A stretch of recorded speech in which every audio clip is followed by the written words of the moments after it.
like... Ja.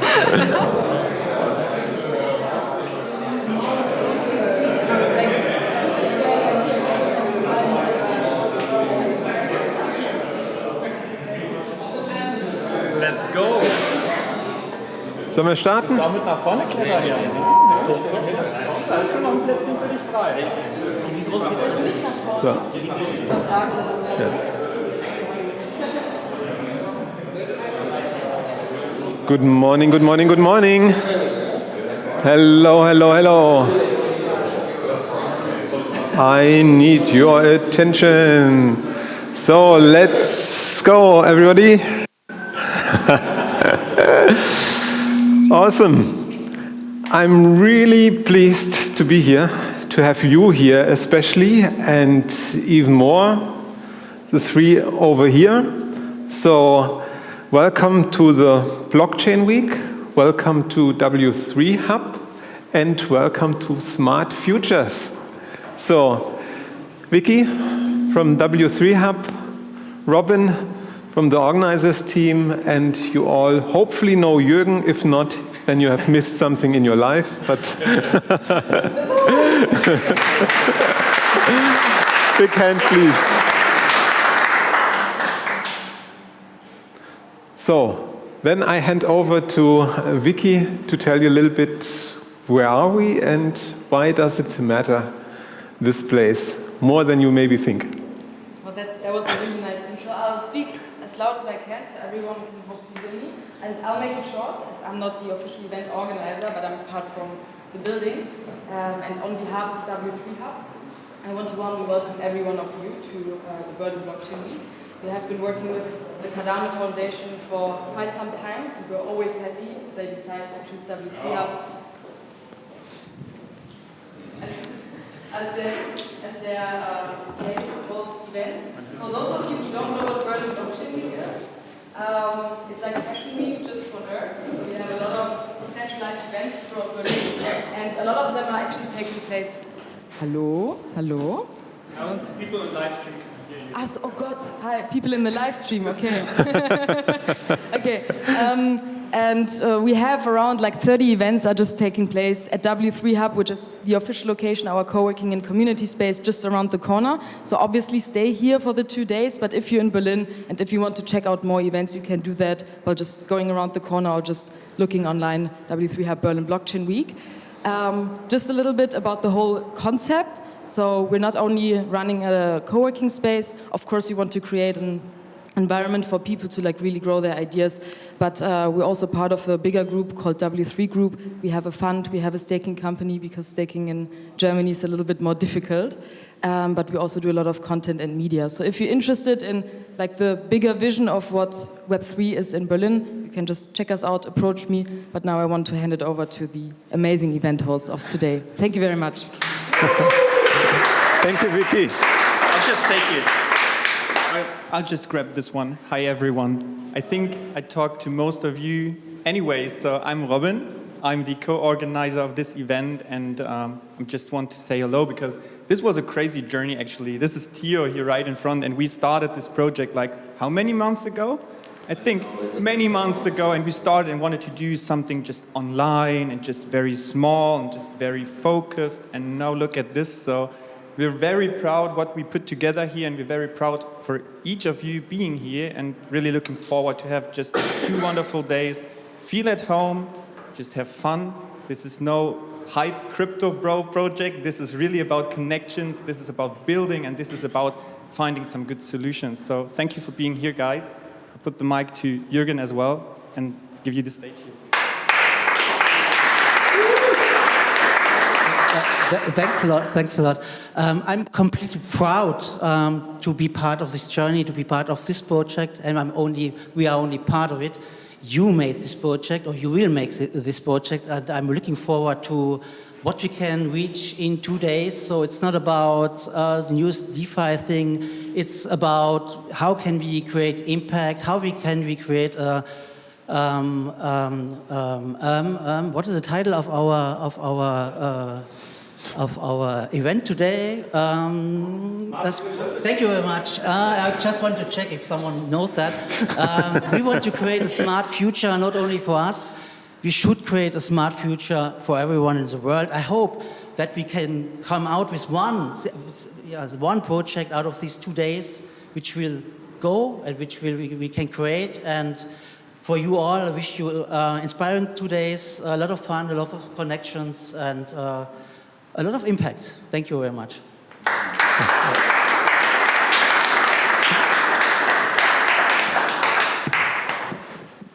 So then just quickly, my name is Thorsten. I have the honor to walk you through the 2 days, to be your guide, to be your Sherpa, to help you with whatever.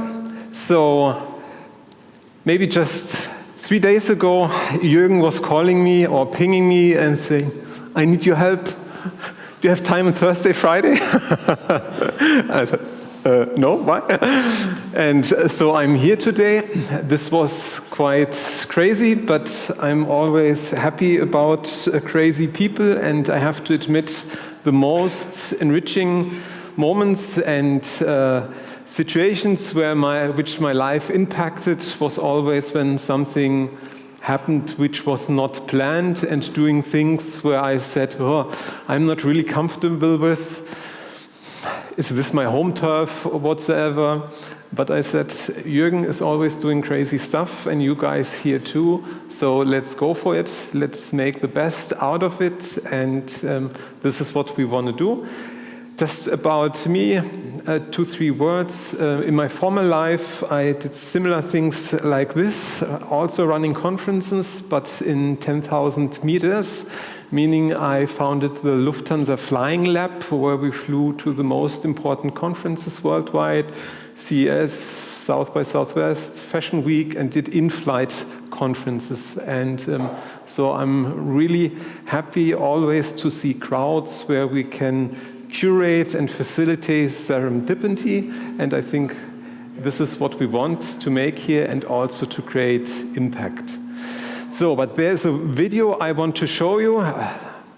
Most of you should know it, but I think it's a good setting for today. Here's to the crazy ones, the misfits, the rebels, the troublemakers, the round pegs in the square holes, the ones who see things differently.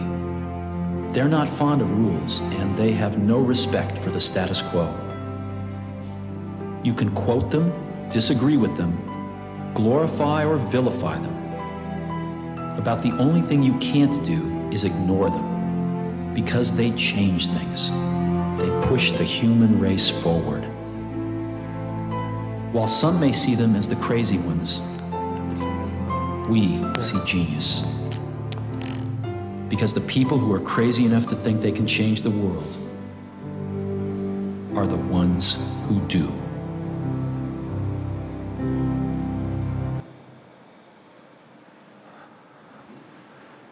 The crazy ones. And these are not only the crazy ones sitting there, being here, being there. I think you are also pretty much the crazy ones. Why? Being here at this place, when I talked to Vicky in the beginning, and she said, oh, when we started this, and what do you think about blockchain future? So we are still at the very, very beginning, but it's up to us, and it's up to us to create impact. And this is what we want to do today. It's not about making money quickly. It's really how can we use this technology on another level for the good and for the better on this planet.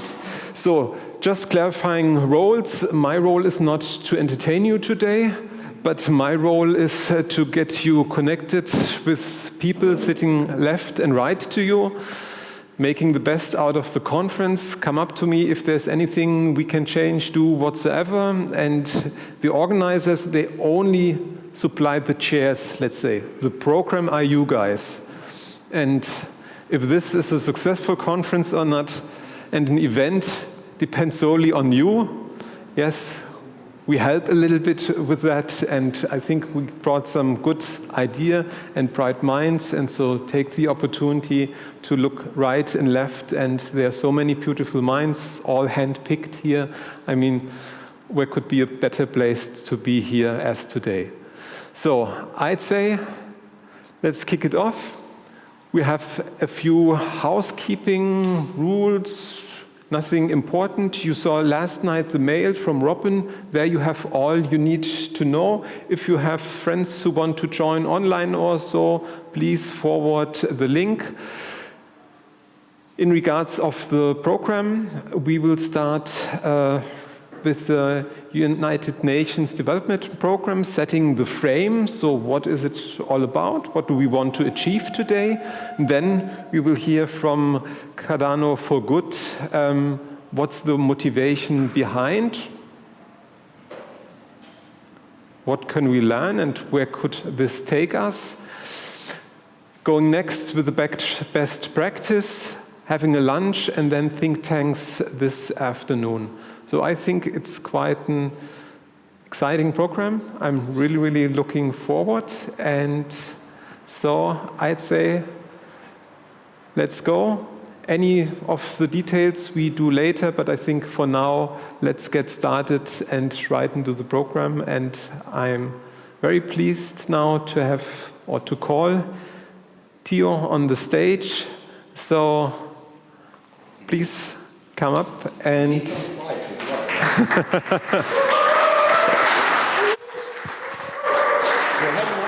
Yes. Excellent.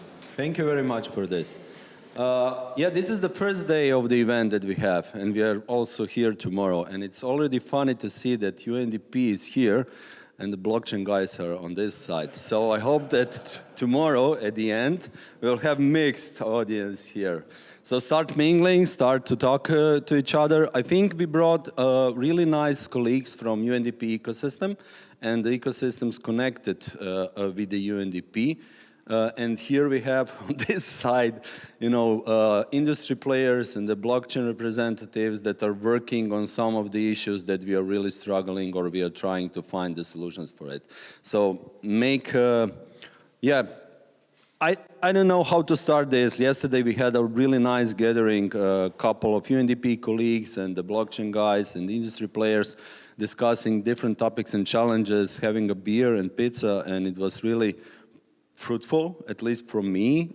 I made a couple of connections, and I know some of my colleagues had a really nice conversations, starting discussing already the potential collaboration. So yeah, this is the event where we want to see this kind of the collaborations happen.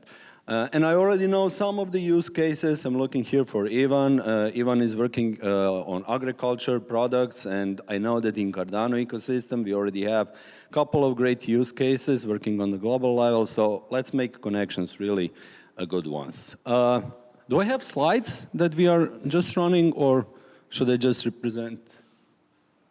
No. Okay, no worries. I don't need slides, but I think you guys need slides when you will introduce what UNDP is doing. So I will just make a quick intro. Partnership on the site with Disruptive Elements and Cardano Foundation is originating in innovation team, which is part of the Eastern Regional Hub, UNDP, United Nations Development Program. I think we are really great innovation team, comparing to innovation teams in UNICEF, World Food Program, UNHCR. Somehow, I think we have different kind of the energy and different kind of the strategy in the agenda. So we are not really looking only for the, I think this is the slides. Yeah, okay. Should I use this one? We can test it. I'm testing it. Okay. Perfect, Jürgen, thank you.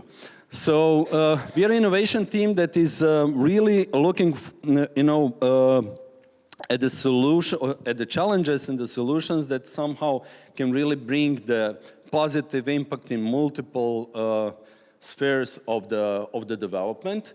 Like I said, we have here UNDP colleagues working in health, for example. Marina is there. Ivan working on agriculture. There are a couple of people working on different kinds of the emerging tech initiatives from, for example, Yevgeny is here working on AI, but he is also working a lot with the cities and municipalities on the smart futures. So try to connect as much as you can, and let's have great collaborations in the futures. What is UNDP? I think you already know. So basically, we are gatekeepers of SDGs, somehow the organization that is the biggest and the most important in the UN ecosystem, which basically means we are coordinating a lot of development initiatives on the global level. We have more than 170 country offices around the globe, and somehow we are coordinating also other activities which are connected to the development. I will tell you a little bit later on this. So how we work, I don't know if you can read, but I think we have great methodology in place, which evolved, of course, through the decades. But today, we are those that are exploring, what kind of the new players are there in different industries, in the development world. We are trying to develop these kind of the partnerships and collaboration, and then we are trying to test and experiment. So, for example, with Cardano Foundation, we are also working now for 2 years on the digital identity solution for civil society organizations. And we have multiple other similar projects in place. And then if we are able to implement and integrate the solutions in the ecosystems where we are working, we are really aiming to accelerate it to other ecosystems, or basically make a signature solutions that can make this world a better place. So somehow try to see, I'm talking now to the industry players and the blockchain industry, try to see how you can help us in all of these 4 stages. Of course, exploration and testing and experiment is really good one, but I think also blockchain industry now needs some kind of the push to have global world use cases where basically you can show that you can build something that can make significant change, right? So in terms of what we are doing as areas of work, like I said, we have colleagues here that are working on a portfolio approach, mainly working with the government, cities, municipalities, or local governments on the development of the smart and future portfolios. We have Shreya here, so connect with her, or Yevgen working on this. We also have representatives here of the cities and municipalities, for example, from Montenegro and North Macedonia. Try to make connections as much as you can, and let's do the business. Innovative financing, we are experimenting, for example, with crowdfunding, crowd investing, impact bonds for 20 years. This is one of the areas where we are also having great initiatives. Impact acceleration. We are having different kinds of the acceleration programs for the private sector, for the civil society, for the governments, and of course now we are developing acceleration programs in the emerging tech. So we just started again with the Cardano Foundation and the Cardano ecosystem, SDG Blockchain Accelerator, which is somehow follow-up of the Blockchain Academy that we implemented within the UNDP. And we have also here colleagues that are, first one, pioneers in learning and adopting the blockchain within the UNDP ecosystem. This is basically digital. So in terms of digital, this is not my slide. I just have, the error. Where are my slides? These are not my slides. This is also not my slide. This is my slide. Okay. So what we are doing here in terms of digital transformation, Yevgen will talk more. We are really focusing on a different kind of the approaches internally and externally, how we can use the digital and any kind of the technology in advancing our work with different stakeholders, like I said, cities and municipalities.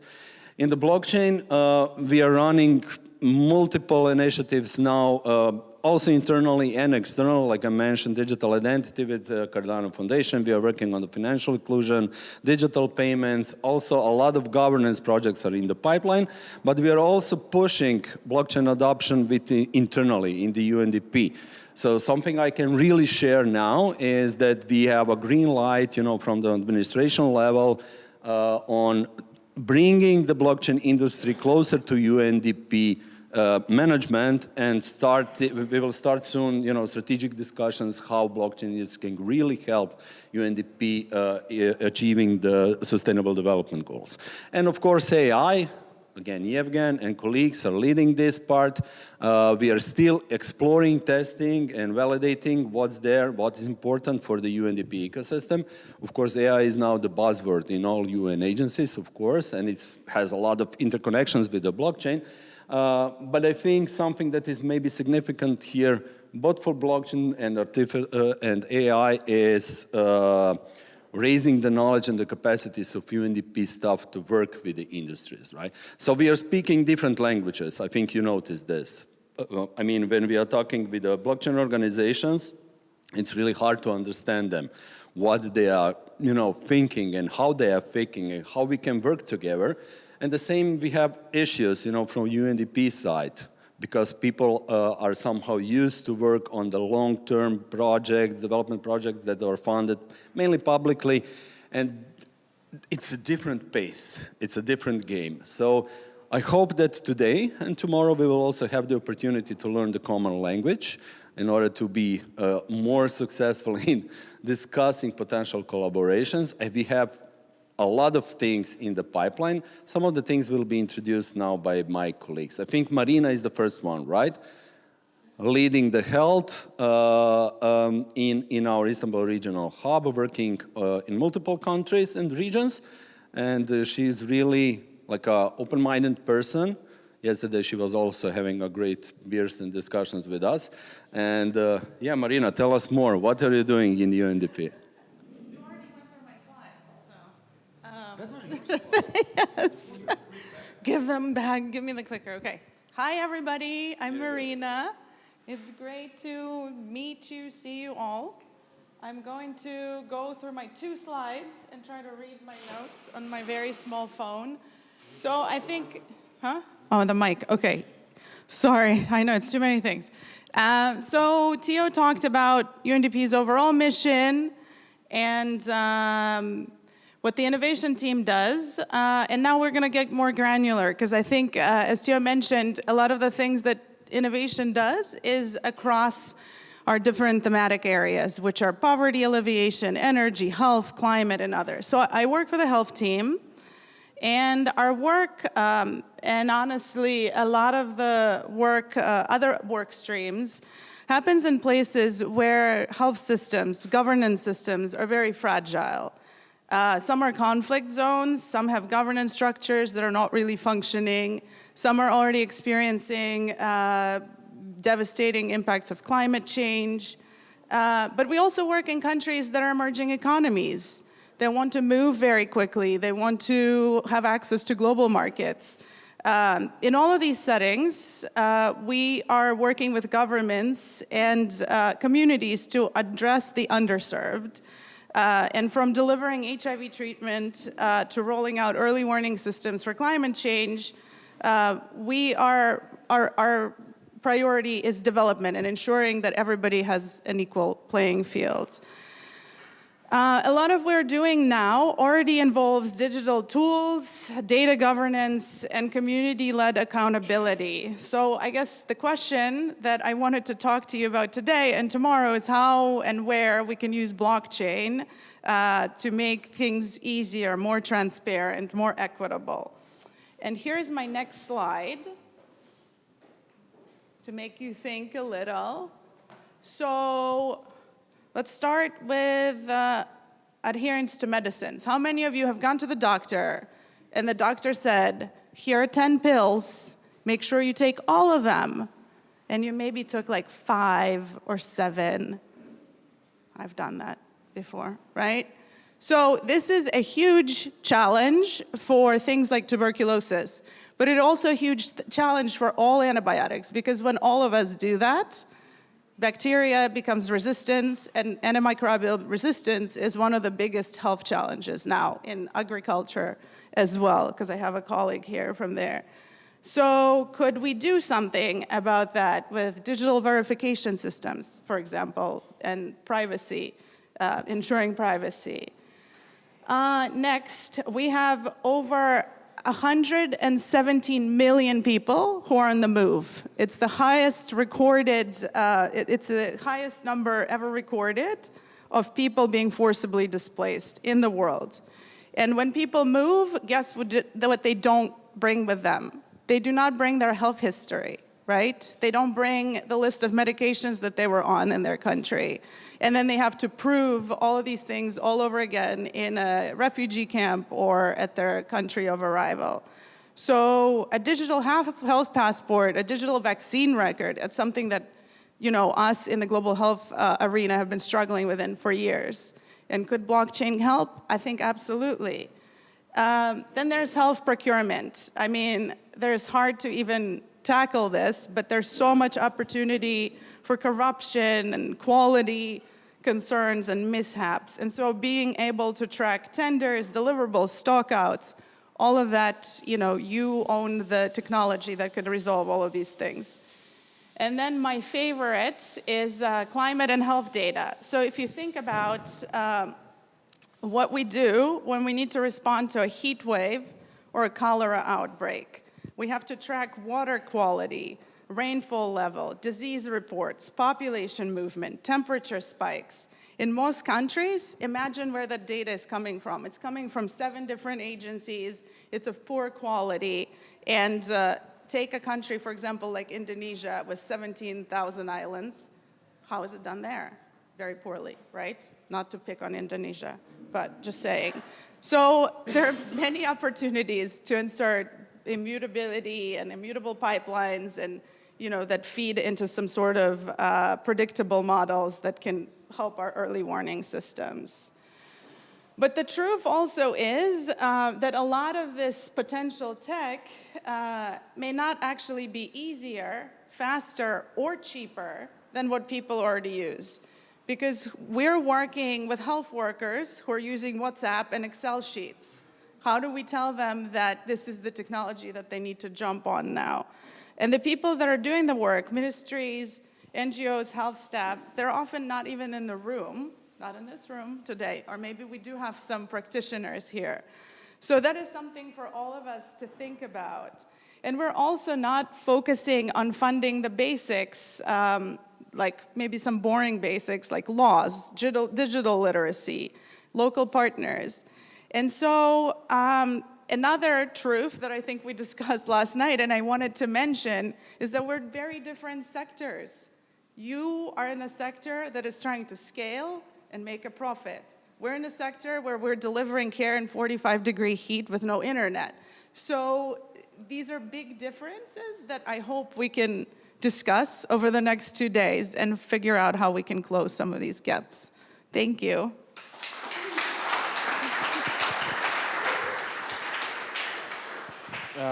Hello, everyone, and thank you, Marina, Theo, and Torsten. I just wanted to one word that you mentioned is serendipity, and I think this is something that I really look forward for these 2 days, and I really appreciate partners working with us to create this space where we can come to an unexpected, interesting project that Jürgen also mentioned. My role here is just, I'm not going to talk for a long time. I'm a regional manager for the City Experiment Fund, and we work with 10 cities, some of which are here in the room, and are going to talk a bit about their context. And seconding what Marina just said, I think we have been in the space of testing, trying, researching, being interested in what Web3 has to offer for sustainable development. And with this interest and some of the insights of what works and what doesn't work, we are coming here to you and we'd like to find strong partners and learn from you. And to repeat is, it's very important to understand that we're coming a bit from a different perspective. The types of problems that United Nations Development Program or a city is solving are, in essence, social and economical problems. And we're speaking about problems such as urban vibrancy, depopulation, air quality, and so on. And those are not technological problems. And while here we are talking about a very specific technology. And for this, actually, we've brought people, Alexander, Yelena, and Todor. Here's, I don't see Todor here now. Yes, Todor, hi, sorry. Here who are actually working in municipalities and are facing the challenges on a daily basis to present and speak about what kind of problems do they have and they are looking to solve potentially with application of different technologies. And I think it's a very important reality check with for us here in the group to understand with which contexts are very different cities are coming from. So our City Experiment Fund is working with relatively smaller cities that are struggling in different ways, be it cities in Armenia that are being depopulated, smaller cities, they are lacking some of the income base. Other cities are facing severe air quality issues due to some agricultural practices, or simply do not have waste management processes that you might already have here in Berlin. So, and this is our mandate of United Nations to work with those who are a bit behind to help them catch up. And I, again, want to encourage for the next 2 days to see a bit to take the hat of experimenter and imagine a sandbox that we are now here, and imagine things beyond some limitation of different bureaucracies, procedures, and so on. Those are things that are often our reality, but everything can be changed. And I wanted to encourage us to see and imagine a bit in an ambitious way. How can we use innovations, technologies, ideas that you are bringing for the sustainable development in years to come ahead? Okay, that's just a very quick intro from my side, and I want to invite my colleagues who have prepared for you a bit of an insight from the cities of how the situation is looking there. Nelly, I'll pass to you, and you will invite everybody who needs to be here, okay? Sure. Thank you, Evgen. Hi everyone, I'm Nelly from UNDP Armenia office, and I want to invite also our colleagues Bojana from UNDP Montenegro office, and most important persons today from our side, city representatives of Zeta and Podgorica for the panel. Yeah, sure. Mm-hmm.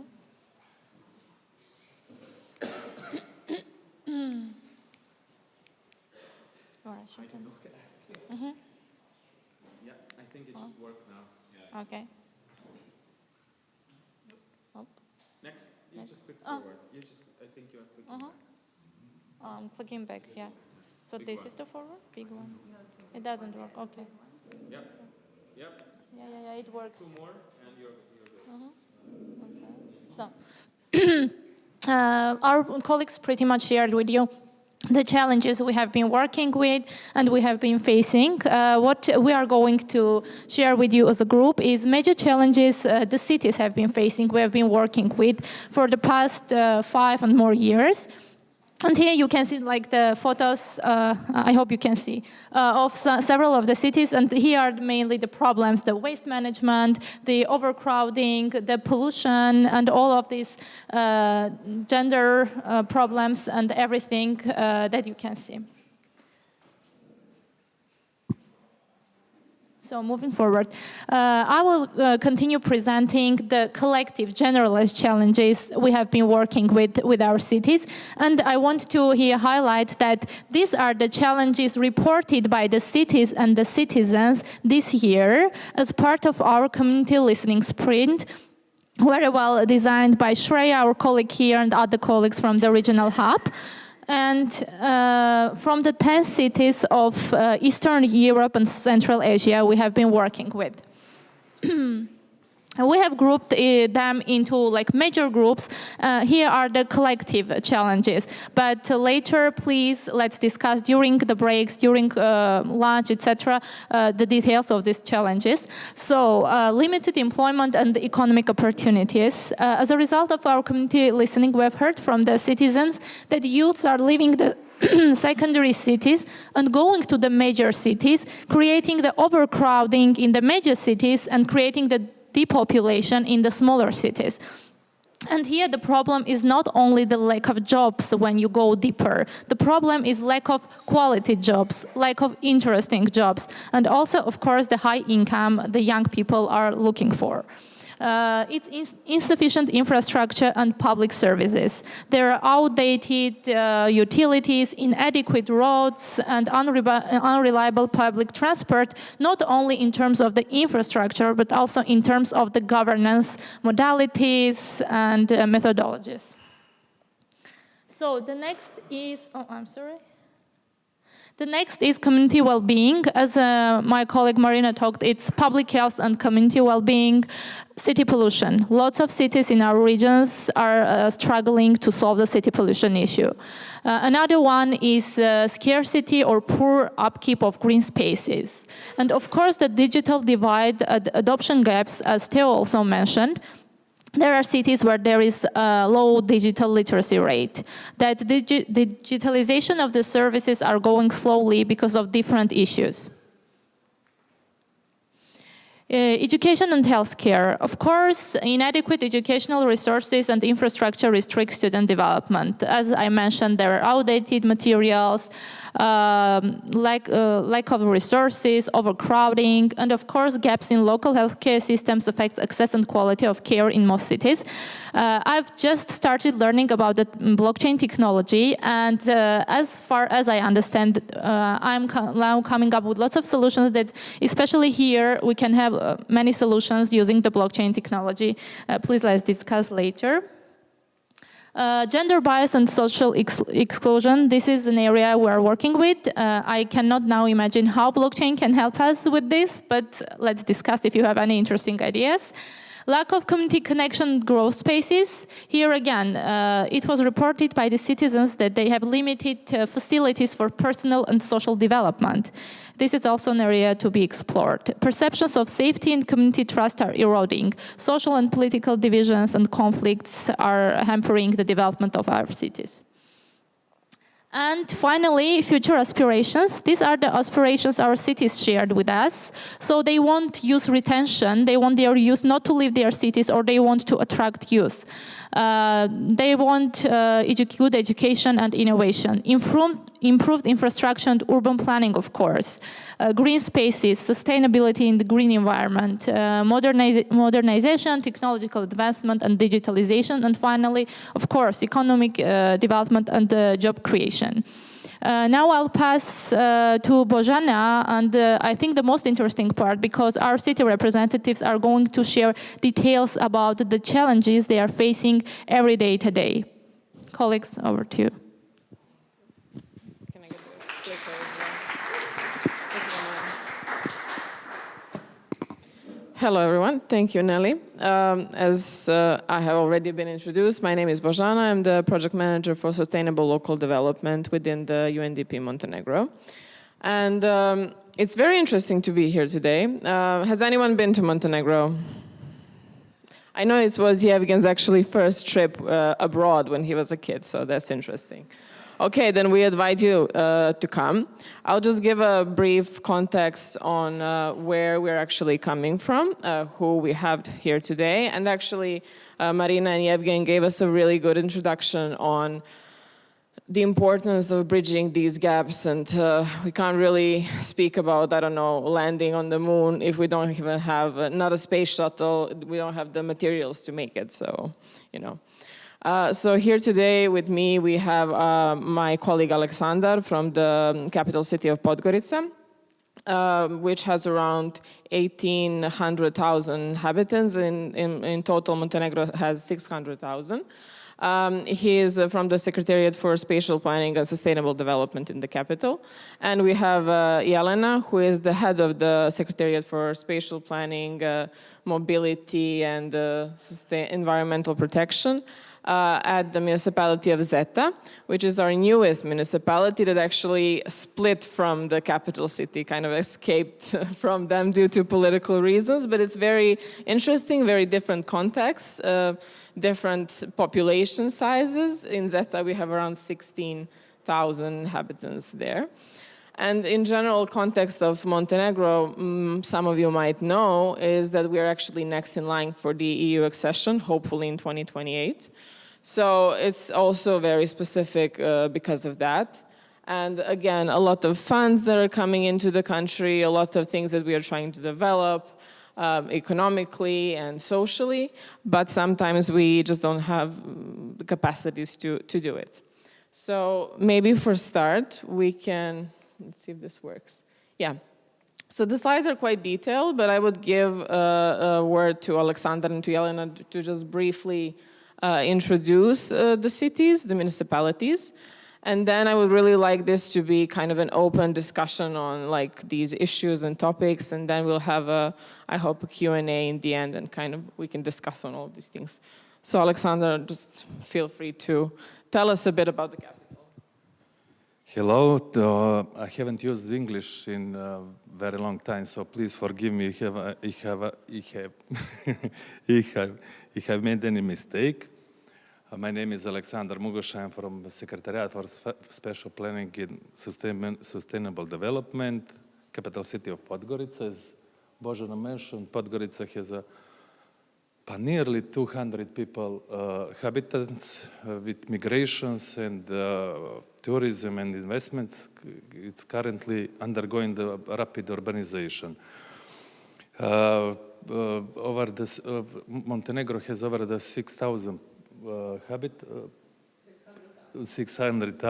people population. It's 1/3 of complete population of Montenegro. While the economic gains reflect the population yearly about 7 or 8% annually, we have a growth size of of population, yeah? Population, yeah, thank you. And also it's maybe good to mention the rapid influx of foreigners. Dobro, to sam mislio znači. Just a second, please. Popular.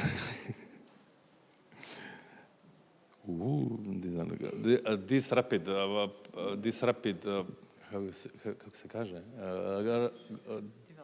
development of Podgorica is currently pressured by development of the greenhouse emissions, public services, infrastructures, and the environment. The particular concern issue is the role building in greenhouse emissions. Mainly it comes from the buildings from public sector, which is about 30% of the total emission. The undergoing urgent needs to energy efficient retrofits to reduce energy losses and improve living conditions. Transport represents about 23% of national GHG in total national. We have about 90,000 registered cars, which means about every second habitant have a car. Yeah. Projections suggest that could be increased by the 30% by the year of 2030, which is significant. Podgorica also has the highest cars, striking 70% of the residents. As I mentioned, it has cars, and this is daily. And we have kako se kaže, uvoz. Import, everyday import, which daily increases numbers of cars. These cars are mainly used. So import from Germany, the cars that you don't use. Yeah. And largely contribute to emissions of GHG gases. This calls to immediate attention to solid waste reduction and community-led environment. Step forward, despite these challenges, Podgorica hold immense potential to sustainable energy solution. With over 2,000 of sunshine annually, the city is ideally positioned for harness solar energy and scale offering with a viable path toward reducing emission and increasing energy efficiency. So a lot of things, thank you, Alexander. A lot of things that we will unpack later, and I also think a lot of potential where also there is collaboration, possibility for collaboration. So thank you, Alexander. Jelena, feel free to introduce Zeta. Good morning, everyone. As I have been already introduced, I'll just say my name. So my name is Jelena Ligrudic, and I'm acting secretary of Secretariat for Spatial Planning, Environmental Protection and Traffic, Municipality of Zeta. As you have already heard, so we've been part of Municipality of Podgorica, capital of Podgorica for forever. So we separated for political reasons like 3 years ago. So currently we are the newest municipality in Montenegro. Growing, there's a lot of pressure on us, but here we are ready to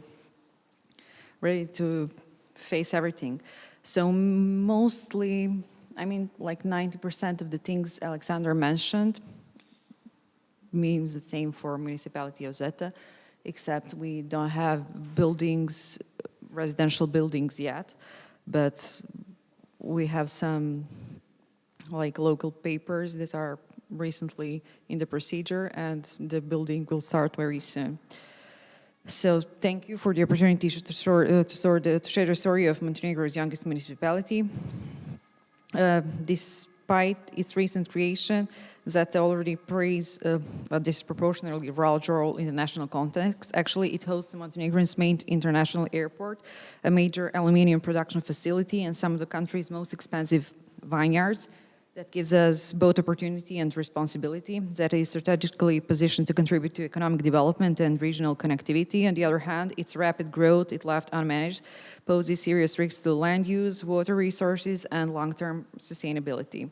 Agriculture remains the dominant form of land use, but it's increasingly encroached upon by development projects and informal construction. There's a real danger that one of the Montenegro's largest scale agricultural areas could be lost without adequate planning and protection mechanisms for development. This is like where spatial planning, environmental protection, and economic diversification inserted, offering a unique case to apply integrated approaches to land governments. At the same time, Zeta suffers from a severe lack of basic infrastructure. Most critically, the municipality currently has no sewage network whatsoever. So not a single meter of sewage network. This presents significant risk to public health and the environment, especially as the population continues to grow and there is industrial activities which are increasing. Then there is a waste management that remains very problematic. Illegal dumping and unregulated discharges persist, even in areas officially designated as nature park. To mention, more than 50% of our area is covered with national park. It's Skadar Lake National Park. The institutional enforcement mechanisms are weak, in part due to the municipality's limited human and technical capacities. The road infrastructure is another major barrier to inclusive development. We have like over 500 kilometers of local roads, which are in very bad condition. Residents face daily challenges in accessing essential services. Then public transportation is limited or non-existent in several settlements. School buses operate like there is around maybe 10 kilometers from like Zeta center to center of capital of Podgorica, and there is like a school bus that drives pupils from one municipality to another, and there is no design to meet broader commuting needs for a municipality that aspires to sustainable inclusive development. Such mobility constraints reinforce social inequality and isolation, especially in rural areas. Zeta story is also one of growing pains in governments, as it is newly formed municipality. It's still building up its institutional capacity from strategic planning and budget execution to public service delivery and environmental oversight. There's also limited experience and staffing in critical areas such as land use management, capital investment planning, and citizen engagement. There's also motivation. The local administration is aware of these gaps and eager to partner with national and international stakeholders to build functional, transparent, and responsive institution. So it's a living case study of how decentralization, well managed, can bring services closer to people, enable better careful coordination, long-term investment, and institutional strengthening areas. International cooperation can have a transformative impact. So thank you. Thank you, Elena. Thank you both.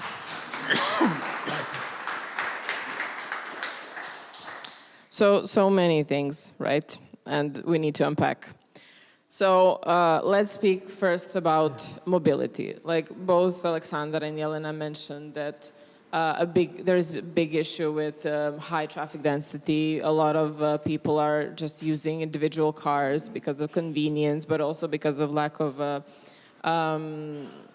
coverage from the public transportation, or just simply cultural thing of people not wanting to use public transportation, or road infrastructure and all of these things. For example, this is a very interesting fact of having 500,000 kilometers of 500 kilometers of road and have only 10 kilometers covered. So, yeah. Again, like underdeveloped and underfunded public transportation, lack of infrastructure, not just in general quality of roads, but also infrastructure for cycling, walking, for any other types of mobility, and just like culture in general. So what are actually the needs? We can kind of get them from here.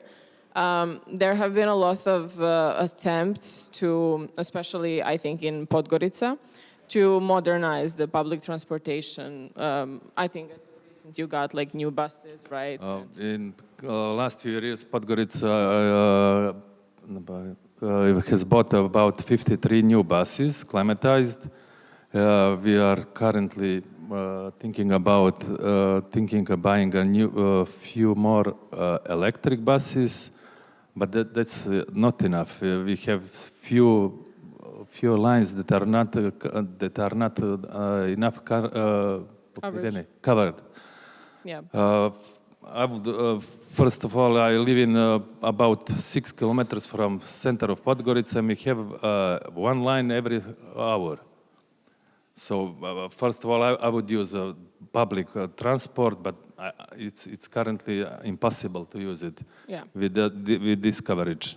And it's a very complex system, and it's not just like having more frequent lines or things. It's just the whole system in general. So, for example, even if they did get like more buses and new routes and all of these things, there is a cultural thing of people not using the buses, but also not wanting to use them and still relying on individual cars. And there were some attempts, for example, to have apps and all of these things are like nudging people with tokens and all of these things to actually incentivize using public transportation.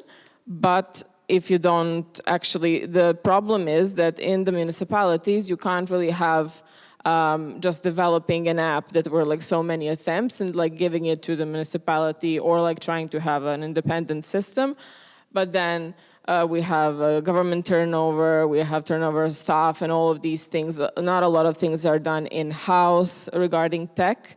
The capacities are small. For example, Yelena can give us more on that. For example, these IT services, they're very expensive, as you probably know. Even though they separated from Podgorica, they're still using their IT services because they can't pay them on their own, for example. So, yeah. Yeah, as Božena mentioned, we don't have our domain yet, not even a website. So website has been like creating for a year. Yeah. So it's not ready yet. I wanted to add something when it comes to buses and lines. While we were one municipality, while we were part of capital, we had lines every 20 minutes, 30 minutes from 5 a.m. to 11 p.m., 11:30. And now we have like line every 60, 80 minutes, which is not enough. And there's a lot of people from municipality of Zeta working in Podgorica. So there's a lot of, there's a lot of traffic, and right now on a population of like 1,600,000, we have 7,500 vehicles on that population, which is almost 50%, which is crazy. So Yeah. that's a lot. So all of these things, and again, emissions are a big thing. But then again, when we speak of needs, it's one thing, just having basic infrastructure. Other thing is that you cannot, for example, have some, I don't know, innovative nudging systems or whatever, even if you don't have a basic schedule on a bus stop that, like, for example, a random grandma on a street can find out. The only way that, for example, they're communicating the bus lines or all of these things now is through their Instagram page, for example, which we know how not inclusive that is, right? Or on a website that no one's really using. And if you go to Google Maps, for example, there was a big thing for us like half a year ago everywhere on LinkedIn where they were like, oh, we finally have updated Google Maps. And there isn't even a public transportation schedule on those maps, which I know, we use it in Central Europe all the time. So this is what Marina and Yevgen were saying, and I was saying on space shuttles, right? And it would be really interesting to actually hear how in context like this, don't get me wrong, Montenegro is quite developed, for example, compared to the region that is in, but still has all of these basic issues. And it would be really interesting to see how can we actually bridge this. Then if we look at waste management, again, a common issue for both of these municipalities, but also I think it's very interesting to look at waste management from their different contexts. For example, Podgorica, as I said, it's a capital, but Zeta, as Jelena said, is a heavily agricultural reliant municipality, which lands in this, is in this big area, which is very fertile, and a lot of things are reliant on that. So when we speak on waste generation, there is still not primary separation in the households. Even we had a new law that came in and said you're going to have 7 bins in the household, but there isn't there is none right now. So you see how these policies are being created without actually understanding the context. So there is that. There are over, I think, around 1,000 illegal landfills in the country. There are only 2 functioning landfills that is actually on the territory of Podgorica. Yeah. Landfill Deponia is currently in Podgorica.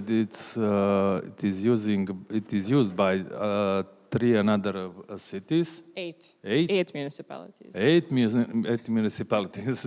With this tempo, with this speed of usage, it is probably gonna be filled by 5 years.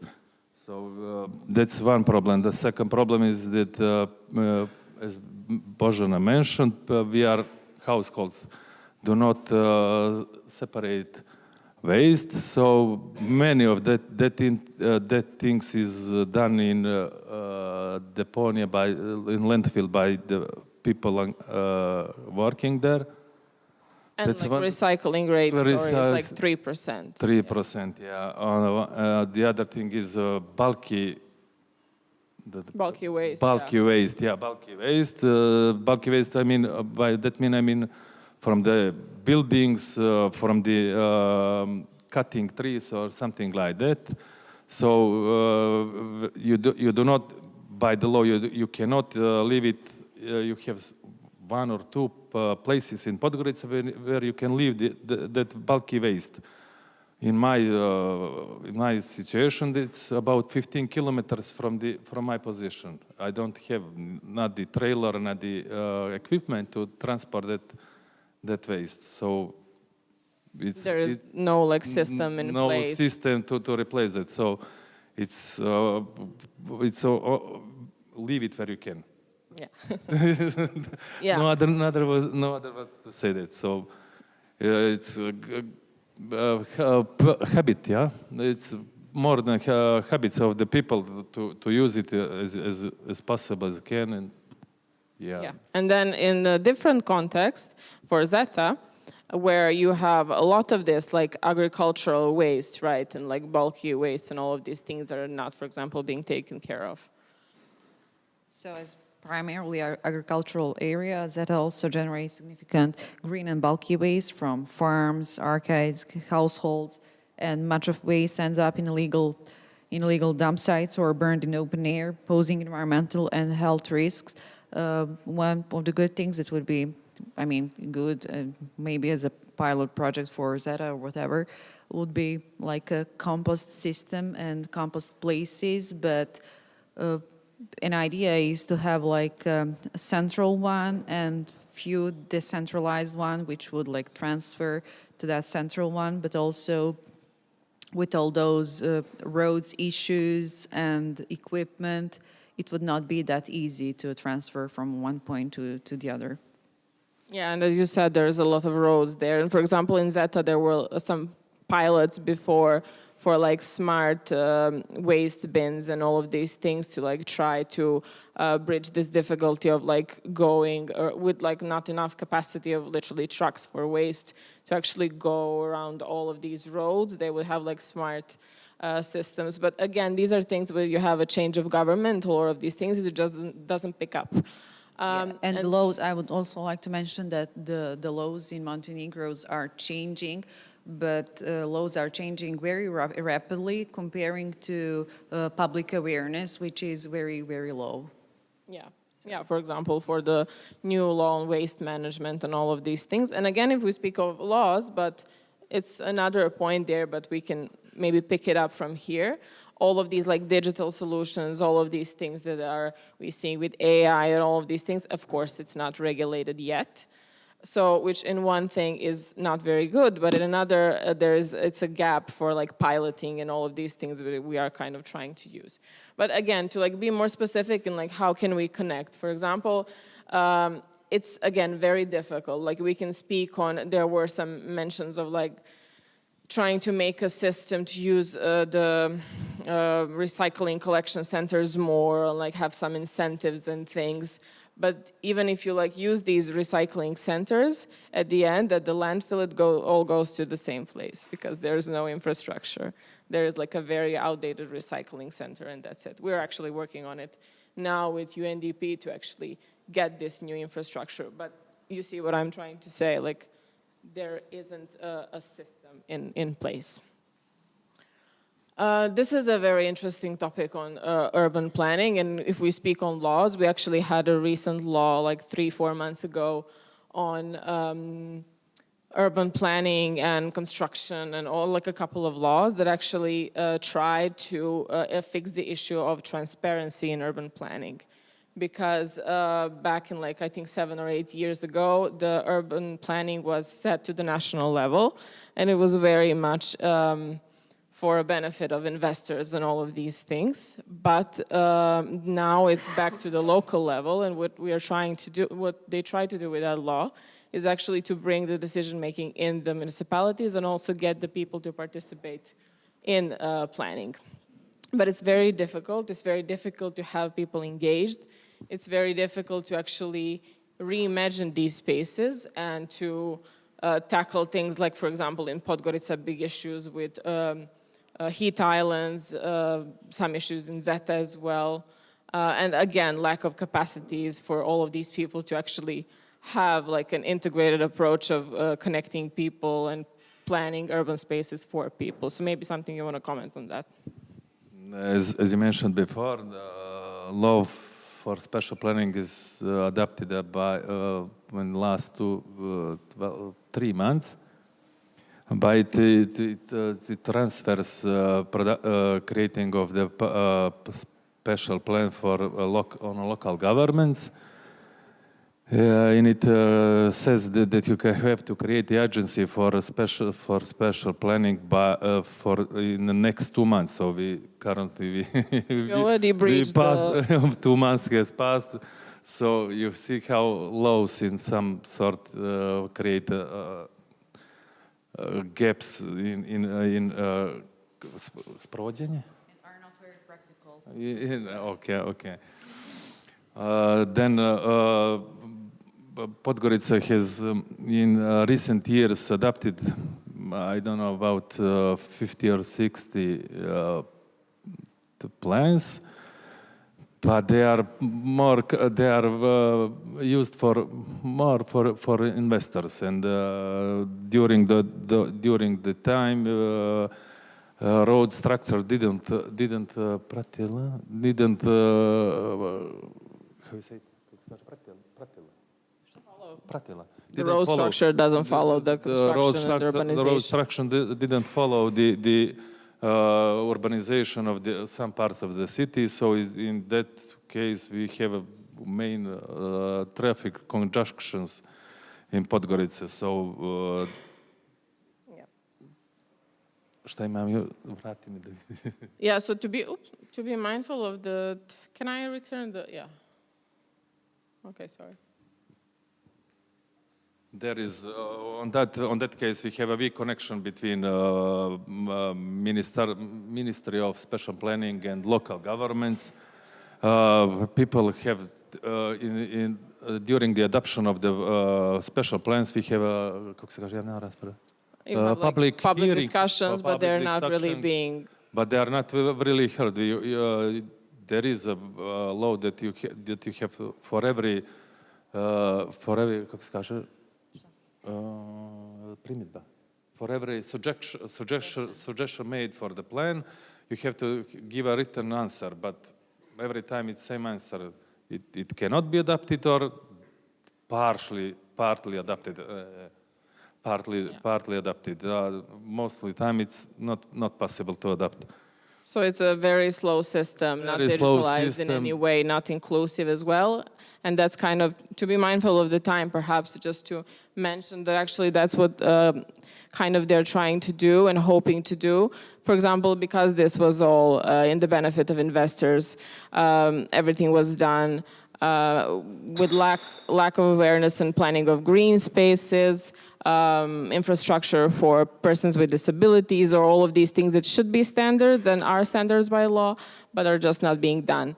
And then like here are perhaps a couple of topics that we can speak later on, how can we actually fix some of these things, or at least try and pilot with, like, for example, disincentivize even like green building initiatives, or if we speak on transportation, as we mentioned, in general, like especially for Podgorica, but I also think for Zeta, a big issue with like urban greenery and tackling heat islands, which also relates very much to health, waste management as well, and just like in general, as we already mentioned, is trying with laws, but also with mindset to support all of these emerging technologies and legislation, and especially utilize all of these funds that are coming from the EU that we can use to try and fix some of these things, especially related to environmental protection and all of these things that do relate to Chapter 27, which is kind of one of the most challenging chapters for us.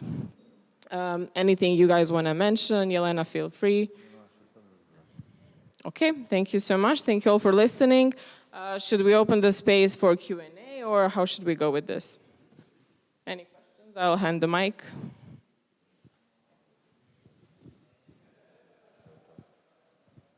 Okay, thank you so much. Thank you, guys.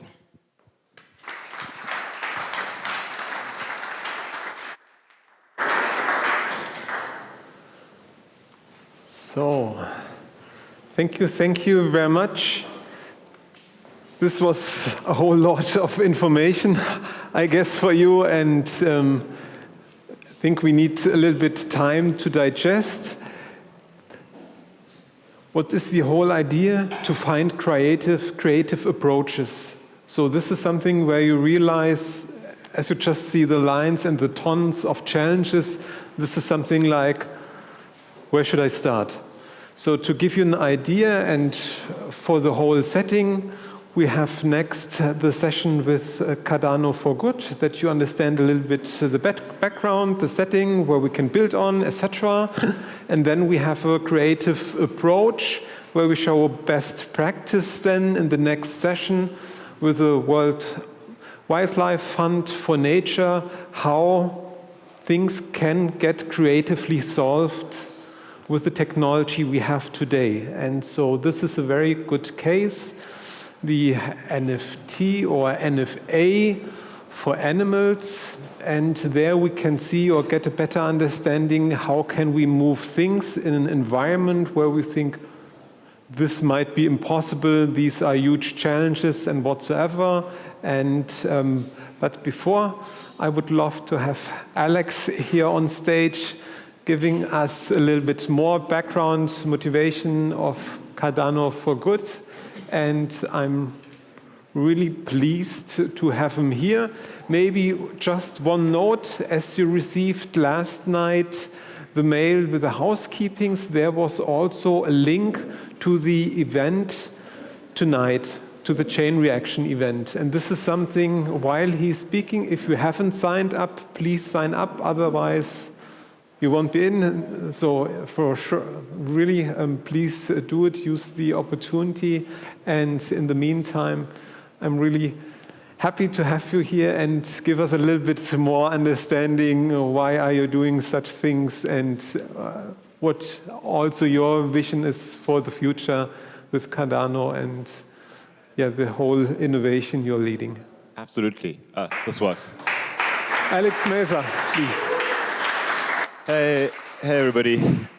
So I do apologize for the title, the one there. That was a presentation from yesterday. But essentially what I spoke about yesterday and what I've been speaking about the past few weeks is an idea that's been brewing in my head for quite a while now. And essentially it's to bridge the public sector, but I also want to join like private sector in there into blockchain and how to meet the SDGs, because the reality is private sector is not going to do it alone. It's not being incentivized to. The public sector isn't going to do it alone. It doesn't have all the necessary resources to. And a lot of things that have kind of brought me to this point are things that I've experienced in my professional life. I am the Sustainability and Innovation Lead at the Cardano Foundation. What that means in practice is I'm kind of like the Swiss Army knife, but I'm like the red part. And then all the tools, all the experts that I get to work with in terms of advancing blockchain use for sustainable development, as well as looking at innovative finance to do that. One of the main reasons I've wanted to work in this space is because of the $1 trillion gap that comes with SDG financing. Now that was something that's been a topic. Earlier this year, this became a topic where the very kind of urgent needs of UN agencies that are actually doing a lot of the public service work that many governments ought to be doing got cut. Within a day, you had, $60 billion worth of contracts from USAID saying goodbye. I live and I work in Geneva, and many of my friends and colleagues are affected by this. Whether this be job cuts, relocations, efficiencies, et cetera, But the most important part of this is really the people that this affects on the ground, the people that these people serve. And so, in a very small way, the Cardano Foundation, as part of a broader ecosystem, has worked on a number of different projects, one of which includes resource mobilization. So that's UN lingo for fundraising. And what we've done with Switzerland for UNHCR, this is the Swiss Foundation for the UN Refugee Agency, is set up the world's first and largest impact staking initiative. And just over 2 weeks ago, together with UNHCR at their headquarters and a few other ecosystem members from the Cardano community, we managed to launch the first crypto impact staking ETP. Now, what does that mean? Does anybody own crypto in this room? If you could just raise your hand. Okay, do you understand what staking means? Just one, two? Okay, so staking, very briefly, and this is the easiest kind of parallel, but it's completely a different thing from a regulatory perspective. But in a nutshell, imagine you have money sitting in your bank account, right? And it generates an interest, and you give that interest. In a nutshell, this is what happens here. But in essence, staking rewards are a way to incentivize validators, miners, as you would know them in the Bitcoin world, to actually secure the network. So anyways, this has been done. We found ways, what you need to read from this is, we found ways to bridge innovative finance between Web3 and traditional philanthropy. And what we've done is go even beyond that. We've made crypto philanthropy accessible to the traditional regulated financial markets by putting an exchange-traded product on the Swiss and Frankfurt stock exchanges. We also work with UNDP and the team implementing Tadamon with Theo, looking at how we can bring digital identity solutions to civil society organizations. Now, that's all good and fine, but the real opportunity is here. So what you're seeing from left to right are, in descending order, the largest on-chain treasuries within the crypto ecosystem. Now, this is a drop in the water of 60 billion cuts, but $11 billion is not a small amount of money, especially if you're considering innovation capital. And the only two blockchains that have full on-chain governance, so that are able to kind of tap into this at a layer 1 level, are Cardano and Polkadot. Now, does anybody understand what the concept of on-chain governance is? Okay, so I try to make it simple. Essentially, imagine you have a Windows PC. Who gets to decide what updates get pushed to your computer? It's Microsoft. Same thing with Apple and iOS. What if it's a bad update? Well, too bad, you need to download it, and then you need to download the patch. Who gets to change how your operating system works? Again, a centralized entity. Who funds the R&D behind your centralized system or your OS? Again, a centralized entity. Now, if you think about a blockchain as an operating system, full on-chain governance means that in a decentralized manner, people need to come together to decide on how to update the blockchain, how to change certain parameters on it, and of course, how to spend its treasury. And we're going to focus on the last bit because that's the most relevant one today. So Cardano's got $1.2 billion, give or take, in its on-chain treasury. And we've had it kind of growing on a consistent basis through what is a parameter. So remember, parameter changes? These are parameters of a 20% treasury tax. So the way that Cardano stays secure is by being adopted. Adoption means meaningful transaction. Every transaction on chain, on Cardano at least, at this time, 20% of that transaction fee goes to the treasury. So there's an incentive to drive adoption. That is the value that use cases actually bring to Cardano as a blockchain. It's non-monetary, technically, but it ends up being. And so the way we used to deal with working with our treasury was through a decentralized innovation fund called Project Catalyst that's been running over the past 4 years and has allocated close to 300 million ADA worth of capital. So this is approximately $250 million, give or take, over 4 years. And as you can see, a global number of projects across all continents, maybe splits a little bit unequally. You might notice that as well. But that also speaks to access to digital technologies, access to internet, opportunity, et cetera, et cetera. But yet, this has happened. Now, 300 million ADA over 4 years. We need to decide on the equivalent and a little bit more within the 2025 calendar year, because now all of a sudden we have full on-chain governance. The process before was like very different to what it's like now, but I'm not going to bore you with the details. So, you know, it gets us wondering, if we're going to spend 350 million ADA, how do we do that? How do we, as a global community of thousands of people with different life experiences, professional experiences, sets of expertise, how do we decide that? How do we decide how to build the roads, the cars, what to put inside the cars? How do we do that? So one of the ways that I've observed this being done is through something I'm just calling a coordination layer. And essentially, what you have on screen are a few of these that I've identified in the ecosystem where you have a group of experts that are looking towards having a specific outcome for the benefit of the Cardano ecosystem at large. And in their actions, directly or indirectly, they are looking to bring adoption, meaningful transactions on chain. And so fill the treasury and the cycle continues on a healthy digital economy. Now, a lot of you, who's here from the Cardano ecosystem actually? Okay. So you know Project Catalyst. It's the Swiss Army knife of funding, of innovation funding. It's funded a bunch of projects that you'll meet here today, tomorrow, tonight. Then you have Intersect. So Intersect came together to allow all these different groups to engage and intersect in their interests and bootstrap governance on Cardano, which kicked off this year, and they were around since last year. And they provide a bit of a forum for all these discussion points.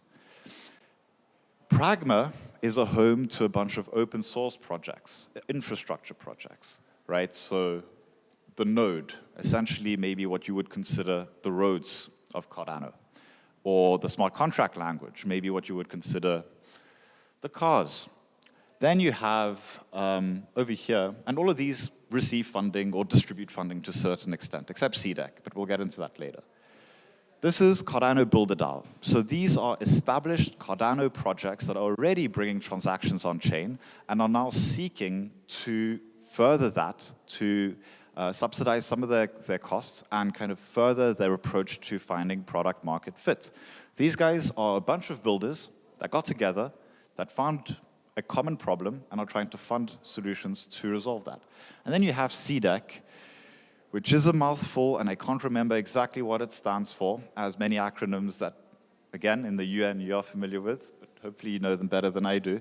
And with CDEC, essentially brings together all the different technical builders that have organized in what we would call, in the traditional world, an industry association, to come together and say, hey, these are our needs as technical builders, this is what we want. And so they can't get involved in every discussion topic, so they have an industry association, or coordination layer, whatever you want to call it, that allows them to have their voice heard while they focus on what they're actually doing and what they're good at, which is building. So my thinking has been, okay, what about a coordination layer related to sustainability? Had I had a little bit more time, I would have been able to show you all of the wonderful data from an investment perspective that the Cardano ecosystem has put forward over the past 4 years through Project Catalyst. And in my experience working with people from UNDP, ecosystem builders that are here in this room right now and at home, what's happened is everybody is doing their own thing, but as an ecosystem, a very decentralized one, we're going in a lot of places very slowly. And a minimum level of centralization around key industrial topics, I think, is very valuable for decentralized ecosystems. And this is why I talk about a coordination layer. And so the best example I can show of this is an experiment we ran last year. Last year, we started working with UN agencies in Project Catalyst, and they made the jump towards decentralized innovation funding. And what we saw is we looked at 2 Catalyst funds of 50 million ADA each, so 100 million ADA. And out of these, the Cardano community voted for close to 2.6% of all of its funds going directly to projects that are related to UN agencies. This excludes other sustainability projects, which are actually here today as well. But the idea here is Cardano is an ecosystem, put 2% towards UN agencies. And what this has done is provided a catalytic moment for how we participate and how we engage with UN agencies. Because what we're doing, for example, over here with the accelerator is we've de-risked an entry into a broader acceleration of startups and blockchain within Cardano, but also beyond Cardano into the UNDP's blockchain startup accelerator. With these physical conferences, this is actually one of those. The Cardano ecosystem has funded this, and a few other online conferences that are actually brought together a whole bunch of different blockchains. So the idea really is, you know, can we innovate public-private partnerships through Web3? Like we heard earlier, we're at the highest level, over 100 million displaced people worldwide, and these needs are growing. The planet is not getting any better, and humanity's needs are ever growing. And we've just lost, in a very significant manner, traditional donor funding, and private sector still has to catch up. So what role can on-chain treasuries and Web3 curious corporates and private sector actors play in this? Oh, there was meant to be a question at the end, which was, what about a coordination layer for Cardano on sustainability? And this is an idea that is in flux, that is open to feedback. So I'm pretty keen to discuss this more on the panel and later today in the breakout session. But yeah, thank you for listening and looking forward to connecting.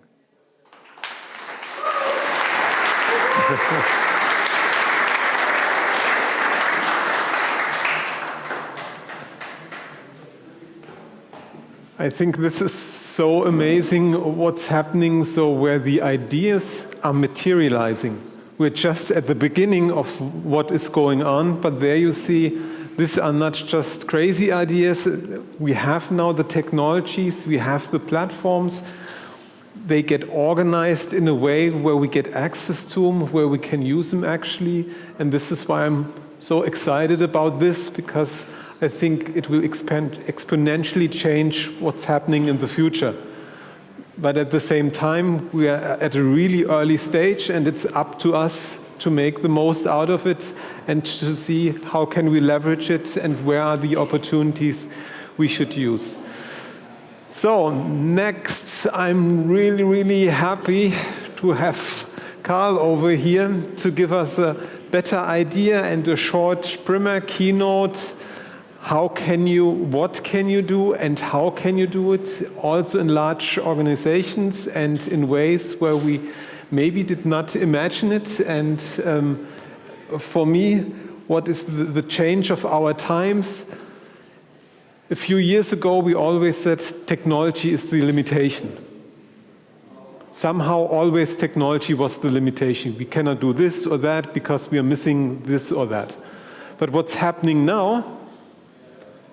Technology is not anymore the limitation. It's only a question of time.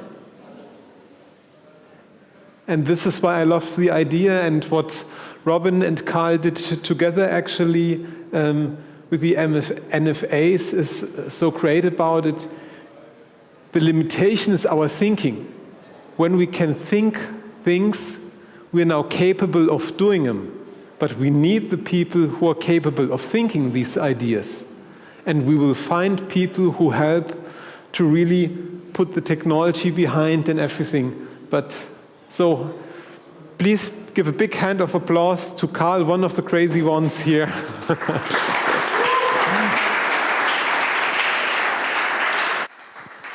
Hello, everyone. I'll be entertaining you for the next 10 minutes. I see that, we have a very own font, and it looks a little bit crazy, so I hope the whole thing will be looking good, but never mind. Okay, so just to give you a little bit of a background, I'm Carl, I'm working for WWF Germany. I joined 2021 as a senior online business development, which means that I'm looking into the digital space and looking into new business models. Something like e-commerce was something that's pretty easy, and then some crazier things that I will show. My background is in the music industry, entertainment industry. I worked for Universal Music for such a long time, which is important because I know what is a hype, what is a trend, how to use it, of course. And the last thing, I'm born in '85, which is kind of like the last generation, or like the last offline native generation, the first native online generation, which is good because I can understand both sides and translate in between. All right, so what to expect in the next 10 minutes. I will show you 3 innovative cases. I will show you a lot of videos, half of the time are videos, so you get a little bit hyped up for the discussion afterwards. Some insights, and it's very marketing-driven, communications-driven. So yeah, we're talking about many things here today, but just to give you a little bit of the scope. All right. So we mentioned the first case back in 2021 when I started. A friend came by like 2 weeks after I started. It was beginning of 2021, and he was like, "Yeah, there is this new thing popping up in the US, NFTs." And I was like, oh, okay. And then he was like, yeah, we should do a case with the WWF. And I was like, ooh, Web3, WWF, I'm 2 weeks in. It's a bit tough, but yeah, let's have a look and let's create a concept and let's see how we're going. So basically, as mentioned, we're at the beginning of 2021. In March 2021, there was this, it's not that sharp, right? So just, I don't know, if you want to. Okay. In the beginning of 2021, you didn't had that much NFT stuff here in Europe. You had the Christie's case with what was his name? Jesus Christ. What was the case? The 69 million case. What's his name? Never mind. But you had this big NFT selling at Christie's for 69 million at March 21. You had a lot of brands like McDonald's popping in, Pringles. And yeah, from a certain point, we were looking into this and we thought about, okay, can we use the hype and turn it actually into real help? And what we did was this.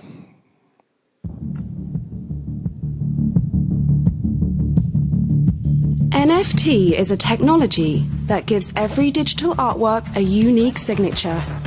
It is a new way of ownership. It has created a lot of buzz and astonishment.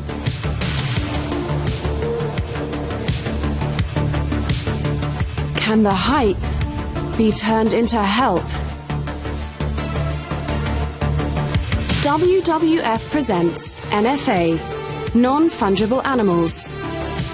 In collaboration with renowned international artists, NFTs become NFAs, a collection of 10 unique pieces of digital art designed to help the fight to save 10 endangered species. All pieces of art are limited to the exact number of animals left in the world. Help the fight to save endangered species. Access wwf.de/NFA and find out how to purchase an artwork. Help us spread this message. So, non-fungible animals. I think you will get the connection to non-fungible tokens, right? So yeah, that was, we launched this campaign by the end in November 2021. It was, yeah, it went quite good, I would say. So the idea was to have 10 different animals, all very endangered, so all, yeah, kind of like almost extinct. You saw the giant ibis, the bird, the third one. It's a national bird of Cambodia. There are 290 left in total. That's not much. So we built this campaign. We had 10 different NFTs driven by 10 different artists, animations like this on the right side, but of course WWF is mass market, so we had super old school painters from Germany where we scanned the picture, and we had like other artists that are Marvel and DC animators doing other stuff. That was the broad range of different NFTs we had. And then we sold it exactly in the amount of time animals left on the planet. So, talking about WWF and energy consumption, one of the very first things was, of course, looking into how to set it up, actually. During that time, it was more like, okay, people are only pushing, and what can you do next, what can you do next? But from our side, this is always like new technology always needs to get the direction. So we were very early looking into this, okay, how can we make it sustainable? How can we set up a discussion, and how can we kind of like sensitize the society towards also energy consumption? Because if everyone only goes with Bitcoin and with the technology by itself, even though it's not useful for some cases, it would be a shame. So we were instantly looking like, not on the Bitcoin, we went with Ethereum, but not on proof of work, we went on a second layer solution back then, Polygon, because they were the only ones really looking to position themselves as a green blockchain. As said, 2021, that was kind of like the early beginnings of this whole space, right? Like NFT-wise. We used USDC to have a stable coin to buy that stuff, because otherwise we wouldn't go into the speculation market, which then could occur problems if it comes to us as a donation-driven organization. And of course, mass market, as I said it, on-off ramping solutions that you only need your credit card to actually buy these NFTs, or even use SEPA, which is a huge thing in Germany, like bank money transfer. That was back then, there was no solution. We worked with MoonPay, and basically the solution was ready 3 a.m. in the morning when we launched 2 p.m. In the afternoon. So you can imagine it was a wild ride for many months. All right, so we did this campaign, as said, marketing-driven, communication-driven. For me, it was, okay, there is a business model, of course, behind it, because Web3 is interesting. It's an interesting space. The technology is smart to use it. We went online.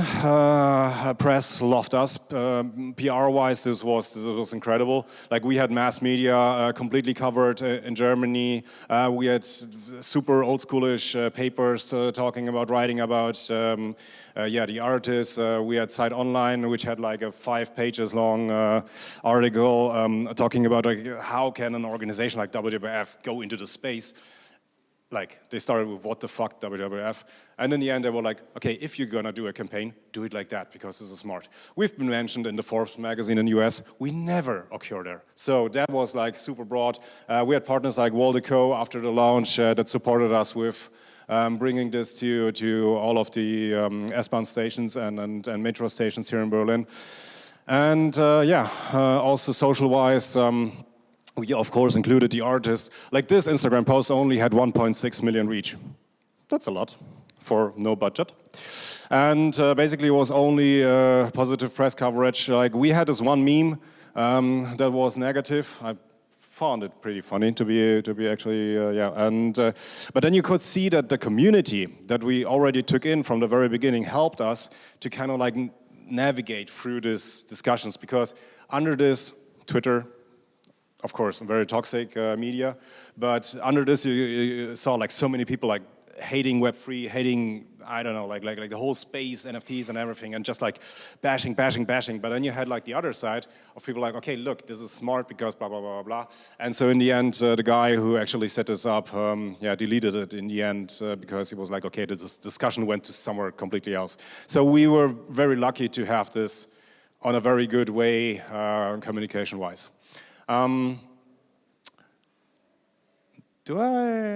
Sorry. Yeah, okay. So we had a very first NFT for a good cause, at least how we branded it. For the mass market, we looked into the pioneering implementation of green, sustainable blockchain technology to set this up, to have an organization like us launching this. We had a very modern and comprehensive communication campaign, and we had very, very many new leads. And of course, what we also had, we had sales. We sold digital pictures for almost $400,000, which is nice. We could have even done more, if you ask me. In Germany alone, we had 130 million contacts reach, which is massive. As said, there is basically no budget behind this, right? There is a good idea, and there is a smart people, but you basically have no budget for this. The media volume was about 1 million. We had many positive messages from people coming in, donating us money on top. We had only 3 donators that actually canceled because of this campaign.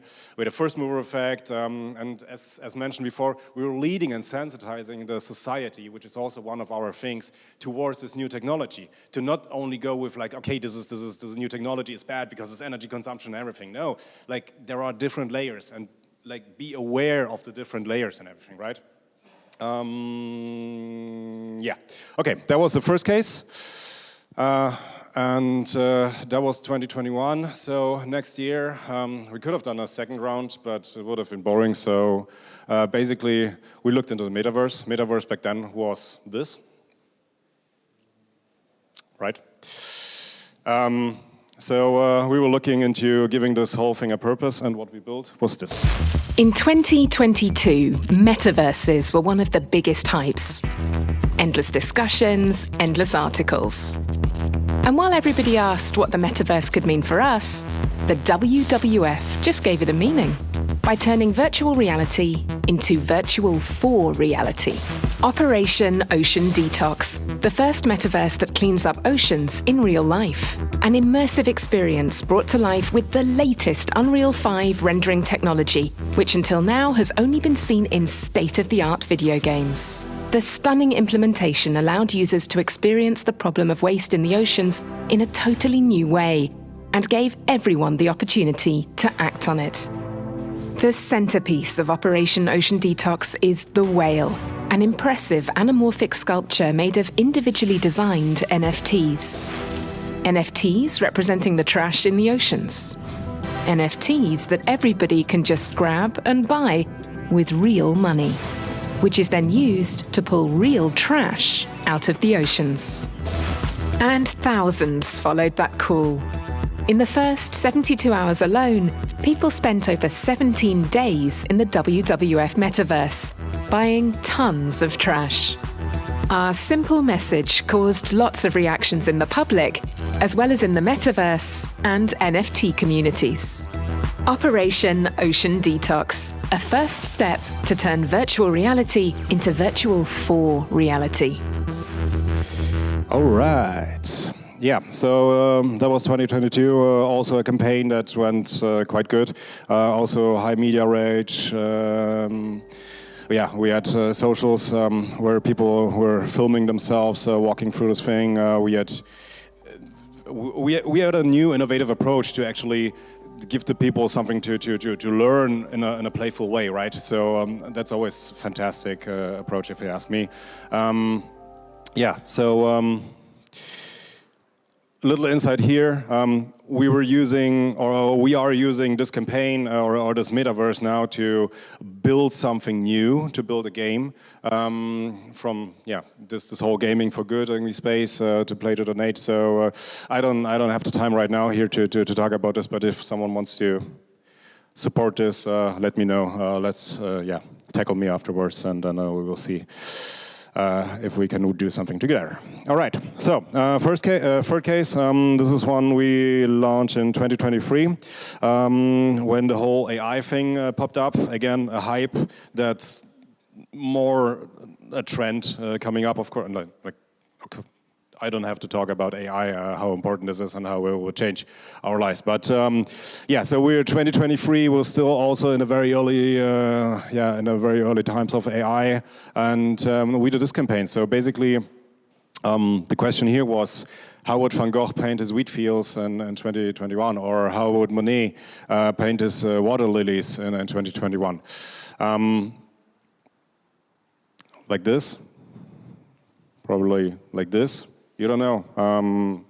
It's different approaches. This 1.5 thing is like 1.5 Celsius is always very hard to understand for the normal people.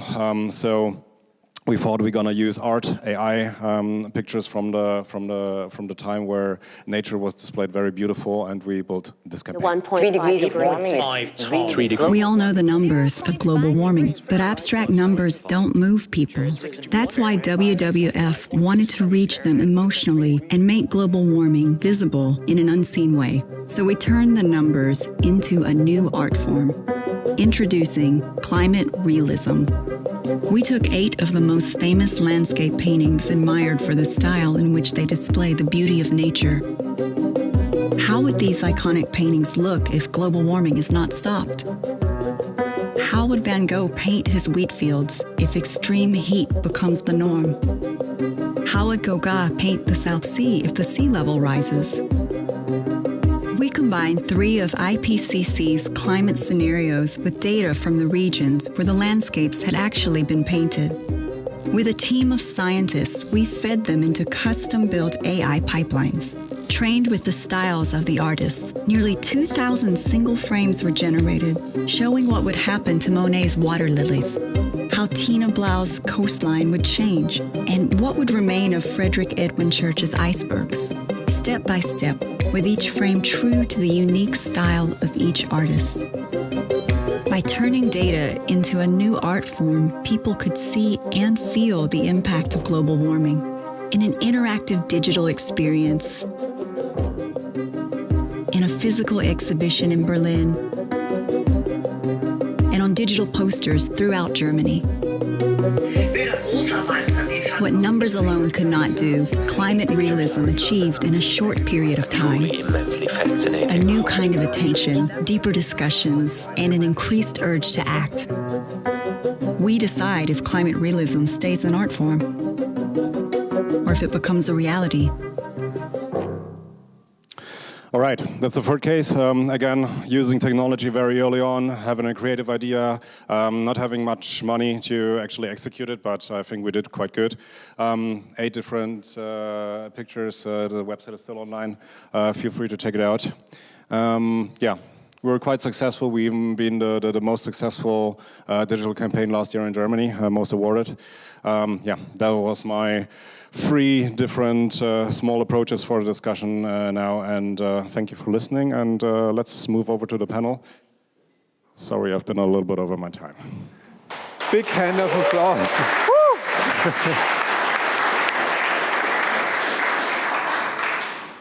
I hope Carl picked a little bit your brain what is possible, and so for this afternoon take some inspiration. And now I'm really happy to hand over to charming Julia. Please come on stage and moderate the panel. Thank you so much. Hello and welcome everyone, and good morning. I'm very proud to be the host of the session today on our panel about creative approaches to solving sustainable challenges. Maybe a little bit about me. I'm a social and serial entrepreneur in the education sector, but above all, I'm someone who's passionate about empowering people to use technology to do good, and I'm very happy to moderate this panel here today. If you want to know more about it, my colleague Madison, who's also here in the audience, she will have a think tank after lunch, so you can go and join her at 2:40 and to get more information about that. But now, it's really a pleasure to be here with you on this panel and to explore a bit more in detail how creativity, as we just have seen from Carl, and innovation and interdisciplinary thinking can help us to tackle the most pressing challenges of our time, as the UNDP this morning just already gives an idea about. So, whether we are talking about climate change, we just saw this, or global nutrition, or social equity, it's clear that we need fresh thinking and bold experimentation. So really welcome everyone into the sandbox for this panel. And together with our amazing panelists, we will dive into examples that give you an idea on a glimpse how this could work like. So without further ado, I would really like to welcome Carl again on our panel. You already have seen him today. Carl, please take a seat. Yeah, he already introduced himself, and also I would like to ask Alex to join the panel. You also have seen Alex this morning. He's the sustainable lead at the Cardano Foundation. Hello, Alex. Thank you for being here as well in the panel. And I also would like to introduce Yoram to you. You haven't met Yoram yet. So Yoram...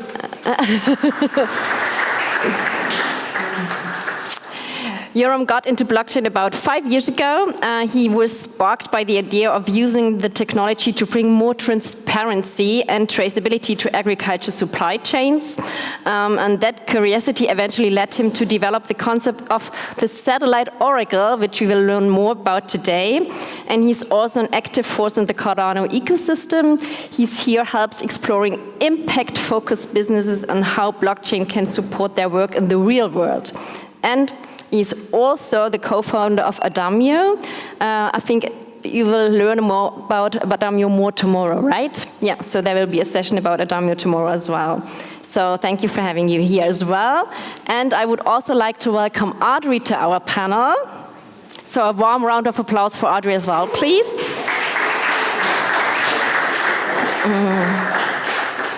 Oh, thank you so much. But maybe a few words about Audrey that you know who he is. So Audrey is the co-founder of Blockchain Lab Drenthe and a pioneer in public service blockchain applications. For example, the Energieknip, which was developed further to the Multiknip. Yeah. And you can freely translate it with, yeah, it's kind of an energy wallet. It's kind of a wallet where he used IOTA to reward households, but you can explain a bit more in detail right now, I guess. Yeah. And he's also the founder of PBT token. So it's this idea about purpose-bound tokens, right? Great, yeah. And in addition, he's also teaching blockchain at NHL Stanton University. And makes complex system easy to understand. That's what we just need here, right? So that we can really come up with great ideas. So I'm very happy to have you here on the panel. And with that, we just head off with the first question. And I will pose this question to you, Carl, because we just said there's really great examples you came up with. And you said, yeah, this was a process at WWF. You were just 2 weeks there when you started. But please give us a little more of an insight. How hard was it actually really to come up with it? Was it just, oh, we did it? Or is there really a process behind? Because I can imagine WWF is really a solid organization. And if I think about UNDP, what can we recommend UNDP if they want to also come up with creative ideas? How do you do this? How do you get the spark in the organization, but also make it possible that it becomes real? I mean, the campaign was highly innovative, and innovation is, at least from my point of view, is always a top-down thing, right? So basically, the first thing I did was going to our CEO, and I was like, yeah, I will build something you won't understand, but you will like it in the end. And that kind of made it possible to execute this, because if you're coming from WWF and if you are in an industry that's mostly built on trust, and because donations flow in by trust towards the brand, towards the people and everything, you can't really fail. So you have to think every single step through, and every single step, especially in a campaign like this, is also how is the money coming in? Like how do you communicate this? So the challenges have been very, very broad. And of course, as mentioned before, beginning of 2021, we didn't have the tools. Like, we were building a lot of that stuff. We wrote our own smart contract. We basically had our own shop system built in Web3, which is completely ridiculous if you look what WWF is usually doing, right? Mm-hmm. There have been a lot of challenges. There have been a lot of very smart people supporting us. And yeah, so in the end, we were just running as hell to make this happen, because we knew, okay, we want to be the first ones going out with a campaign like this, because we don't need to do this like a year later, because they're a copycat, basically, of the original idea. And I don't know how many of you have been working in structures and bigger organizations that have multi-layers of people with decisions. It's a nightmare. It's a pure nightmare if it comes to executing something like that. So yeah, it was challenging, but it worked. Yeah, and can you just bring it down to one recommendation you would say you would have to do just to really bring it through this nightmare? What helped you to do it? It was fun. Okay, you just... It was fun, and of course it also converted. So I strongly believe from the very beginning that this will be a fantastic campaign. And yeah, of course you had so many backup plans. You have so many solutions if it comes to if shit goes down communication-wise. What are we going to answer and everything. So the preparation list was incredibly big, but it was also fun digging into the space, looking into this, and also seeing the potential that we on the other side didn't use, if you ask me, fully afterwards. But that's a different topic. But yeah, like looking into something new, into this playground, that's just fun, and that drives me definitely. Oh, fun is really a great motivator. Yeah, I would really like hand over to you, Audrey, because you also had a project or have a project with the Multi-Knip where you use blockchain technology, but not for fundraising. Maybe you can give us a bit more of an example of how you use it. Yeah, we use it for spending money instead of for raising money, right? So it's purpose-bound money, and people have been using money for thousands of years, right? But we have a very limited set of rules for how money functions, and we wanted to enhance that. So there is funding in the world, right? But the problem is trust. There are donations, but getting the money to the right people and having it being spent on the right goal is the really tricky part. And we solved that. And to extend on your first question a little bit, we deal with governments, right? Local governments, cities, provinces, etc. And let me say this, innovation at small companies is hard. Innovation at larger companies is harder. Innovation at government level is nearly impossible, right? So we had to have a trick also. We didn't have the fun factor, right? But government is very risk averse, right? You can have beautiful plans and beautiful applications, but the first question is, what is the risk we're going to have with that? If something goes wrong, you have all these beautiful plans and it's going to work and the future will be bright, but what if not? And that was our fun factor, convincing them that the risk is only very small, that we thought about nearly all fields, and that the reward was very big, right? Because government is very conservative. I mean, they invented centralism, right? And now you're coming with a decentralized system. That's a big shock. Definitely, yeah. But this is a really good thing about the trust and to convince. I can imagine, Alex, this is one of your daily work you have to do. Can you support like projects and initiatives from Audrey and from Carl from Cardano side? So I can answer this question in two ways. One, like on a daily basis, working with stakeholders that require high trust and low failure rates. From that end, it requires patience and understanding. And most importantly, I think what it requires is empowering the internal champions for Web3. And these may or may not be in innovation departments. It's not always that obvious. But they know the needs of their organization better than I or any dev in my ecosystem would ever know that. So finding ways to enable that is like one of my primary tasks, and that's one of the reasons why I love my job, is like empowering people that can actually do the change.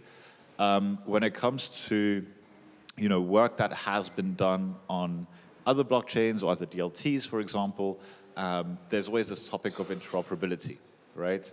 The different blockchains and different DLTs are useful for different things and might have a competitive edge. I think in future, there will be some level of convergence of what these capabilities are, and then you're really just talking about kind of product market fit in a very traditional sense of the word. But at the same time, you have to think about the sustainability of the blockchain or the DLT that you're working with, and this is not only measured by its environmental impact, which was major back then in 2021, and actually the WWF drop brought a big light to this. There was like a very niche crypto NFT market for art that moved over from Ethereum to Tezos.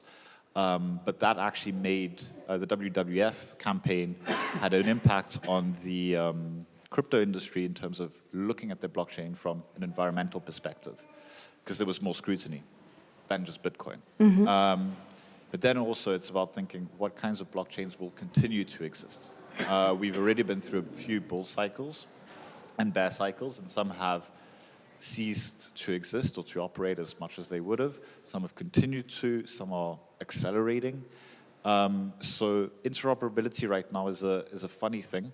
We see ecosystems kind of closing on themselves a little bit more with this kind of acceleration mindset that a lot of the new movers are bringing in.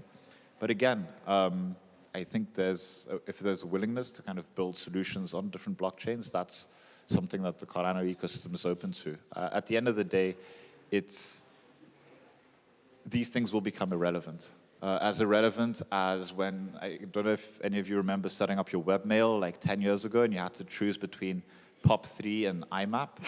Yeah. Did you ever know what that was? One of them, yes. I figured it out like last year. So one of them allows you to download your entire email database locally to your computer. The other one keeps it online and refreshes it. That is the equivalent where I see like blockchain adoption kind of moving to where you set up a service and you don't even know what blockchain it runs on. So it's a yes.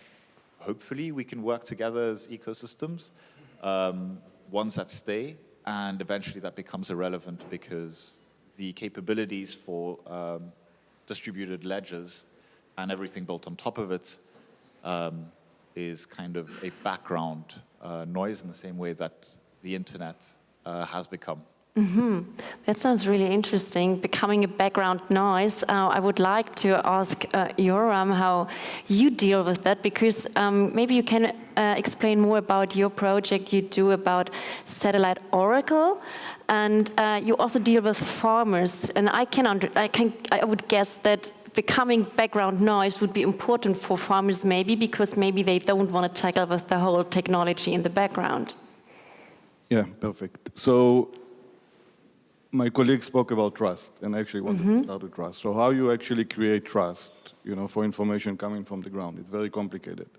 But how you do it at scale, it's even extremely complicated. So you need technology for that, and this is where satellite could be a great candidate. And what we are developing on Cardano is basically what we call a satellite oracle. And oracle on blockchain, to people who doesn't know, it's actually real-world data represented on-chain, right? So weather information can be on-chain. So what we do, one of the use cases we are doing now is with 2 million farmers in India, where we actually take land border information from the satellite at scale at a very low rate, and sustainability index of the land, so how the land improved over the last 12 years or decreased, and we put it on the oracle. But together with that, we actually combine, technology is not enough, we also combine a layer of agent from the ground that add information and verify information. Okay, and that creates a level of trust of information at scale that is very relevant for many organizations. Okay, the government in India is interested in that, to compare for land ownership and status of the land, microfinance, microinsurance. And above all, the objective of all of that, we spoke about government and all of that, and all of the different big organizations. Actually, through that, we want to empower more the farmers. And it's very important. All the objective of that is how we give farmers actually a trusted layer of information that through that they can actually do better. Get more efficient microfinance deals, more exposure to trading, and so on. So that's what we are working on, very excited, and we get a lot of other use cases interested in that model of actually having trusted information at scale that can connect to multiple use cases. I can see many use cases with WWF on that, for example, right? And forest conservation and tree planting and stuff like that. So give this trust layer that everyone is speaking about.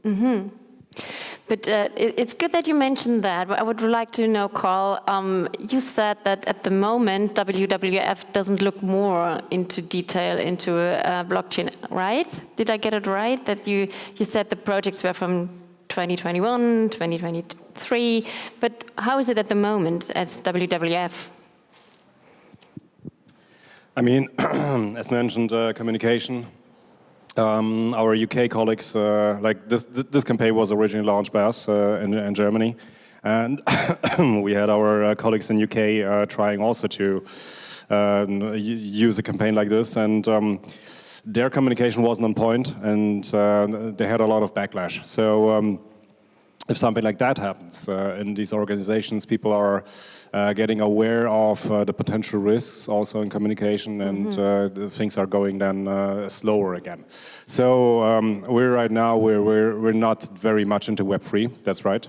For me personally, I think that's a shame because the potential there, what the technology brings with it, like transparency, having this starting point of the nation, and then having this whole journey to showcase people what's happening with, I don't know, like their $100 they're spending in.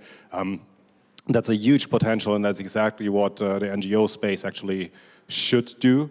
But of course, this is coming from someone that's younger than the average donator, and from someone that's very digital-minded, and from also someone who understands Web3, blockchain technologies and everything, but we're still a bubble, right? We're still not that mass market as we probably think in this space. So these two sides have to kind of like merge with good cases and then continue, because it's sometimes completely complicated if you talk about blockchains, and then you have a wallet, and then you have blah blah blah blah blah, and oh no, you have to be on the other chain. Who understands that? My parents don't, and they will probably be donators. So we need to build solutions that are seamlessly integrated, just as mentioned, and then we can look into this again. Yeah. And maybe, passing to Alex again, do you think that also Cardano Foundation can help with that, not just on a technological level, but also maybe on a marketing campaign level? So even beyond marketing, there's an inherent cost to innovation. You mentioned it very well earlier, where cost is high, right?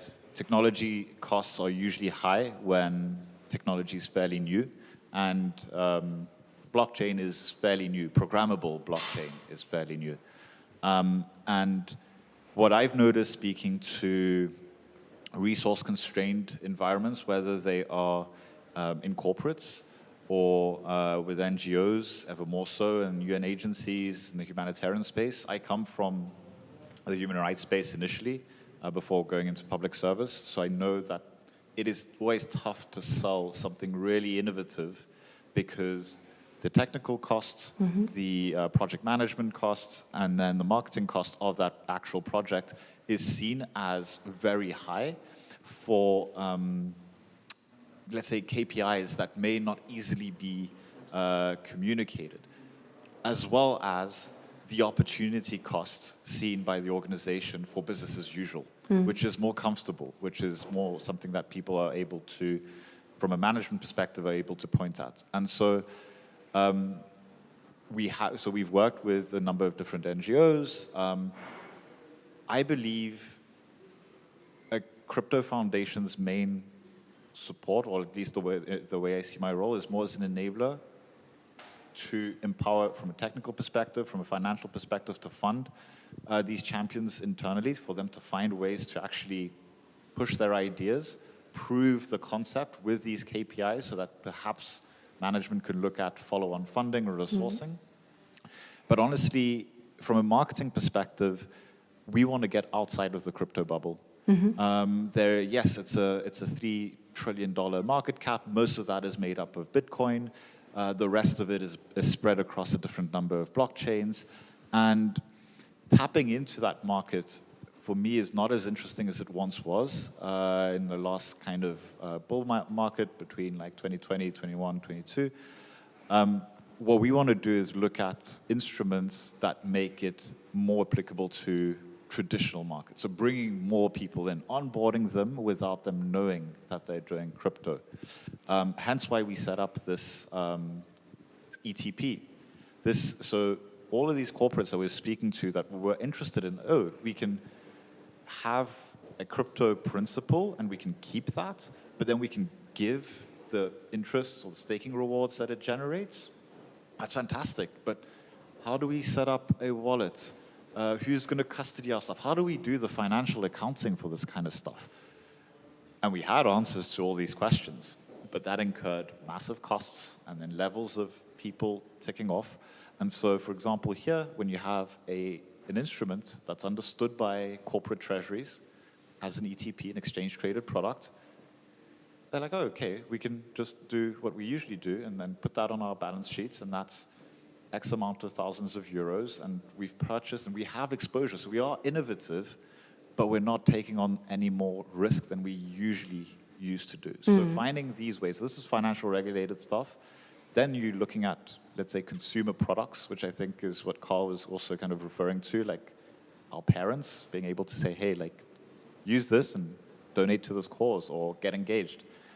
Even for like an older generation, like grandparents or whatever, social media is crazy, let alone setting up a wallet and doing all these things. So accessible mass market, so consumer-centric products, but that's always tough to crack.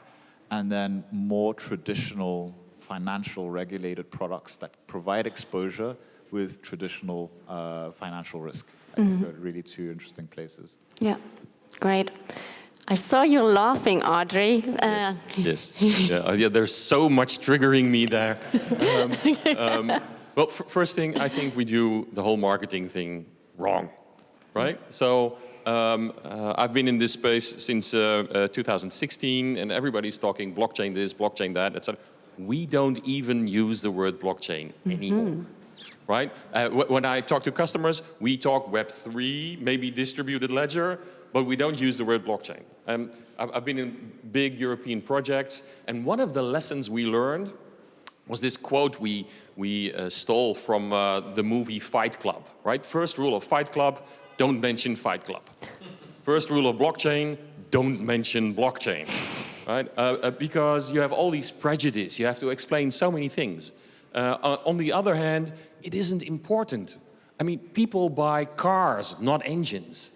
If there's a V8 or a V10 in there, maybe a few people will care, but most of the people don't care. Well, we made a wallet with purpose-bound money, right? So you have different kinds of money which you spend on specific purposes. Our story is, my grandmother had a wallet, and in that she had different compartments, and she had grocery money, clothing money, rent money. That's something which people can relate to. And all these new technologies, that's scaring, right? I don't see my grandmother working with MetaMask or whatever, right? So the marketing is wrong. I mean, even, excuse me, but the name of Blockchain Week, right, is wrong. It should be Solution Week or something, right? And that you're doing it with blockchain, that's nice. And I understand where you're coming from, right?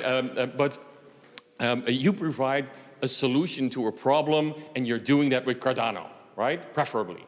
But yeah, that is innovative stuff. We have 100,000 users, 100,000 families that have a blockchain application on their phone.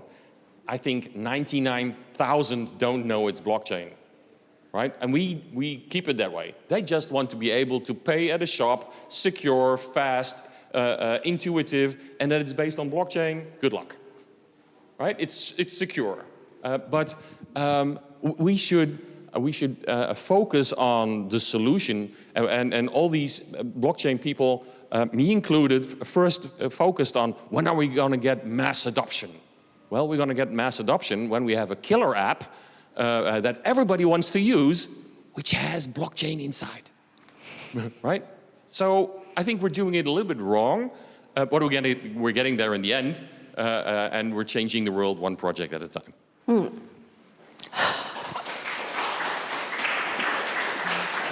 I add to that, I agree. So I was in India a couple of weeks ago, meeting with a lot of farmers, And no one said they need blockchain, right? They need better trading access, they need better microfinance, lower commissions, right? This is what they need. They don't need blockchain. So 100%. And at Andamio, we really worked at the solution we are doing, and some of the projects we are doing, people don't know they are using blockchain. Right? And it's important for compliance and stuff like that behind the scene with some of the big brands, but the end user doesn't need to be aware of that. So 100%, and yeah, that's really aligned to that. And I think we are getting there. I mean, we are in legal compliance, security compliance, right? Use cases, and I think the scale will come eventually. As I mentioned, it will be embedded, the way I see it, in every website, in every solution without knowing you're using blockchain.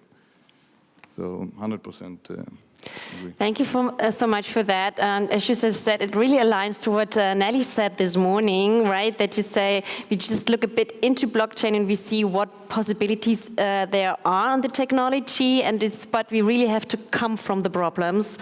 And maybe I also want to use the time now because we're really already at the end of our panel, but maybe you also have questions here, yeah? So please go ahead. Do we have a mic for the questions in the audience?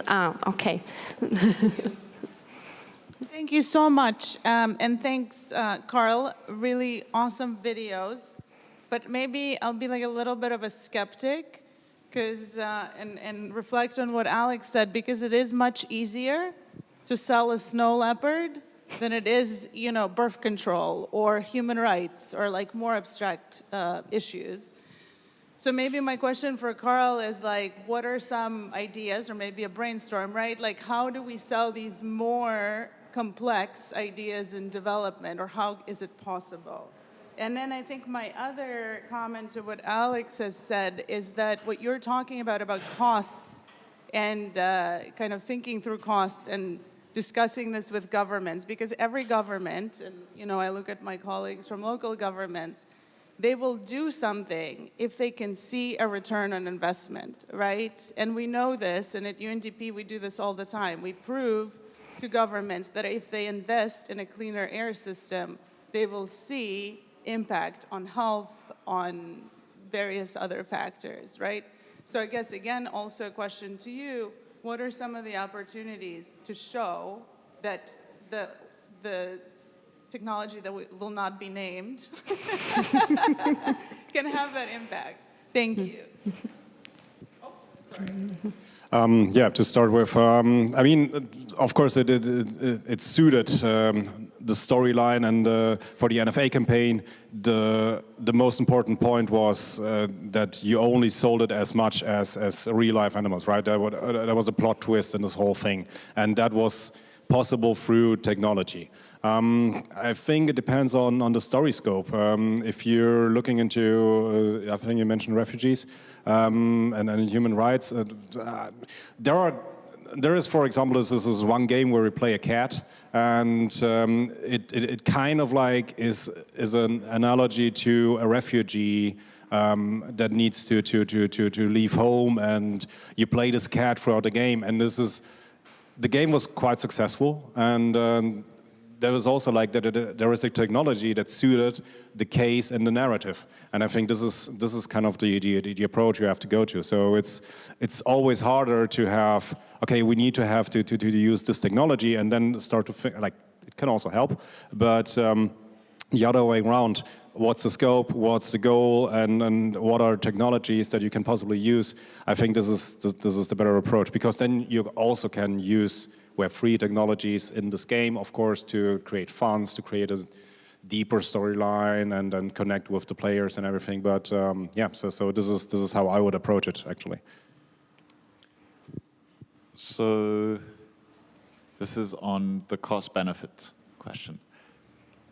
I think when it comes to any approach with technology, it's about providing an integrated service. And then using that, measuring little outcomes, impact outcomes related to it, right? In the case of public sector, there's likely to be some level of sustainable development goals because of national contributions to them and all these sorts of things. So one interesting analogy is looking at cloud services and the digital transition to cloud, which has been interesting, right? We think cloud, enterprise cloud is ubiquitous. It's gone kind of stalled to a certain extent. It's certain, in many places, some investments that were made in certain major cloud services are super high. Same thing with ERPs. In some cases, the business costs have become too high, but the vendor lock-in has been strong enough that people cannot escape this. So the first thing that I think is really interesting with decentralized technologies and solutions that integrate them is to look to maximize open source solutions and solutions built on top of that to minimize vendor lock. Because that is the way, in my view, that public and private sector organizations that deal with enterprise software get caught and are then dealing with sunk costs. Now, on the other hand of this, on the positive side, integrated solutions that tackle one particular problem across different types of solutions on the same thing, I think that is the comparability that we need. Obviously, it is, because it's a nascent technology, it's up to these businesses to perhaps subsidize this experimentation, which is what we're doing currently. One of these examples is with the UNDP blockchain accelerator, right, where startups use blockchain as part of one of their technical solutions to deliver a service.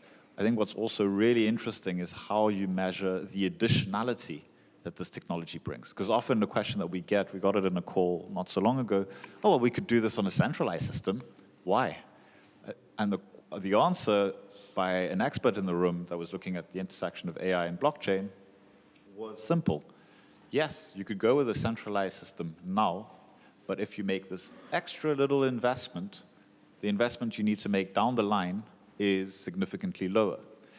And so I've worked with some colleagues that are developing a framework to also calculate in a meaningful manner what is the additionality of blockchain technology to a startup's solution stack or an enterprise's solution stack as it relates to the SDGs. So it's not only about looking at business costs, but also looking at whether the technology adds something valuable to the people, planet, profit type of cost. I hope that answers the question. All right, we have time for one more question. Yeah. Thank you very much. Actually, I have lots of questions I will approach during the coffee break. But two questions. One is it about the volumes? So do we need to aim for what amount of volumes, people, or that the costs are justified? For a small city with up to 50,000 people, is it worth to go, or there is some limit there? And the question to you about, have you worked with the developing countries, with any government of the developing countries? It's interesting. Thank you. Okay, let me try to tackle this hard question. We did lots of projects. Our first project was in a municipality with 108,000 people, right? 50,000 families. And the municipality came to us to make these homes more energy efficient, a sustainability project. First, we had to convince them that blockchain doesn't cost any more electricity, but saves electricity. So that was the first hurdle.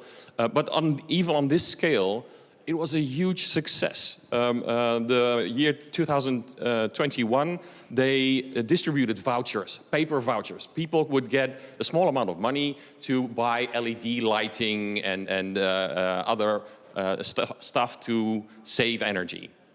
Only 16% of the budget was claimed by the people living in the city over a period of 7 months' time. And the municipality even sent out 3 letters to all these families asking them, you've got this voucher, use it. Go and buy yourself energy-saving measures. Only 16% of that was claimed. They came to us and we provided a solution. On January 11th of 2022, we sent out QR codes, which gave these people credits to buy LED lighting, etc. 13 days later, 100% of the budget was claimed. So 16% in 7 months versus 100% in 13 days. And it was such a big success that the municipality doubled the money and the second batch of money was gone in 11 days. So people that were throwing away these paper vouchers the year before were now all of a sudden using that money, right? And we created a win-win situation with that. It was a win for the people living in the city because they were able to save money and lower their energy bills. It was a win for the retailers who got extra revenue. And when you go to the shop, you don't buy 2 LED lights. You say, okay, I need some paint and some brushes also. So they even got more revenue. It was a win for the municipality because this subsidy money, 84% they had to send back to the government. And now this money was going into the local economy. Right? And it was a very big win for the environment because we used an IOTA protocol which uses less energy per transaction than a bank transaction even. Right? The only energy you spent was 10 seconds on your phone for mining the transaction, and that's it. So we can show that it is a big win for all these different parties, even at a smaller scale. But yeah, you need to do some really hard convincing.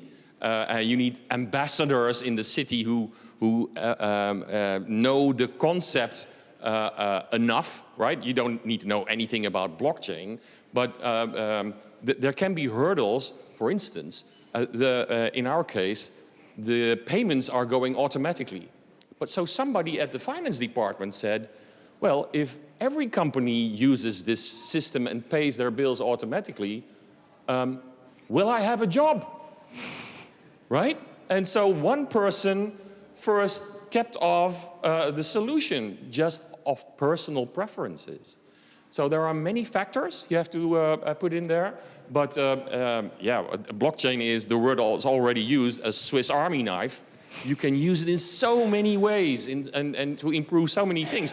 I mean, all of you know we are not able to pave asphalt roads, right? But we are able to improve and make corruption a thing of the past, that all the payments are traceable, and etc., which is a big deal in some countries. My wife is from North Macedonia, so I've been going there for 35 years. I know a little bit how it works there, and that there are very big difficulties in nearly all the areas that you described.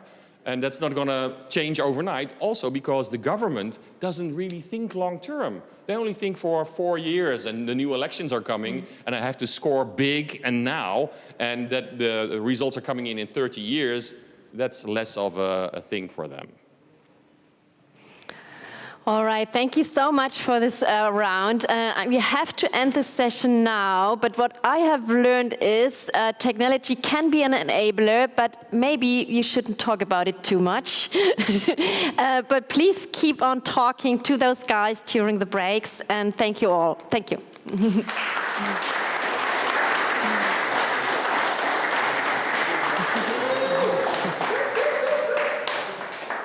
So, we hope we got your brain picked. Now we do a short break where we want to connect you. So the best possibility is always at the coffee.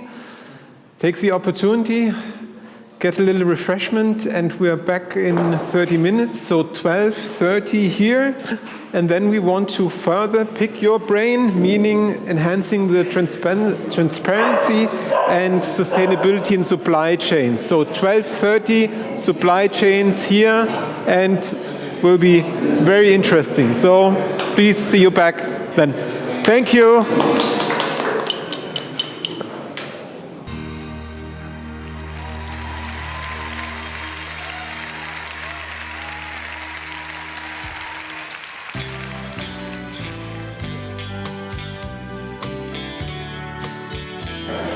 So, let's start again.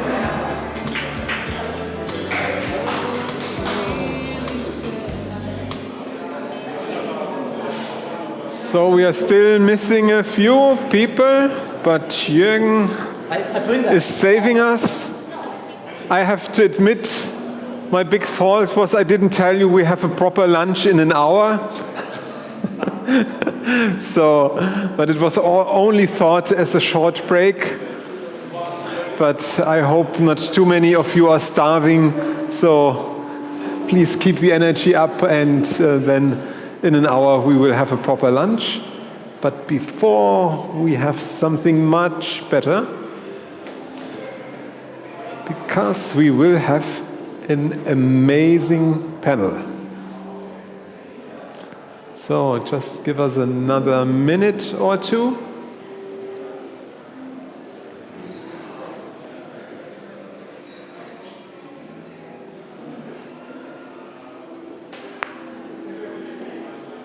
Then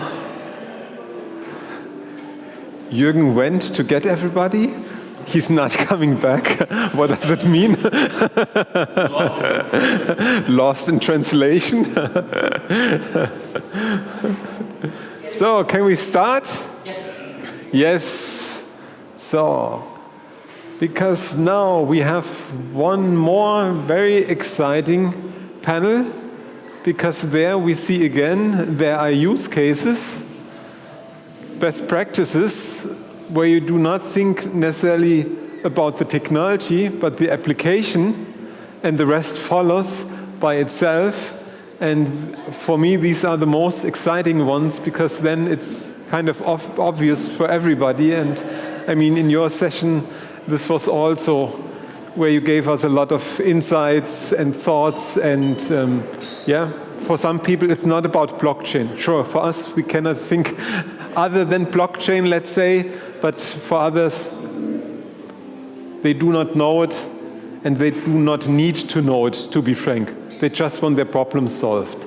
And therefore, we have a panel now where the problems were solved and are solved. And so I would love to hand over now to Martha. She will moderate. Oh, Andre. Yes, you are. Oh. He has a keynote, right? You have a keynote before. Then let's go, come on. Yes,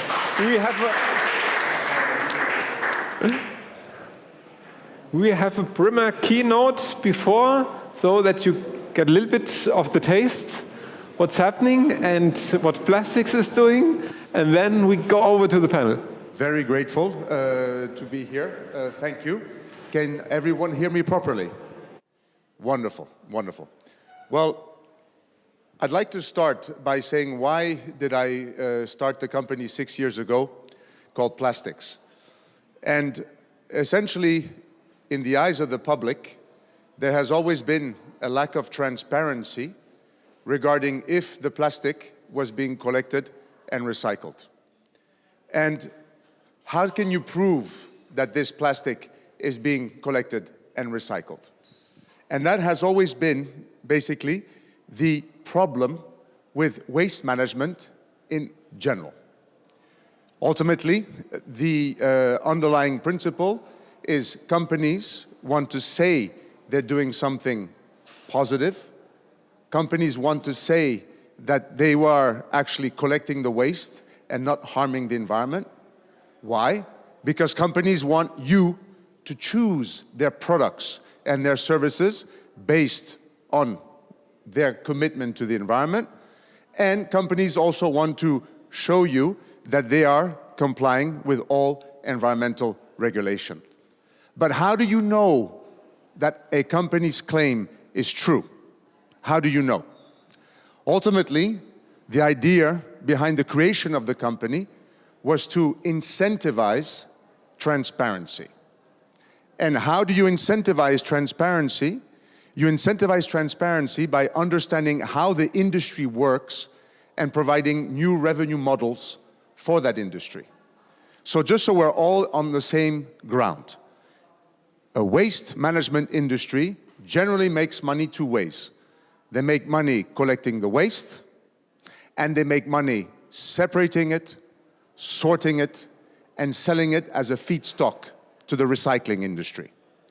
The philosophy behind plastics and using blockchain technology was to incentivize transparency by creating a third revenue source in the form of selling the data that guarantees that the waste was collected and recycled. Of course, most of us know that blockchain is transparent, it's immutable.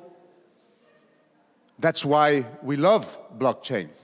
But you can publish a lie on blockchain and it'll be transparent and it'll be immutable. So what's very important is to verify the information that you're publishing on the blockchain. And the solution to the lack of transparency in the waste management industry was the verification of data that is related to the actual act of recovering waste, selling the waste, shipping the waste, receiving the waste, recycling the waste, selling the waste again as a new feedstock to the recycler, and having the to the manufacturer, and having the manufacturer use this new recovered waste to create new materials, new packaging. So the application of blockchain basically was in analyzing all of the invoices, the proof of payments, the logistics documentation related to these invoices from each component of this chain, from the recovery to the recycling, and from the recycling to the manufacturing. And ultimately, I made a business. I'm not a non-for-profit. I need to generate sustainability not only from an environmental impact point of view, but from an economics point of view. And decided to embark in the industry predominantly in 3 areas: fast-moving consumer goods, sports industry, and of course, the waste management industry. Danone is our largest reference customer in the fast-moving consumer goods industry that use NFTs, which reflect the information of the documents that I have shared, the invoices, the proof of payments, the shipping information from the recovery to the recycler, from the recycler back to Danone to be used again in packaging. So let's just take a common example, polyethylene, PET. PET is virgin plastic, but when it's recovered from the environment, PET becomes rPET. Prove the percentage of rPET in your bottles. Blockchain and plastics do that. From the perspective of that digital certificate, that NFT, Danone does not sell it. But how do we incentivize waste management companies to be able to generate new income so that they can finance hiring more workers in developing nations? We are in 22 countries, in Africa, in Latin America, Indonesia, in India. How do you incentivize paying those workers? How do you pay for new machinery? How do you provide personal protective equipment? How do you provide medical care? You sell this certificate as a plastic credit.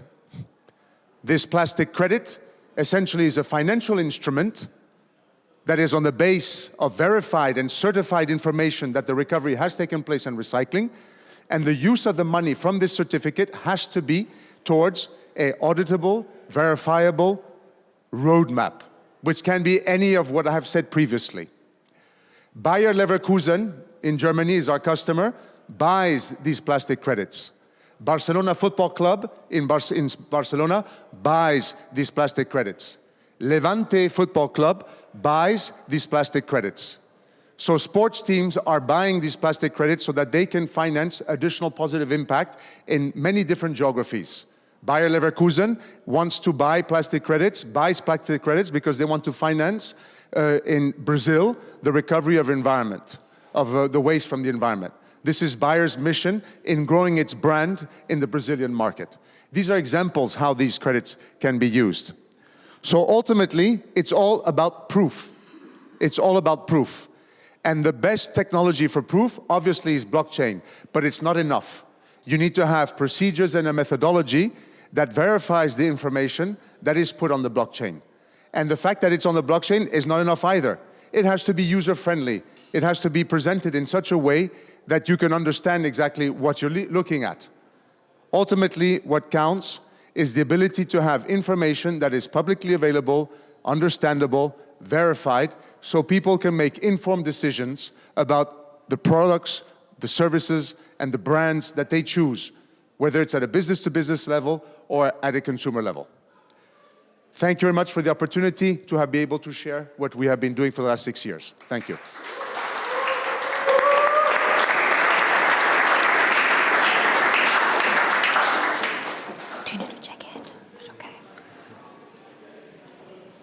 Andre, many thanks. I think this is one of the most impressive use cases we see out there from my perspective, because it's so tangible actually, and it's not hypothetical or where you see it often, this or that idea, but this is something which is happening and which the industry adopts and where we can see, and I think this will follow soon, where a lot of other industries and ideas will follow, and we see the blockchain used in a way which we all hope for, but we are still waiting for, kind of, and this in a broader range. So now finally,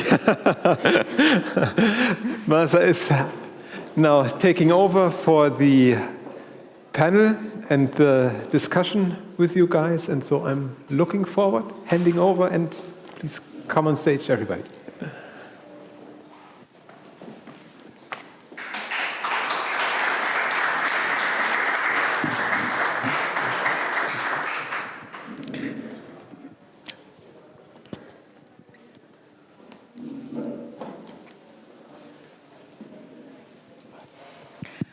Welcome, everyone, and thank you for joining us in this crucial discussion panel about enhancing transparency and sustainability in supply chains. Today, together with Andre, Toy, Osa, and Valerie, we are going to explore how blockchain technology is going to create a more transparent system in which we can avoid fraudulent activities and negative aspects. So transparency is a very important topic in supply chains, and today we are going to explore it together. My name is Mahsa Dorfard. I am the Sales and Marketing Manager of Coinix, which is a blockchain investment firm based in Hamburg. And now I'm going to ask our speakers to shortly introduce themselves. Okay. Hello, everyone. And hello to all the online viewers as well. My name is Tui. I'm a research associate at the Fraunhofer Institute for Material Flow and Logistics. The Fraunhofer IML is part of a research network of 76 institutes, and we do applied research. So we are trying to think about how breakthrough innovations can be turned into useful business models and make an impact on society. I'm bringing insights on my two projects, Trusty Food, which is an European research project about how will the future of sustainable food supply chains look like. And another project I'm currently working on is Forest Guard, which is about blockchain-based solutions for compliance to the European deforestation regulation. Thank you. Hello, my name is, you can hear me, Valérie Raffa. I work for Zengate Global. Maybe some of you know the founder. His name is Daniel Friedman. He used to work with the Charles Hoskins, IOG. Just quickly on my background, I worked for a political organization like the European Commission, and it will have an impact later on. I worked in Croatia as a guest lecturer at on the European Union, so I've been to Montenegro in a concert of Rolling Stones, so that was great. So coming back from a very political organization background, but as well very corporate, and now for the last 6 months, I'm working for Zengate Global, and I'm not at all regretting to be in this new industry, vibrant, at least new industry for me. Hey everyone, and hello everyone that is watching online. My name is Osa, and I'm working for the IOTA Foundation as a project manager. And my work is focused on the implementation of the TWIN initiative, which is short for Trade Worldwide Information Network. And that's a digital infrastructure based on DLT that IOTA is driving and developing a coordination with other organizations, including the World Economic Forum and Trademark Africa. And I'm really excited to talk about how this digital infrastructure is working to enhance sustainability and transparency in the supply chains in the panel. Andre had a great intro keynote for us regarding this topic. Now for the first question, how do you see the current state of transparency in supply chain systems? Who wants to go first? Well, I can talk about so one thing that I would talk about is the fragmentation when it comes to data sharing, because since this twin infrastructure is trying to help and all these gaps, or bridge all the gaps of data sharing in the international supply chain, I think that's what I'm most paying attention to. But it's really, really fragmented. So if you think about when you're exporting something, let's say you're exporting flowers from Kenya to Europe, you have so many different actors that need to share data with each other, and there's no harmonious way of doing this. I mean, each organization might have very advanced and nice IT systems internally, but when it comes to sharing the data, it's not smooth at all.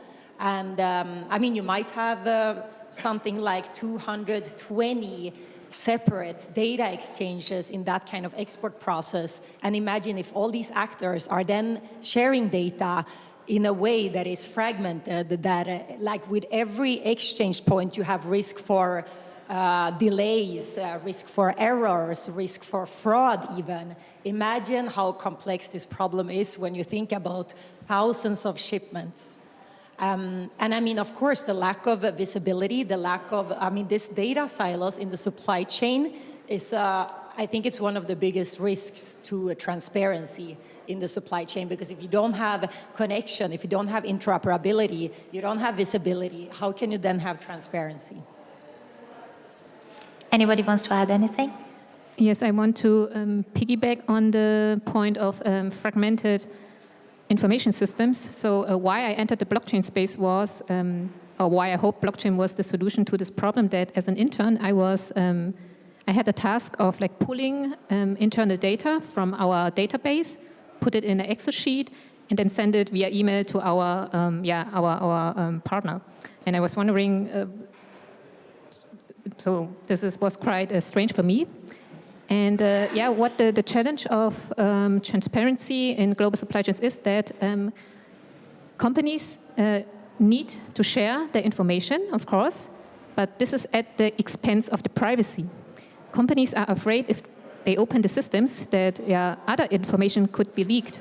So this is this tension which we are having, which is preventing from global supply chain transparency to happen. From our perspective, it's an issue of standards. And the general standard that we have encountered in the corporate world is obviously you don't promote your solution because it's blockchain.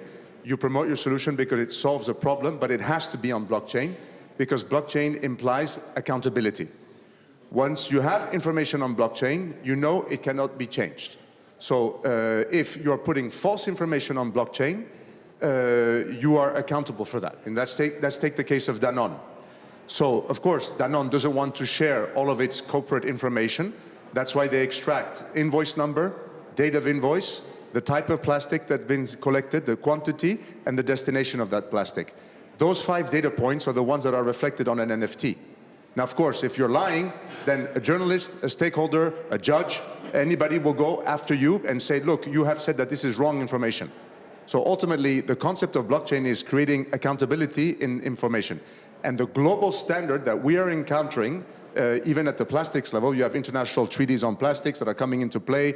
The plastic credit market is starting to become very mature.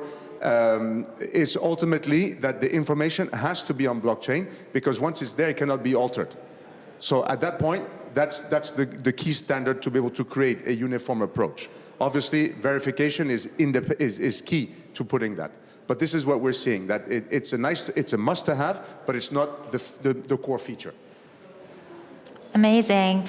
Yeah, as the supply chain systems grow more complex, new challenges will emerge. For example, making sure of an ethical source, reducing environmental harms and fraudulent activities. But if we want to mention the main sustainability challenges in the global supply chain, what can we say and how can blockchain help? Well, the concept of blockchain ultimately is enabling everyone to see verified data points, and I underline verified, according to each different entity along that chain. So I'll go to be very simple in my world, in the world of waste management, it's the recovery company, making sure that the recovery company is legitimate, there are no criminal records, the company is solvent, extract that data and put it in NFT format. The recycler, same thing. The manufacturer, same thing. You take these three different entities, and if they are publicly on the blockchain where their information is published, at that point, you know that you have a secured, verified chain of data that you can build upon. What does that mean? Well, if you want to raise money, donations to help, you need to make sure that the money that you're putting is actually going to end up where it's supposed to end up. So the first thing you want to know is that the plastic credit eventually is true information, it guarantees that the waste was collected, and it is meant for a specific activity. That's how the blockchain actually helps. The accountability, I cannot stress more the concept of accountability than anything else. Because once the information is there, you make sure that you have put the right information there. If not, there are consequences to your brand, criminal consequences. There are consequences over the place. And that's the real role that blockchain has across the supply chain. Maybe if I can add as well, I don't know how familiar you are with Maersk, that shipping company, but they used to partner in 2018 with IBM. They wanted this to use it as blockchain supply chain. It didn't work out because not every partners were doing the same thing. But they were a bit stubborn and they continued. So now they're working with the Singaporean government and they're tackling a problem that blockchain doesn't occur at first, but it's paperless. So using blockchain as well in a sustainable manner doesn't allow that we don't use paper. So these are another example of blockchain technology, how it can be useful. Amazing. Yes, one point maybe I want to add from the agricultural perspective is the lack of finance. So to transform, farmers have the issue, there are more sustainable farming practices available already. But the time of transition usually takes around 3 to 5 years, in which the farmers have to invest in new machinery, invest in new types of seeds, and also bear the risk that of lower income. So what I hope blockchain could also provide, or Web3, alternative funding mechanisms. We talked about the coordination layer, about public goods funding, right? That new sources of funding could be made available to finance that sustainable transition of the farmers. What I'd like to mention is something I'm also very proud of. It's very recent, and this only could happen because of blockchain. So we have signed a joint venture with a German company called Ecota to certify the information that plastics verifies to create carbon credits related to plastic removal. Who is familiar with carbon credits? Please raise your hand.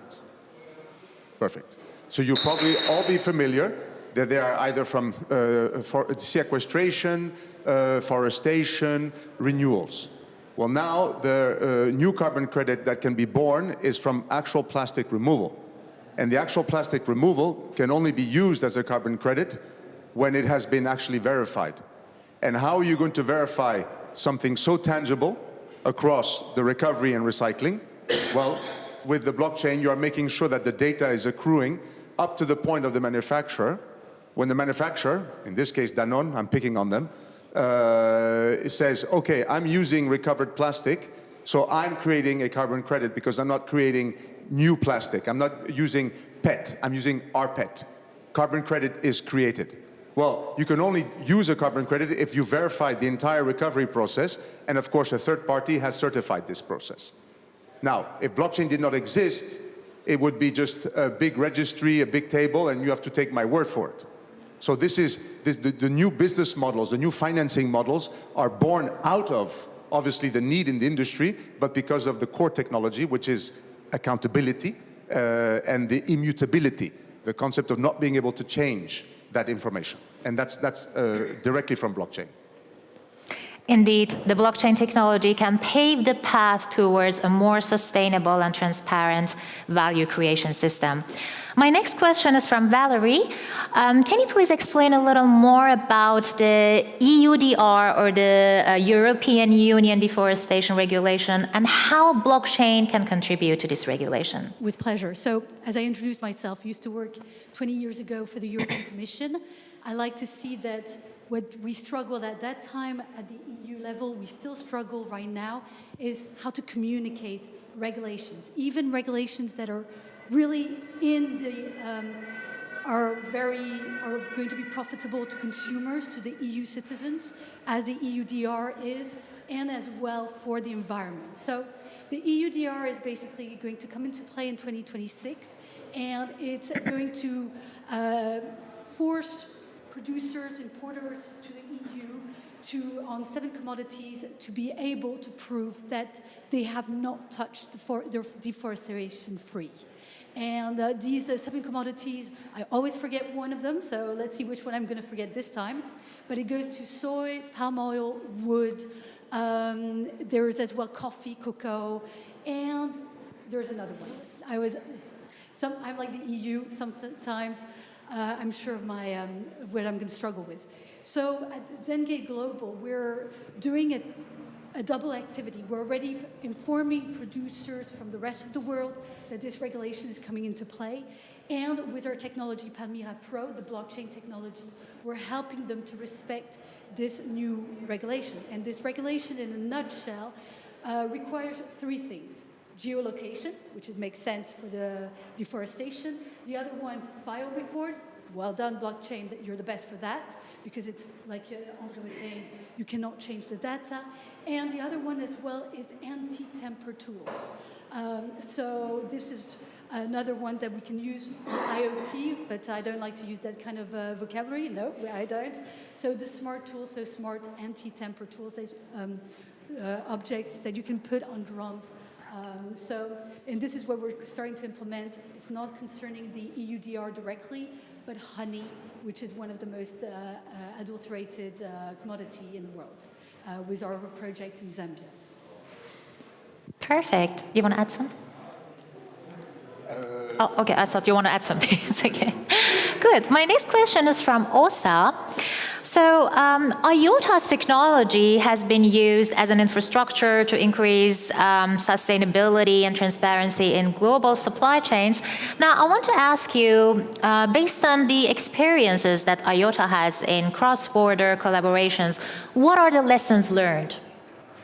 Yeah, so I think we have really seen how powerful it can be when you bring everyone together in a digital environment where you can share data. So I'm going to talk about an example because I always think it's easier if you talk about the real world example.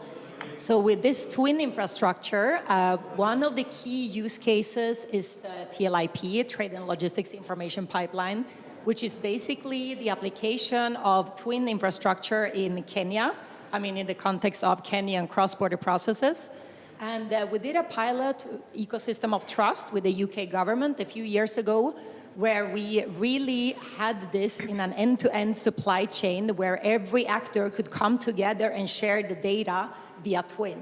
So instead of getting all these paper documents, printing them, sending them via email, PDFs, rekeying information into different systems to then send it again to another system, it was connected all through this TLIP, which actually fetched the data points directly from the Kenyan government systems that omit the data that is required in cross-border processes. And here I'm talking about export declarations, health certificates that came as raw data points via API integrations and could be shared directly to everyone, to whoever needed it. Freight forwarders, the customs authorities, the border agencies in the UK. It's important to clarify that, of course, all these actors didn't share all the information with everyone. That's why you also work with data points, because, if you have a PDF, of the commercial invoice. I mean, you just share the whole PDF. You can't select what to share and what not. You can also do this with blockchain. You can set permissions so that the owner of the data chooses who should see what information, and it's just shared as raw data points via API integrations.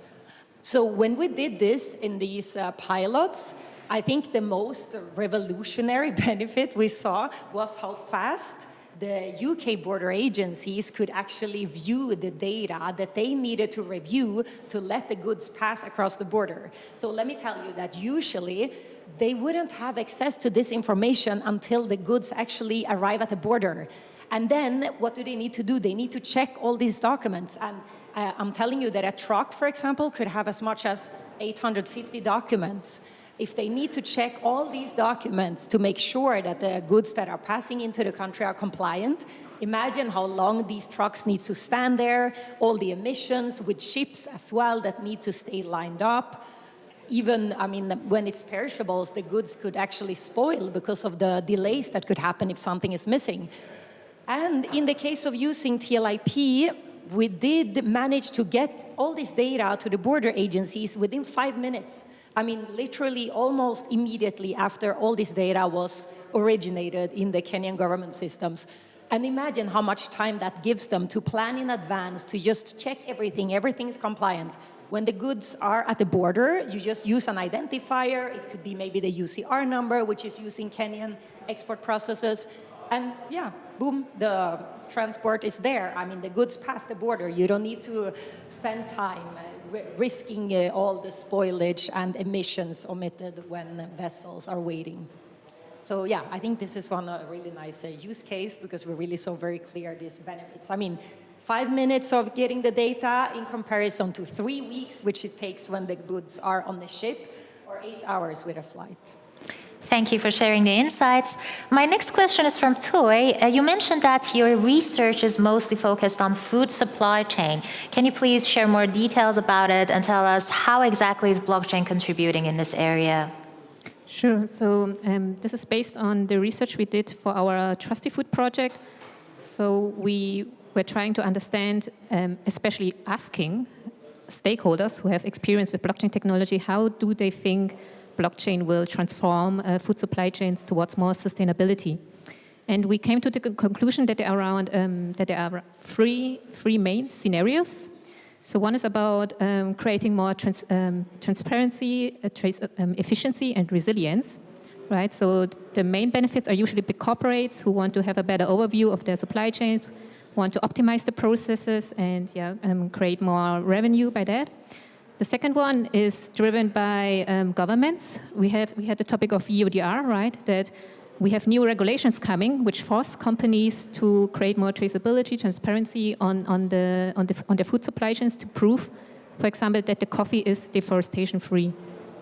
The third scenario is about empowering smaller local communities. For example, that small farmers have better access to finance. And also they can make decisions for more, which are more accurate, more needed for their local needs. So this is the three scenarios we have identified so far by asking the stakeholders. Perfect. One of the issues that we have as we're moving towards the mass adoption of the blockchain in different industries is patchwork regulations. So we need to come to some unified regulations that is going to be used across different industries so that we can move forward towards the adoption. But for my next question, I'm asking all of you, you can share your ideas. What regulation or policy do we have to change so that we can make this adoption happen faster as an accelerator? So I'm very passionate about this topic, how to make. From my experience, so we also had another project about blockchain and customs, and we talked about how difficult it is sometimes to convince, especially governments, also to, as the final end users, right, to be open to new innovative solutions such as Web3. And in the blockchain world, so we say, yeah, this is a public network, right? All the data is visible. But while building such applications, usually companies do not want to immediately launch their beta version on a public mainnet. So in the blockchain development world, we have this notion of test network, where we can test out new ideas. And I would love to see more, more innovative, friendly environments so that more stakeholders can come together. For example, also the end users from the government. Also, for example, also the farmers, that they are included, because in the past, the blockchain applications were mainly driven by the technology providers, right? Which are sometimes a little bit detached from the farmer realities. So why not come together, test it out, and build something together? Yeah, this is what I would like to see. Amazing, yeah. Thank you. I would like to invite everybody to do the intellectual exercise of replacing the word blockchain with accountability. And as a global standard, basically, you want every company, every institution to be accountable. The accountability factor is what precisely blockchain provides. Danone wanted to work with us because they had a blockchain requirement. Bayer, Leverkusen, blockchain requirement. Barça, blockchain requirement. And they're all blockchain requirements, but it's not because they're obsessed with blockchain or even to the point that they understand what blockchain is it because for them, it's if the information is on blockchain, I'm accountable for it. It's not going to be changed anymore. So as a general regulatory environment, you have to be accountable for the data that you are putting where. That's the general standard that should be there. And then, of course, from a regulatory point of view, it's important to bring it down to very basic level. What am I buying when I'm buying a plastic credit? Well, I'm buying a proof that the waste was sold, shipped, and delivered. So all standards and regulatory environments have to say that if you're going to create blockchain information, it has to reflect sell, shipment, and delivery. That's a standard, very general standard. And ultimately, governments regulate or trying to regulate around these factors. And then from there, you can build all sorts of different formulas and all sorts of different recipes. But having a standardized building block around accountability, around the methodology of how you are going to put that information on chain is what I see happening, and I see much necessary, much needed. Yeah. There are some skeptics in the market who think that or claim that using blockchain in different industries such as supply chain is going to add more complexities instead of making everything more efficient. Now, I'm going to ask Osa, what do you think about that? Do you agree? No, okay, so I want to say that this is something that I hear a lot. It's something that I encounter very often, that blockchain is very complex, and how can we make government agencies use that, etc. And I think it's very important to not just treat blockchain as a big whole. We need to really see, okay, so what kind of blockchain implementation are we talking about? So for example, with Twin, honestly, it couldn't be easier. You don't even need to change your systems. The pilots that I talked about, we did between Kenya and the UK for these flour, coffee, tea export processes. No one had to really change their systems. We plug into them as with API integrations. We fetch the data from there, so they don't even have to know what's going on in the background. I mean, yeah, of course, we need to set up the API integrations, etc. But I don't think that's more complicated than rekeying constantly information into systems, risking that something goes wrong, that there's errors. And I mean, when the errors happen, follow up with where it went wrong, which you definitely have a big black box where you need to figure out where things went wrong. So no, I mean, I think it really depends on how the blockchain is implemented. In our case, we connect with legacy systems, so it's not more complex. You just use your same systems, but you have access to more data, which is coming in through blockchain, through API integrations from all the different stakeholders you need to get the data from to be able to do risk analysis, for example, before the goods reach the border. So I think that's an important point to make. Indeed. Yeah. Thank you. In my personal experience, in my 54 years of existence, I have many times pushed the wrong button on the browser, and instead of seeing a website, I see the source code. obviously, it's immediately go back to the browser mode and not look at the source code. So a dashboard that is Web2 friendly is the only experience that we have encountered the corporates want to see and the stakeholders want to see. Now, they want to know that there's blockchain. If they click and they can see the representative information on blockchain, that's checking the box, but it's not the focus. The focus is addressing the Web2 mindset that we have, the user-friendly mindset that we have, and not putting the blockchain as in the forefront of that information. And so working very much on these Web2 interfaces was a way for us to break into the corporate world. Thank you for sharing the details. Now, Valerie told us about the European Union deforestation regulation.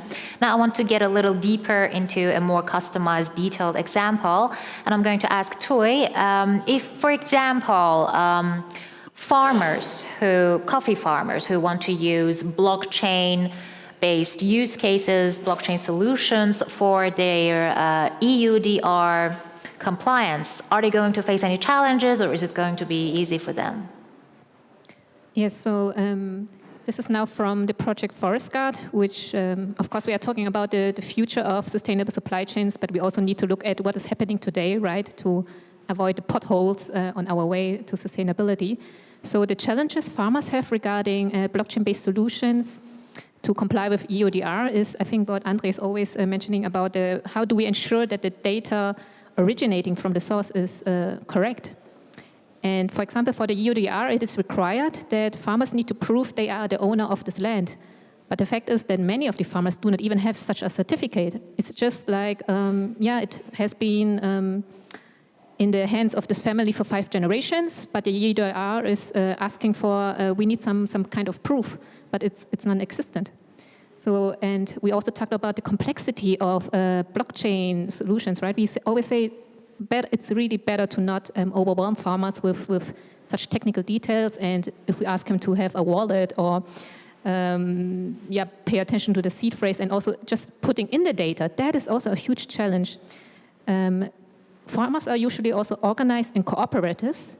So, and these cooperatives are sometimes responsible for like inputting the data and so on and so forth. So the challenge about how to make it practical for the farmers, so they are overburdened with more technical and regulatory challenges.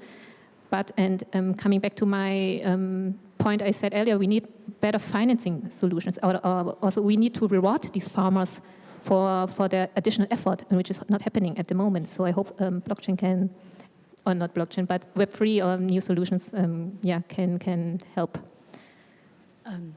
Just to add a few little things, what we do with Zambia so it's not really particularly to the EUDR, but with the honey is that firstly, they get the benefit in US dollars. The other thing is as well, they work in co-ops. So that has been as well a solution the way we did our platform is extremely easy. They can put all the data by the phone. The only thing is, of course, this is humans putting data into the system. We do have a business analyst as well who's double checking. So we do have, not everything is perfect. Sometimes there are like doubles of same numbers of identity of beehives, and we need to double check it. So blockchain technology is not going to be the magical solution for everything. There will be still human error. Some are, just because it's just in our case, it's 30,000 hives. So of course there's going to be some mistakes, but as well, the receptor needs to be as well double checking what is the data, if there's any doubles, etc. And we cannot ask farmers to do so. And at Zengate, we found this solution. Perfect. Thank you for sharing all the insights. Now let's see if anyone from the audience has a question. Yeah, lady here. Well, thank you very much. My question is for the plastics company. So can you just describe a journey how a waste management company, or if it is possible, government, because for example in Armenia municipalities are taking care of the waste management, can like here on the chain, can create an NFT and be certified, etc. And the follow-up question, what will be the incentive for them, except the ones that you mentioned? Thank you. Good question. So I'll from a business point of view, basically, we charge 2,500 euros one-time fee. Sorry, thank you. We charge a 2,500 euro one-time fee to onboard the entity. Government, Danone, or small recycling company in Peru, for example, or in Dominican Republic.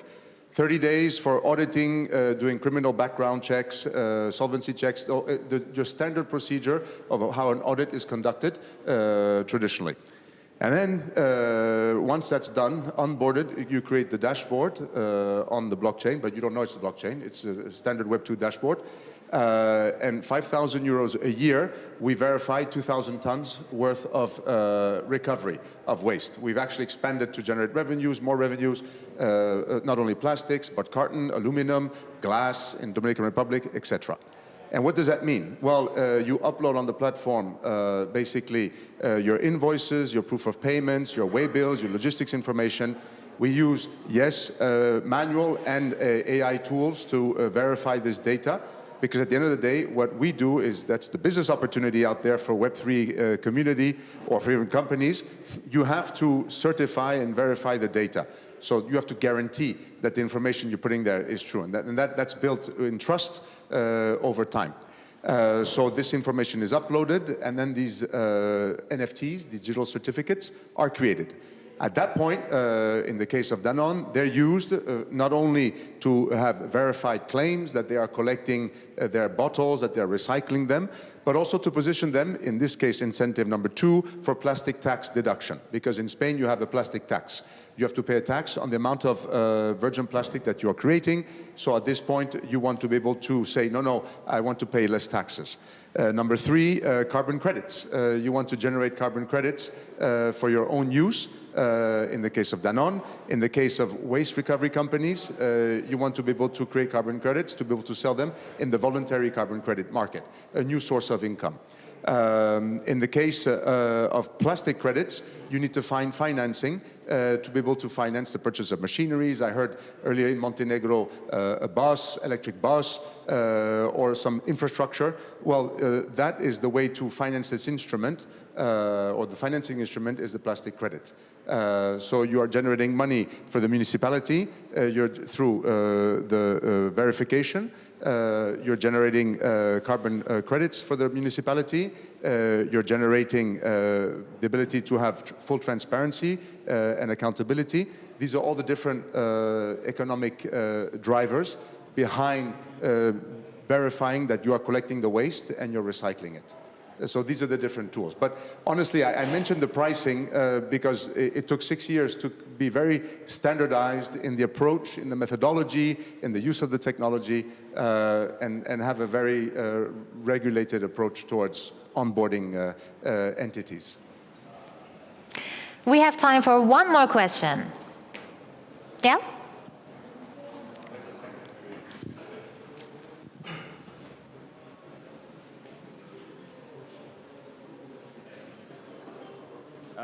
So how do your customers worry about the data in terms of where it's stored, or do they freely give up the data and they don't really worry about that part? And what kind of tools do you guys use currently for the data? Thank you. So in terms of the actual tools, I wouldn't be able to get technically back to you on that, but I can tell you that the invoice, which is obviously very confidential information, how much money you made, to whom you sold it, etc. You obviously don't want that to be public. So that stays on our centralized database, and that's secured. How is it secured? I don't have that knowledge to answer, at least publicly. What I can tell you is that the extracted data, the invoice number, the date of invoice, the type, quantity, and destination, that's in an NFT. That's an NFT. We've used the NFT basically as the public data point so that people know effectively that if X amount of plastic was collected and recycled, there is documentation out there with exact information that you can go and chase and track and hold accountable the person that issued that. That's how we separate the data in every single country.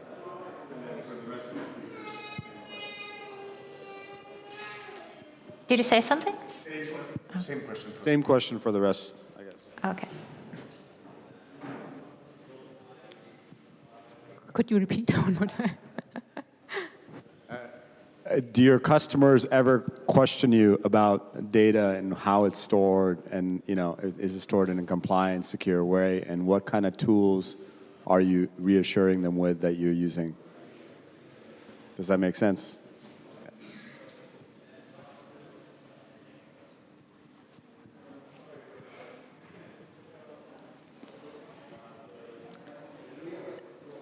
So the question was how to ensure that the data is secure, which is coming in.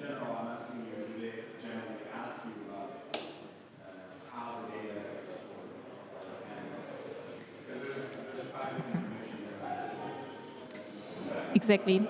So yes, we have to be very careful about what data is put on the blockchain, and blockchain also is not very good at. So it is a database, but we also need to be aware that it's a database which is not good at storing large amounts of data. So we need to think about, okay, what is essential to put on the data, right? To put on the blockchain, and to ensure whether the data is correct. So for the cooperatives and the farmers, of course, we need then to rely on the cooperatives to ensure that the data input is correct. So this is a little bit different from blockchain in crypto, that we say we do not need an intermediary, but as we say in supply chains, the blockchain is connected to the physical system, and we also need to find mechanisms to ensure that the data from outside is correct. Also, another point to ensure how data is correct, for example, for the EODR, it's also necessary to put, of course, the coordinates of the field of the farmers. How do we ensure that this data is correct? Because sometimes the data is old, or there are several sources which we can pull the data from, which is sometimes contradicting one another. So we need new methodologies, new analysis tools to ensure that this data from outside is correct. And how do we do this with plot farmer data? We use satellite data from multiple sources, right? And so we can guarantee, we cannot ensure 100% it's correct, but we at least can reduce the risk of error if we use multiple sources to ensure that the data is correct. Perfect. Thank you for the questions, and thank you for the information that you shared.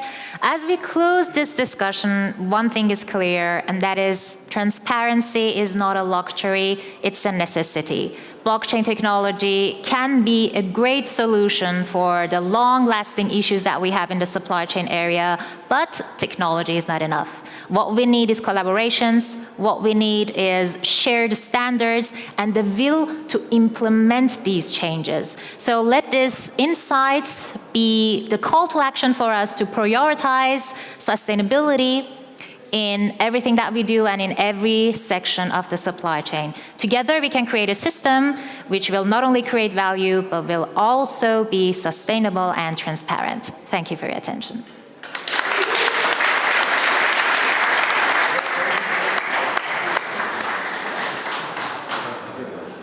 Many thanks for the great panel, and I could not imagine a better wrap-up for this morning.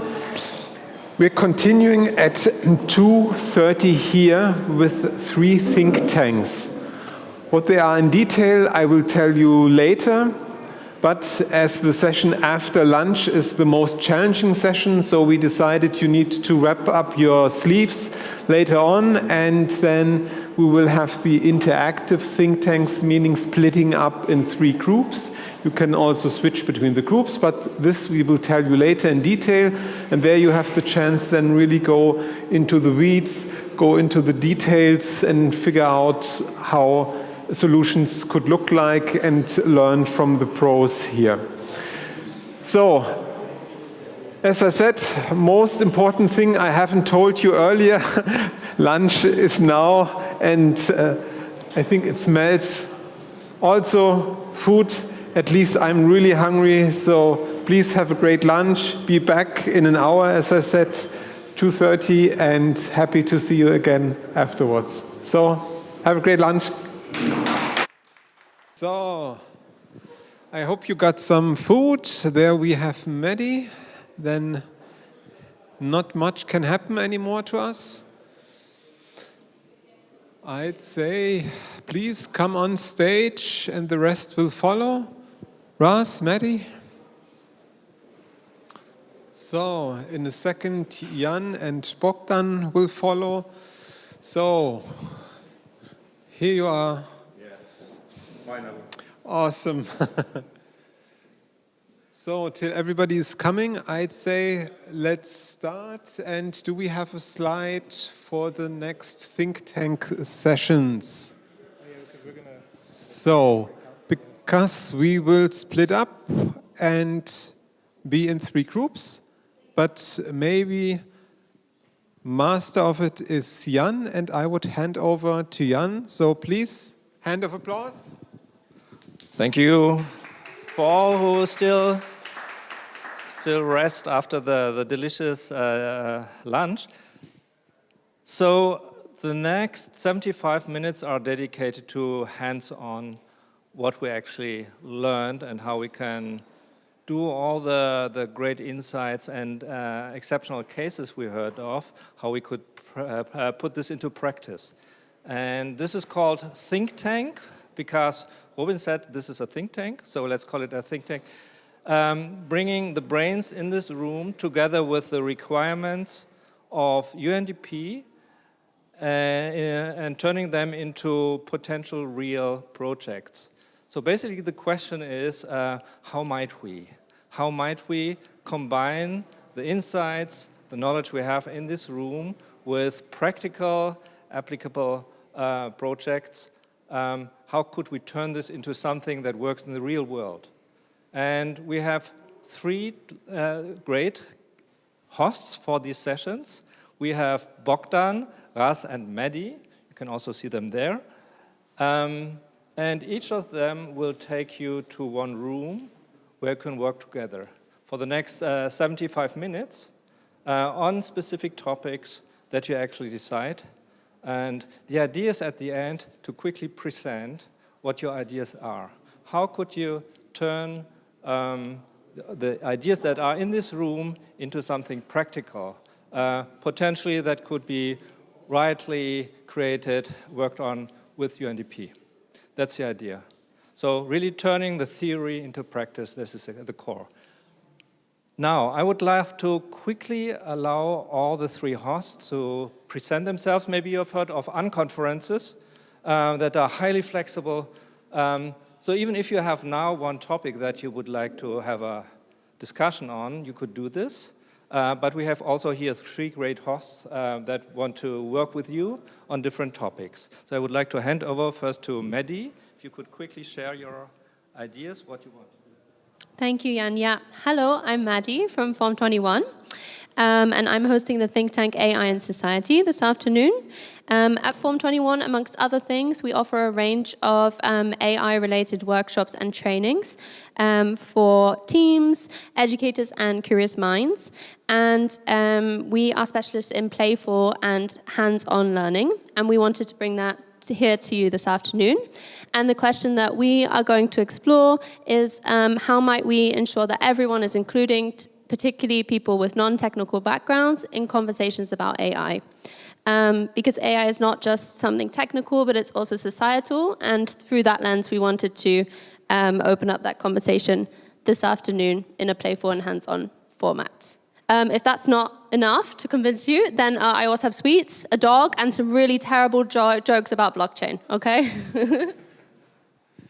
Thanks, Maddie. I think I'll come to your think tank then. We just changed the setup here.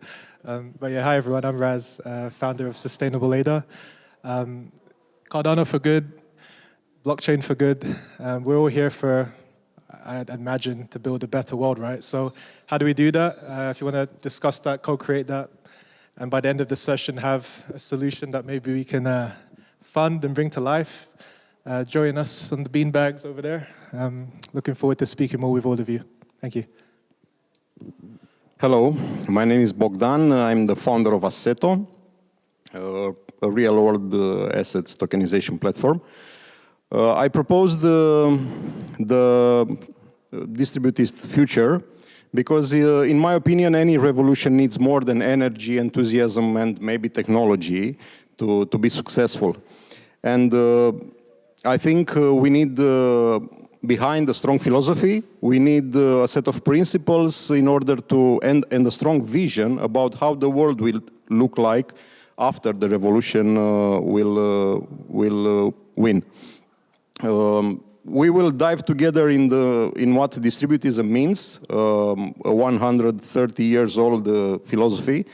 And I'm sure you'll be amazed how accurate is the link between distributism and blockchain, how blockchain is the technical expression of distributism.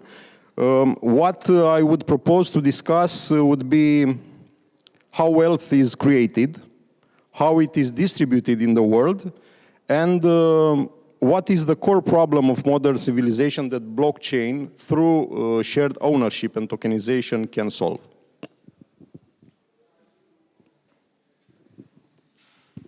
Great, I think really cool topics. Now, if you know unconferences, it's about voting by feet. So you actually follow the one you want to follow and you want to work on for the next 60 minutes. He has already made a decision, who knows?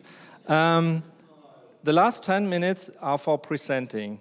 So every team will come back here in 65 minutes and present their stuff in a quick way, like 2 minutes each.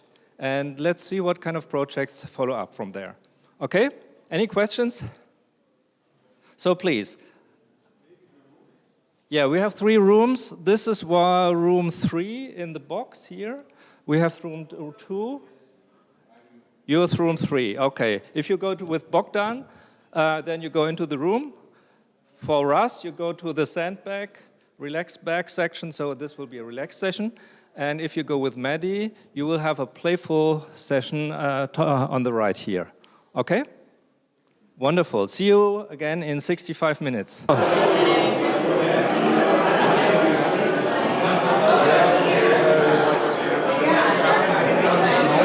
I'm sorry, but Jürgen needs... So, guys, we will start. I'm sorry. Guys, I'm sorry. I need to interrupt you. So, guys, I'm sorry to interrupt you. But... Answer 1, 2, 1, 2. So, let's get the show started. 1, 2. Everybody. So, you come to us. Okay, great. So, let's have a seat. Who hasn't? Jürgen, you're stuck again. So, okay. Last ones are grabbing the seats. We're back on stage and I'm handing over to Jan. If everybody is listening. Okay. Great. Welcome back. I hope you use your time. Very curious what you come up with. We had 3 groups. Russ with Cardano for Good, Maddie with AI for Society, and Bogdan with the distributed future. Very curious. So, Russ, do you want to start together with your wing lady? Yeah, sure. Also, had a very, I think, poignant quote that was brought into the discussion, which I can, well, I'll hand over the mic. I think that will kind of sum up where we're coming from.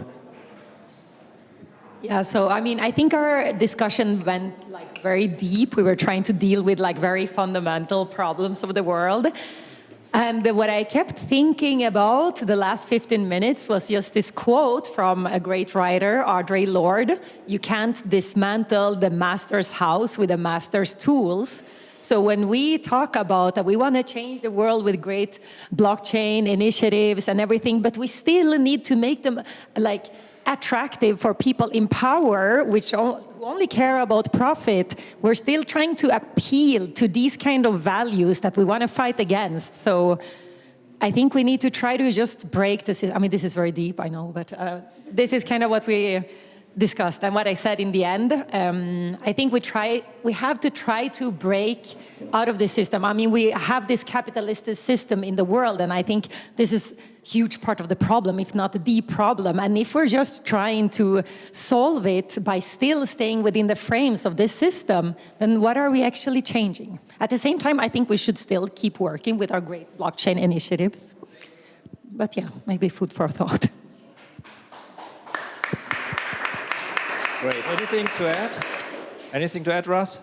Yeah, thank you. And yeah, food for thought, because you know, a lot of this requires thinking. You know, we can't just steamroll into thinking we're going to save one another, ourselves, and so-called save the planet. But I mean, I have a bit of a problem with that phrase. The planet is going to be fine without us here.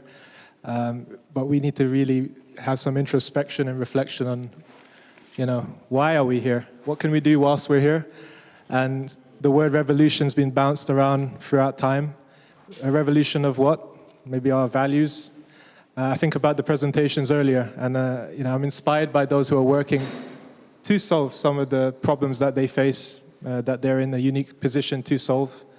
And maybe together, we look back one day at this event today and think, yeah, that was a crucial moment. You know, we had the right time and people in the right place. So yeah, thank you to all of you. Great. Bogdan, you want to go next? Sure. We have a solution. We change the system, the capitalist system, with distributism. This is what we discussed about. We discussed about some clear use cases we could improve in a community using shared ownership, assets tokenization, and blockchain. For example, housing. In many communities around the world, homes became unaffordable for young generations. And communities using platforms like ours, like Assetto, but any other assets tokenization platform based on blockchain, the communities can invest in homes, they can co-own homes, and the young generation can take the homes as a rent.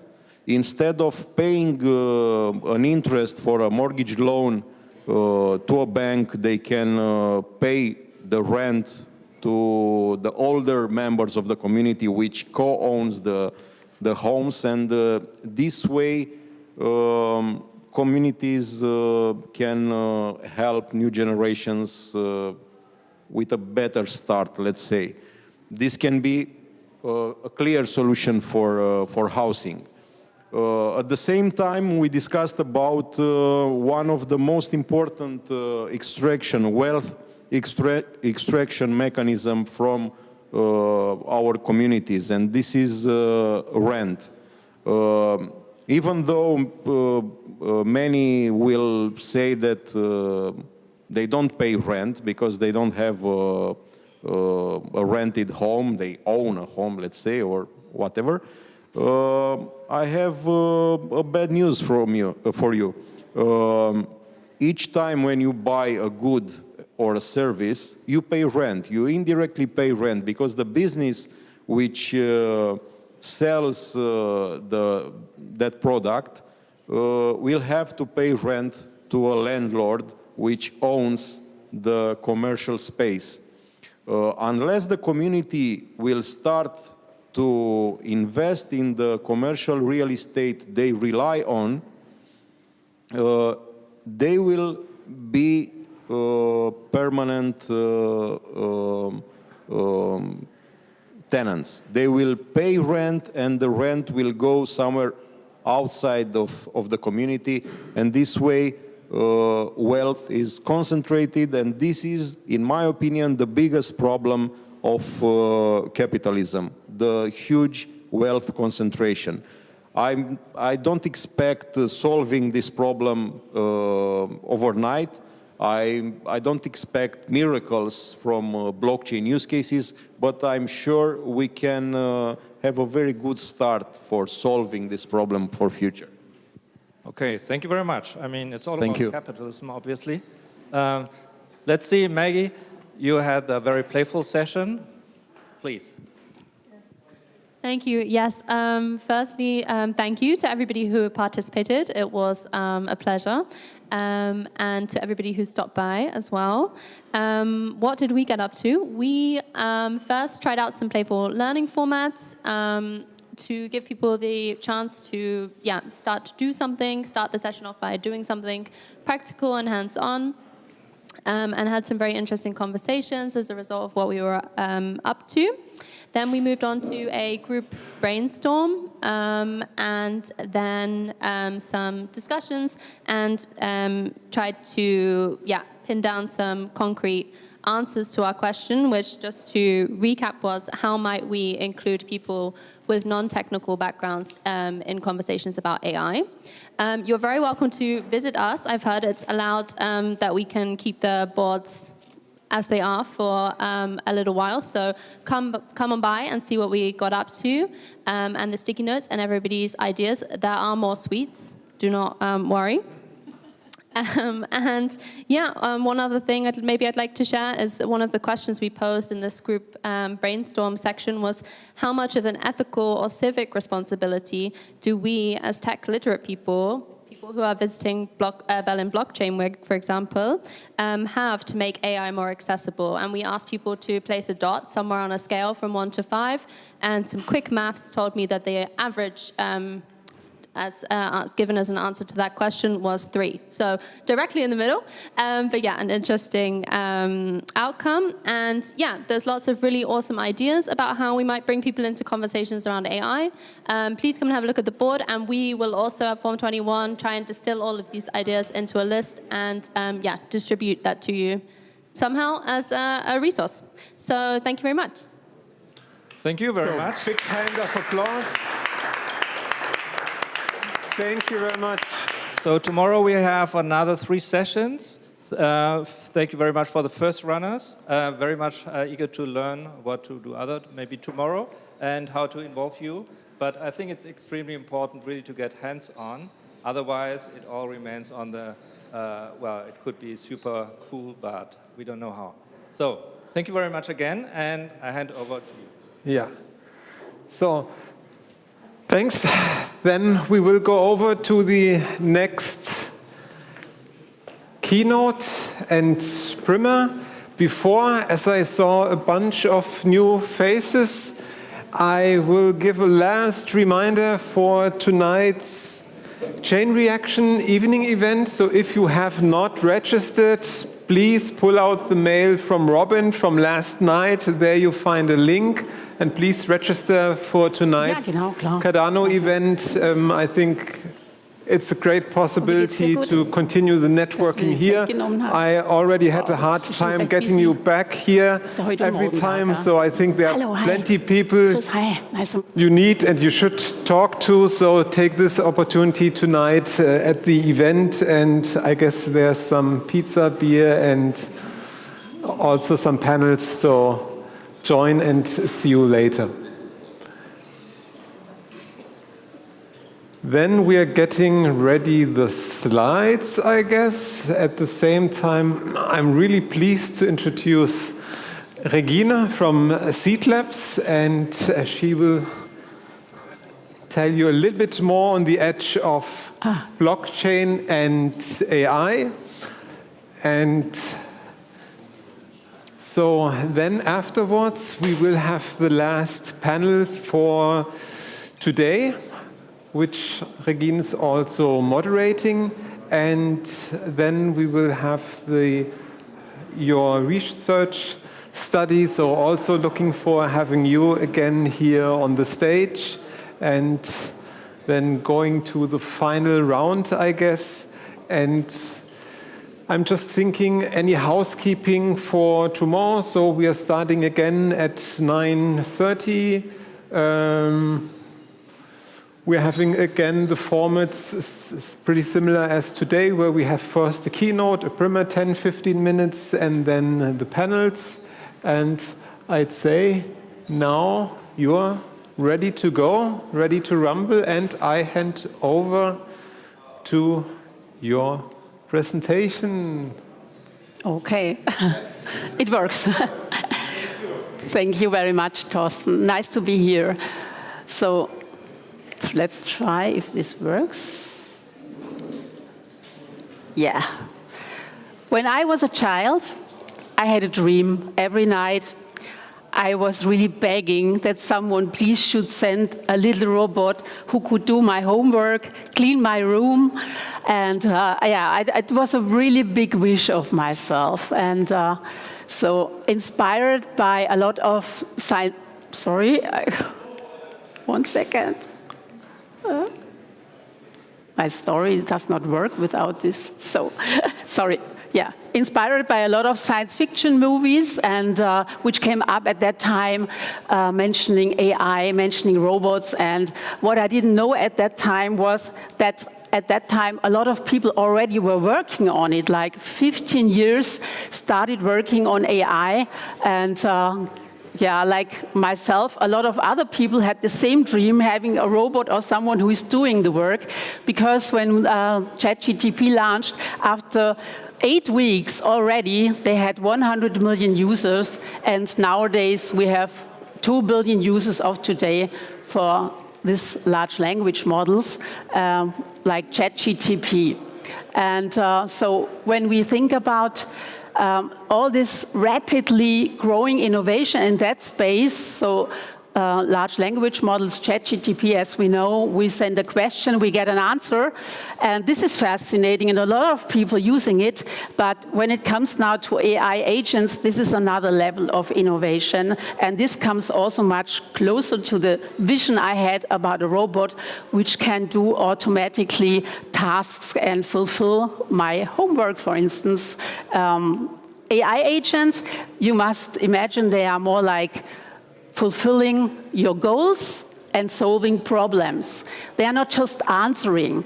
They are thinking logically, they take autonomous decisions, and they help you really like executing things. So they also can go to websites, they can put a button, push a button, and do really execution on different processes. And this is a great innovation, because now we are coming really close to having someone who is doing the work like a real employee, not just an assistant.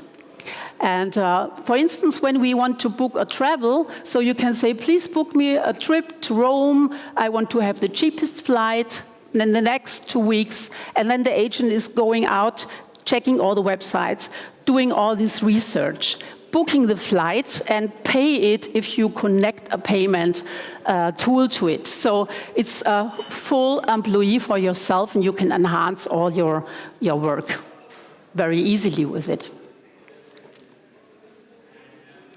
So, and that's not all. So imagine that all these AI agents, they are teaming up. That means if you have an agent, the agent can go out and work with other agents. And so they are collaborating together. And that means that, for instance, if I would have an agent, he can go out, check other agents, doing trading, executing on business processes, and fulfilling a lot of work.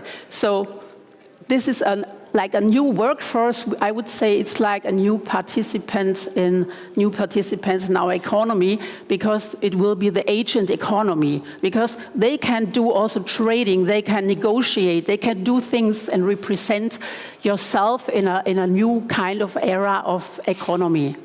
And of course, we need for that technology and tools. So this is only possible because now we can also connect real-world data or your personal data to your agent.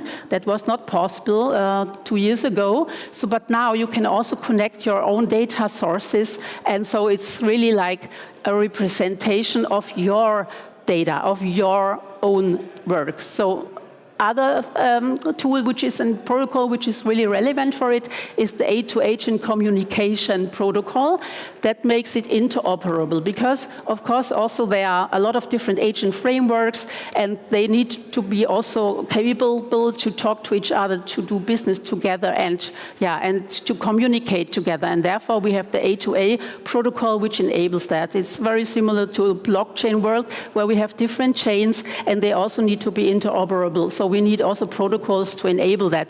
And in the agent world, it's the same. So this is a protocol which enables that. When we think about this workforce of AI agents and that they are collaborating, and we are doing a lot of work through them, so we're starting now thinking about the Web 4.0, because 4.0, that means that we are approaching the internet in future in a different manner. We are not going to websites anymore. We are not doing the research anymore. We have an AI agent. We communicate with the agent, and the agent is doing the work, and so we will see that the internet will be different and change the face and how we approach it over time. So we communicate, we chat with our agent, the agent is going out, collaborating with other agents, and so the internet, the front and the user experience will change totally. And this is what we call now the Web 4.0. Of course, when we think about all these security threats which are coming up when we have these agents, and when we think about central systems like a single point of failure, this is, of course, also something which could be really like a challenge. How can we really secure this security and make it more like not so vulnerable to hackers and to threats like we see that very often. And here comes blockchain, of course, into play, and we can start really building like this AI agent world based on blockchain, which enables a lot of advantages, I would say, comparing to centralized systems. Of course, we have, when we are building on a blockchain and an AI agent is running on a blockchain, we will have much more transparency. Every action will be immutably logged, of course, on the blockchain, and we have transparency, and we can make it audible. Centralization, we have no single point of control. When we think about that, we are building our AI agent, which has a lot of value to ourselves or for our businesses, are reliant on different platforms which are owned by big companies. This could be also like a thing we need to discuss and think about it, because our data could be used and is not protected like on a decentralized system, of course. And when you launch an agent on a blockchain, it will be there forever until the blockchain stops working. It's not that you are dependent on a Google or other framework, and if they change like their pricing or they change like the conditions how you can use their framework, you are dependent on their decisions. And when you have it on a blockchain, you can, of course, have a decentralized governance. And that's very interesting when we think about that the AI agents will get a wallet and they connect themselves to a wallet and they have an own wallet they're owning. They can go out and earn, of course, a lot of money as well and can make money for you. So it's more like really like a investment manager, someone who is really taking also care about your financials. And learning about this and thinking about this, we need to think about also our responsibility with such tools. When we are building this technology, I think it's really amazing what we can do and how rapidly is now this innovation is growing and exploding. But we need also to think about all these things. Is AI something which should be owned by big corporations, or is it something we should be more like a shared thing we all can use and we all can benefit from it? So this is something we need really to think about, because when we think that the knowledge of our society, the knowledge about our data and about ourselves is owned by big corporations, this is something we need to think, because I started my career in the 90s, and we've been really very optimistic and excited about all these possibilities and opportunities we had with this new technology. And we gave away all this data without thinking about what could happen with this data, because we've been so excited to getting these services, and Facebook, social media, it happens the same again. You know, we gave away our data in exchange for using these services. And now we're doing the exactly same thing with AI again. We are happy to use the tools. We give away the data. But what will happen with our data? Is this really something we want to have? That everybody gets the data out there, if the big corporations have the data, because this is the most valuable asset. So we need to think about this. And just talking about a little bit more in the autonomous blockchain AI agent world, there are real-world applications out there. So it's nothing totally new. So over 1 million AI agents we are expecting to have at the end of 2025. So a lot of agents are built right now in different areas, like DeFi, automatic yield farming, for instance. You know how complicated it is. Maybe you are trading and you are in DeFi, then you know how complicated all these processes are. And if you have an AI agent, the AI agent can reduce complexity, can help you manage this easier and take care about it. In gaming, there are a lot of like virtual platform coming up. We see DAO governance managed by AI and autonomous trading, like automated market makers who can help you with managing your coin. So, yeah, I just talked about this DeFi trading agents. There are a lot out there managing liquidity pools, managing yield farming. There are Twitter influencers. You can talk to them on X, and you can get analysis of different projects. You can use this one. This is a nice thing for researchers in science, because they audit your research paper and they determine all these mistakes or things which are not logical and help you really to improve science in your research paper. This one I like very much. Yes, no error.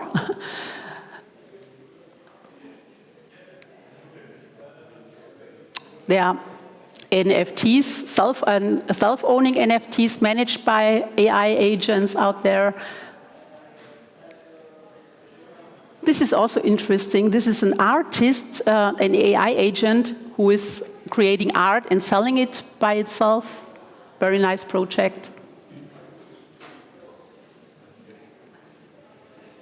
And this is also very interesting. Maybe you've heard about this AI 16Z. This is the first DAO led by an AI agent. And the idea behind it is it's like a hedge fund. Disruption, of course, because it's decentralized, where everybody can participate in the fund without registration. And the DAO is managed, of course, by the token holders, but at the end, the AI is taking decisions and helping to take the decision. So it becomes a little bit more balanced, it's also more active, and yeah, it's very great to have a DAO which is streamlined and supported with all this organizational stuff. So this helps a lot when it comes to DAOs, all this management of these processes which we needed to be done. In smart cities, a lot of AI agents can help organizing traffic and self-driving cars. But you need a lot of different AI agents. It's not that one is ruling everything, so you need different AI agents specialized on different tasks, so that it's working like this very smoothly in the future, so you don't need to have traffic jams anymore. And I think this is very funny, because WorldCoin now says, hey, we are identifying you as a human, because they assume they will have so many AI agents that in future it will be necessary to prove that you are a real human. So they turn it around. So they are doing all the, this iris scan so that you have an identity. And so in the future you can just prove with your iris, I'm a human and not an AI agent anymore. Yeah, and of course I talked about it, key advantages, so Web3 and AI. We have enhanced privacy. because we have control of our data. We have the transparency because it's running on a blockchain. We have network resilience because we don't have a single point of failure, because we have different nodes the network will run.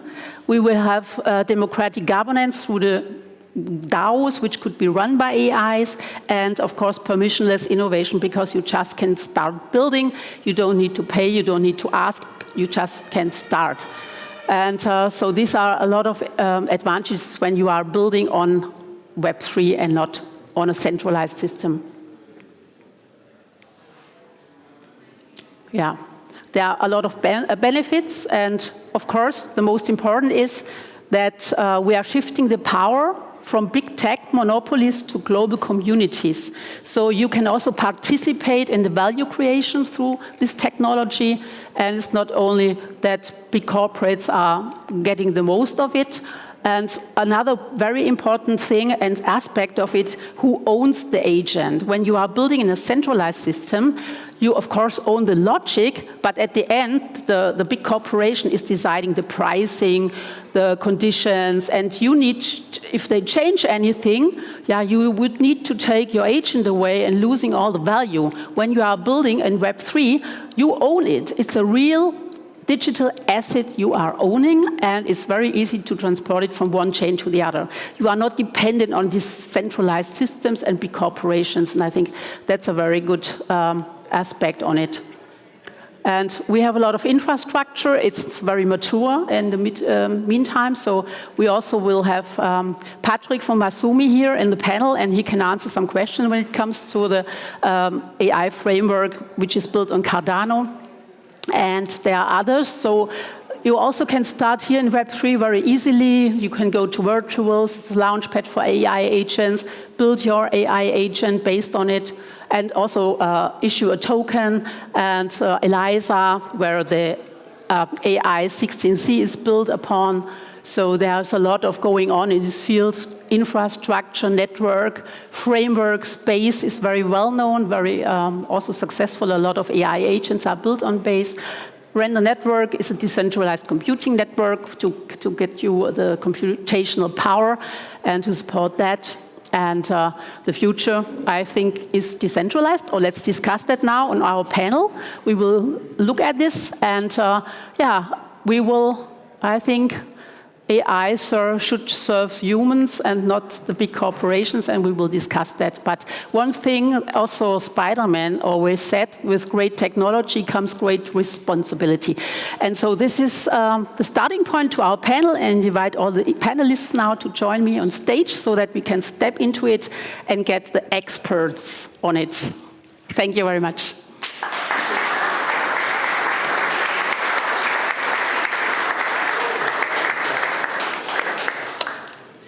Guys, come on stage. So, as you can see, lots of work to do for Web 3.0, kind of fixing the internet Web 2.0 in the next years, and getting the autonomy back and also our data back. And yeah, so I'm really grateful for having this great panel. And I would say that everybody does a short introduction, and then Regina has time to take a short breath, I'd say, and then you can jump into the topics with her. But I would say, so please start just with a short introduction, 1-2 sentences, so that everybody knows. Test. Do you hear me? Yeah. Okay, I am Chris. My background is that I've been building... A little bit louder, please. Yeah.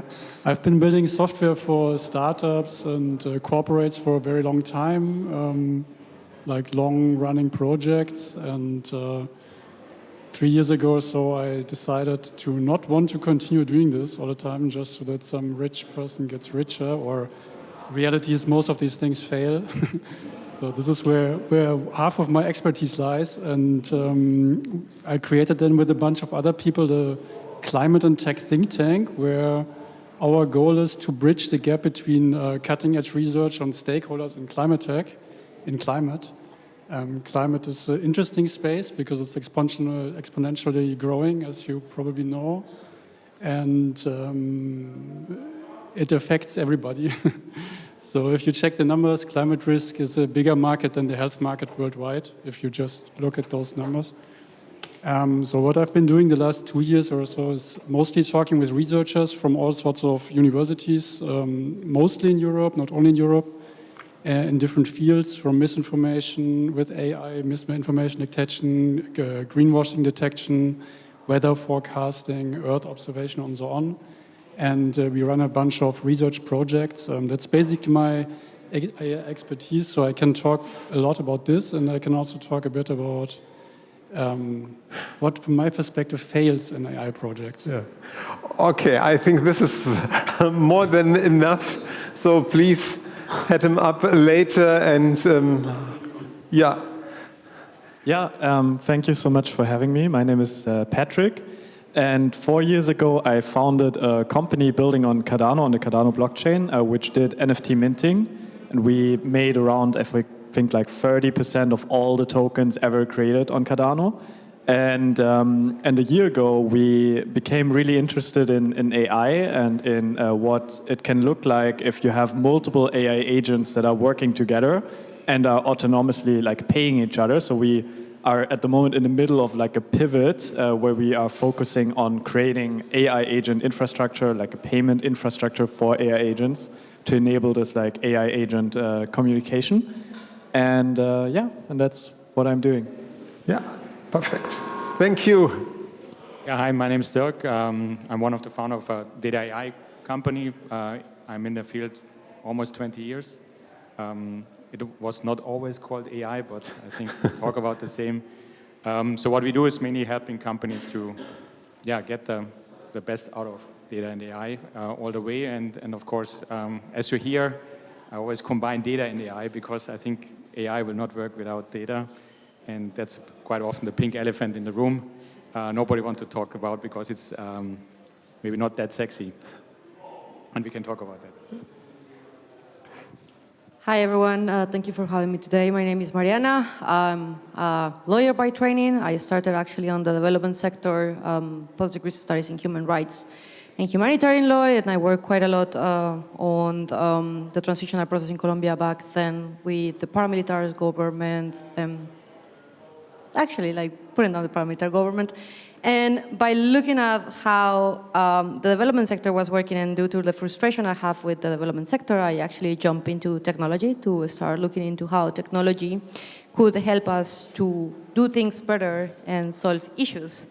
And that's how I started, like a decade ago in the blockchain space, working in the intersection of blockchain and infrastructure, doing quite a lot of work with Regina here and OSA and some others. Back then, implementing projects on behalf of the IOTA Foundation for the European Commission and the Canadian government and so on. And since then, I've been quite active representing the industry as well in the negotiation of different regulatory pieces, whether it's MiCAR or the Digital Act, and so others lately talking a lot about DAOs. And I've been also one of the advisors for the current negotiation of the code of conduct of generative AI for the European Union. So involving different package, looking at the role of technology and the implementation of technology according to ethical standards. So never getting bored. Yeah, no, hardly. Yeah, hi, I'm Etienne. I'm working at Charles as a Chief Creative Officer, and we created a WhatsApp platform where our clients can sell products, and we built AI agents like 1 year ago now, and around 400 of our clients are using them right now, making real money, and I love to share how we do this in a second in the talk. And background-wise, I also worked privately on my own on some metaverse for good cause with the WWF. I think you saw it maybe on the presentation earlier, and yeah, let's dive into the talk, I guess. Yeah, great. So unfortunately, Alois Krittel, our iconic Alois from Hamburg, Eric couldn't join, but I think he has the best reasons of all. So it seems as his wife is giving birth. So this excuse we take. So, but next time he needs to show the results, I guess. And then I would hand over to Regine, and Thank you, the floor is yours and your topic. Let's Thank go. you very much. Thank you. Yeah. So let's start with you, Mariana. So you're on the forefront of regulation, and I was talking about also our ethical responsibility when it comes to such technologies. Do you think that the regulation helps us in the field of innovation, and it's enabling innovation, or is it limiting innovation? Because you can discuss that point, I think, from both sides, right? Yeah, I guess I jump on that rabbit hole by myself with the introduction. But it's a really thin line. I will say that if it could have been better, Mika would have been better if you are like going into like the crypto space. I don't think that is perfect. I will also do not open the Pandora box of renegotiating Mika right now, considering the global context in which we have, because that impacts a lot like how we are like doing regulation, sadly. I do think that a strict regulation would limit innovation, and that's a fact. Like, I don't think that no one will deny that. Like, we have seen and we are paying the prices right now of that when we look at like some of the stable coins that are leaving the European Union and some of the entrepreneurs leaving to jurisdictions that are more flexible. So that's a fact. I also do not think that like we need to go in the other side where we do not have any type of regulation. I think that maybe there is a misunderstanding on the way that we regulate, because regulation should come when there is actually a fundamental risk that we have detected.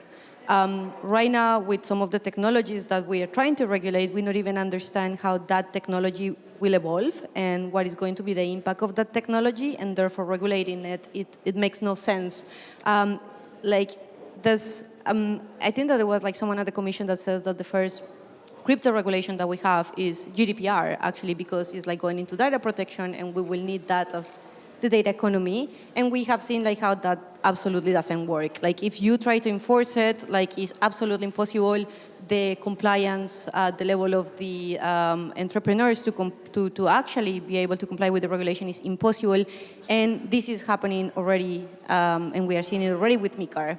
With the AI Act, probably is the same. I think that like the AI Act came with a great idea of like having different levels, and according to the risk and the potential risks that you can generate in deploying, then you have like certain different levels of compliance.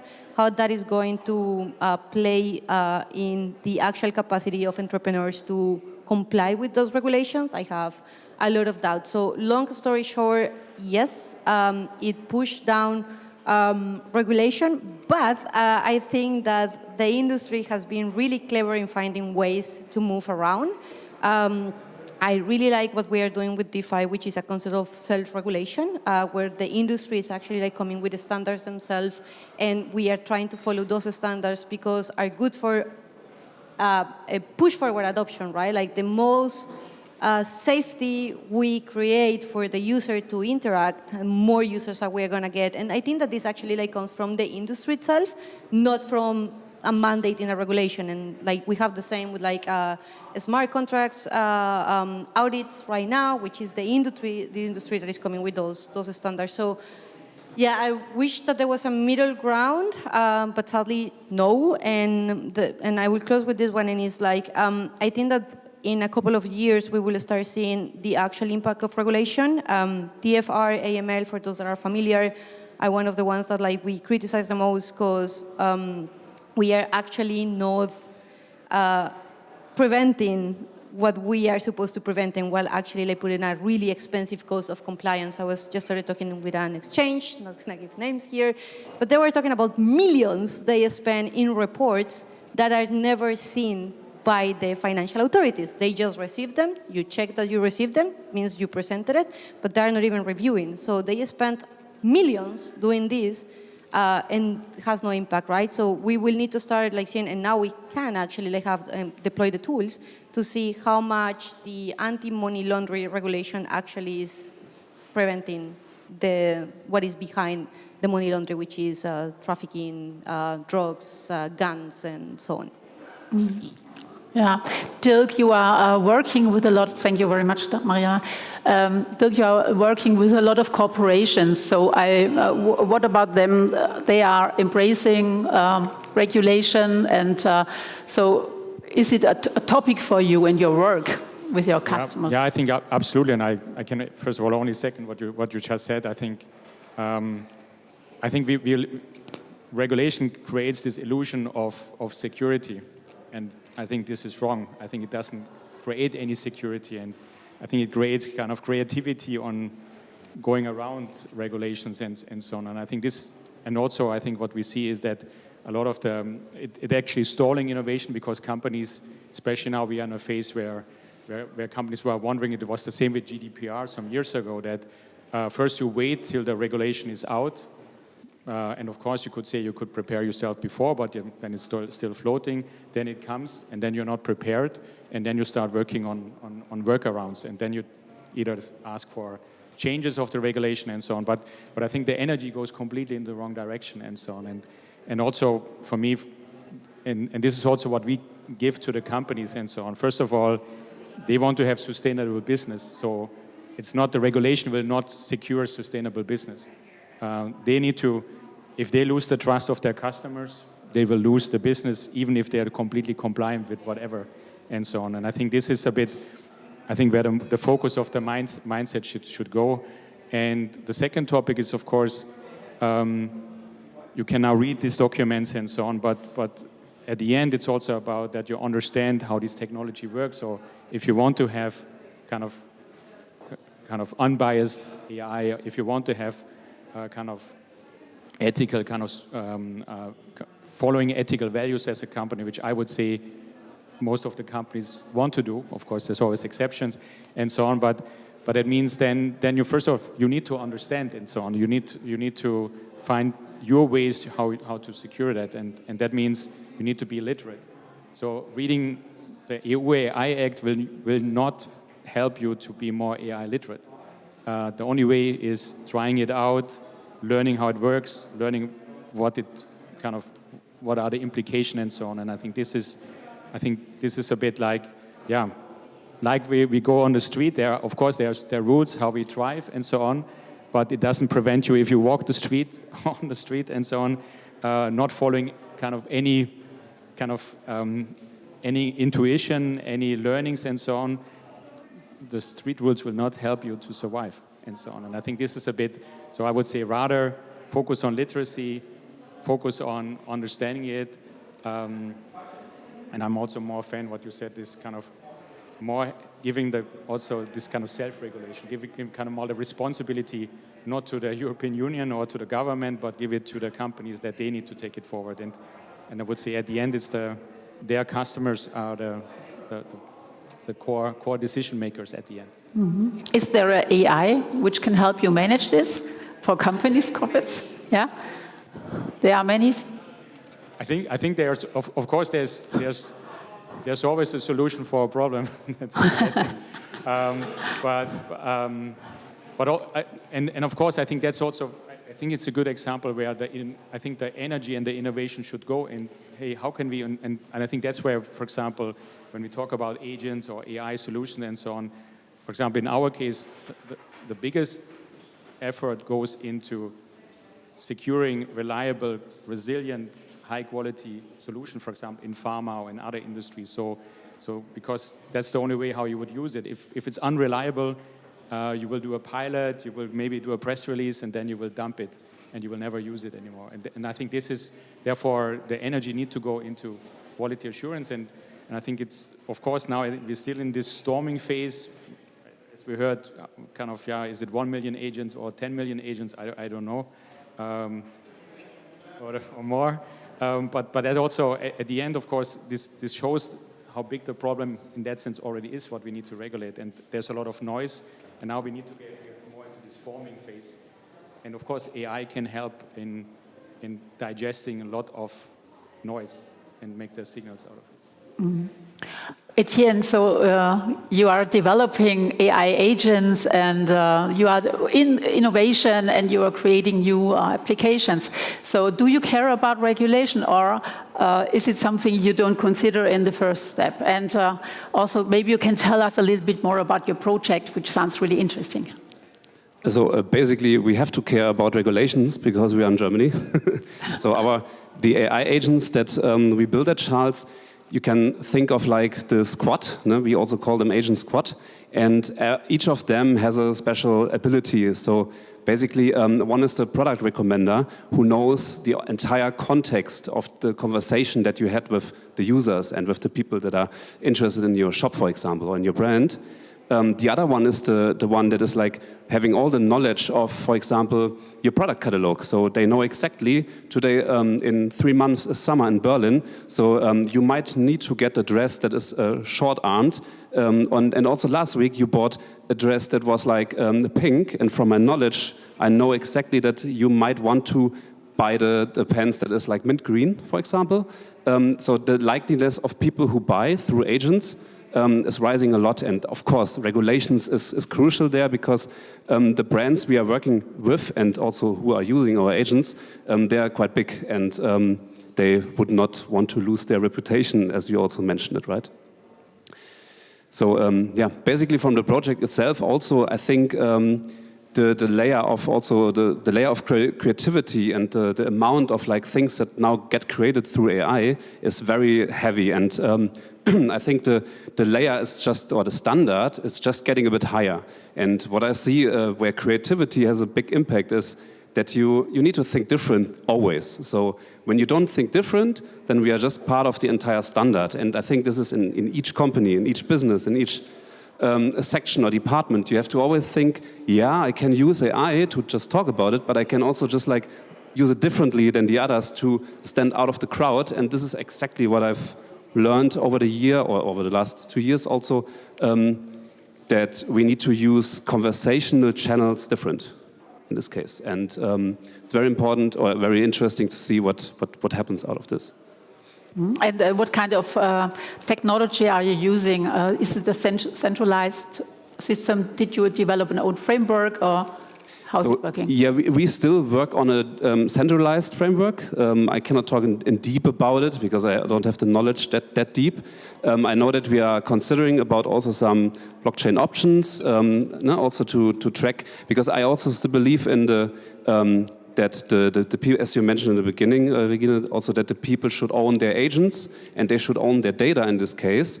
So basically, my agent is also get to know me better and can also then, basically talk with me about the things that I'm really interested in.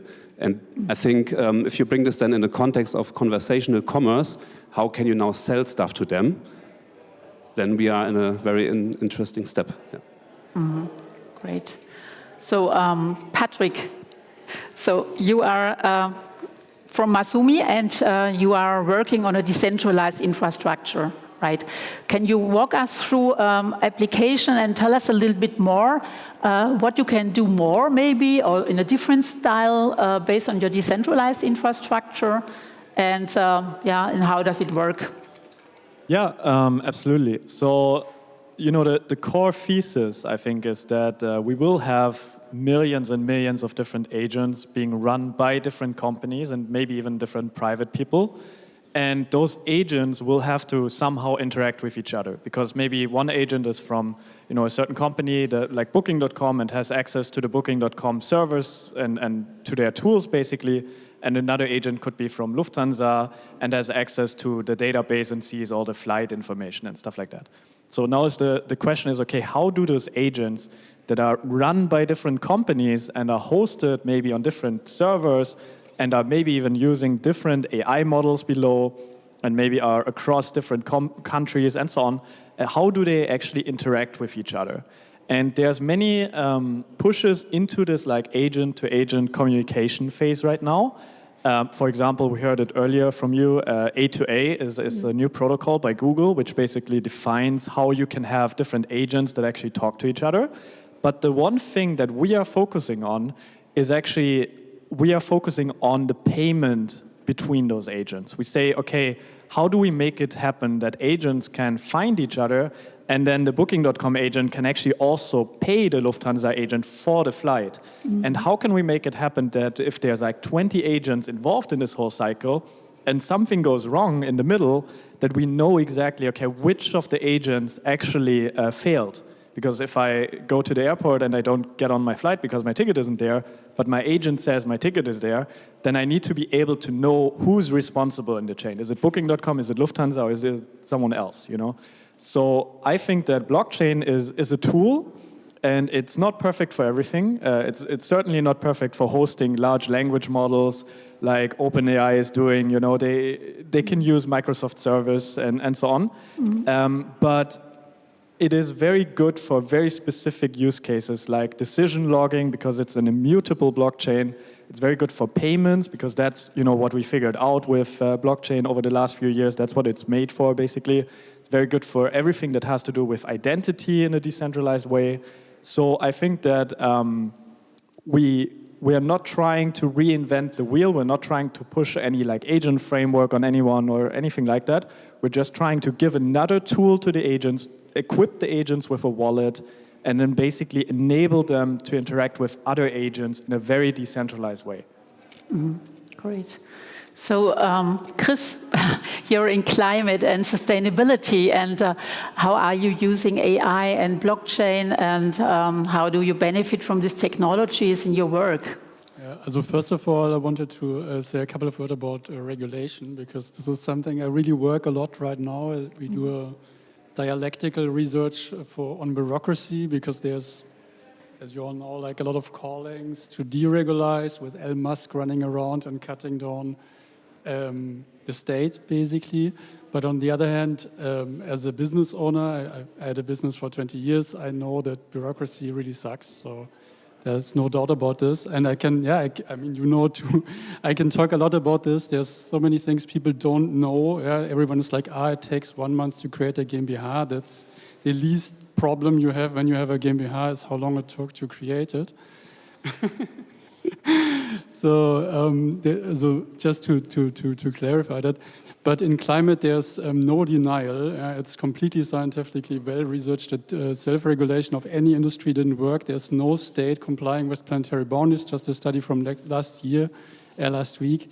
I see every week these studies. I get kind of depressed, to be honest, and even with all the critics, because you have the same thing that you said before in sustainability reporting, as a non-financial reporting, who should read all of this? Is anyone reading this? Does it cost more than they bring? This is not clear. There's no study that says we benefit from these reports, but it's super clear that if we don't do it, nothing is happening, and the fossil fuel industry will continue lobbying and destroying the planet in a super rapid space. So I think this is super interesting. I don't know much about the AI Act. Honestly, I didn't read it. I ignore it. No one should know this, but I do ignore it. I just learned I need to do maybe a training to talk about it. But let me get to your question. So one thing is actually the sustainability report analyzes greenwashing detection. We do this at a relatively large scale at the moment with a company from Berlin. There's from University Zurich, they are working in this. Oxford is team.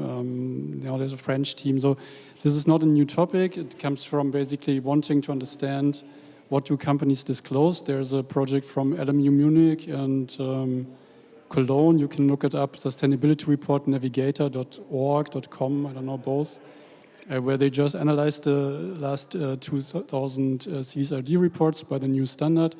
So this is one use case where I would say to get it interesting, what would be the future of this use case is to get information about companies, what they do and what works for them and what doesn't, into some future format. And it's actually an interesting case for AI because we need, and it's only possible with these large language models because it's a fact that no one would read this for sure. I work with very experienced analysts. They need 1 hour to read a report and they miss stuff. So AI can do a lot here. But on the other side, and for me this is at least my daily work, like if you, and I would really like to know your opinion about this, because if you look at these models and the scientific research, the accuracy of pretty much anything, I think it's pretty much any use case, it's something like 80, 90%. Yeah? So you have a situation where with 90% something slips through, you get the wrong information. And of course, there's ways to build models very specialized. These are usually not large language models. It's usually bird models, for example. So much smaller models, much more predictable, but much more prone for overfitting, which is a large problem. If you have 600 data points in a sustainability report, or you more, and you want to extract all of them, and you would now fine-tune bird models to all of them, this is very tedious. In reality, top universities, they pick one of these topics, they put 5 or 2 PhDs on this, they work 2 months, and then they have their 90% accuracy. So this is another side that I've never seen in my life, that the gap between the expectation, what AI models can do, and what they can do, at least in universities, what they achieve there, it's gigantic. It's a completely different mindset. And I also work with people that say, yeah, let's send the agent walking around. So from my perspective, it's a lot more about understanding what models can do. I think you also said this. And talking about it. And I think this is also a good answer to regulation, because this totally makes sense for me, that when people understand the limitations, then regulation that is a bit, let's say, based on a science fiction idea can go a bit away. Yeah, but this is, sorry, I really wanted to talk a bit about this. But other topics in the climate domain that are very interesting, and there's a lot of stuff happening now. I spoke with a bunch of people, is Earth observation foundation models. It's kind of the new thing, and there are different things people mean with it, but one version that I've been told in 2 years it will be ready.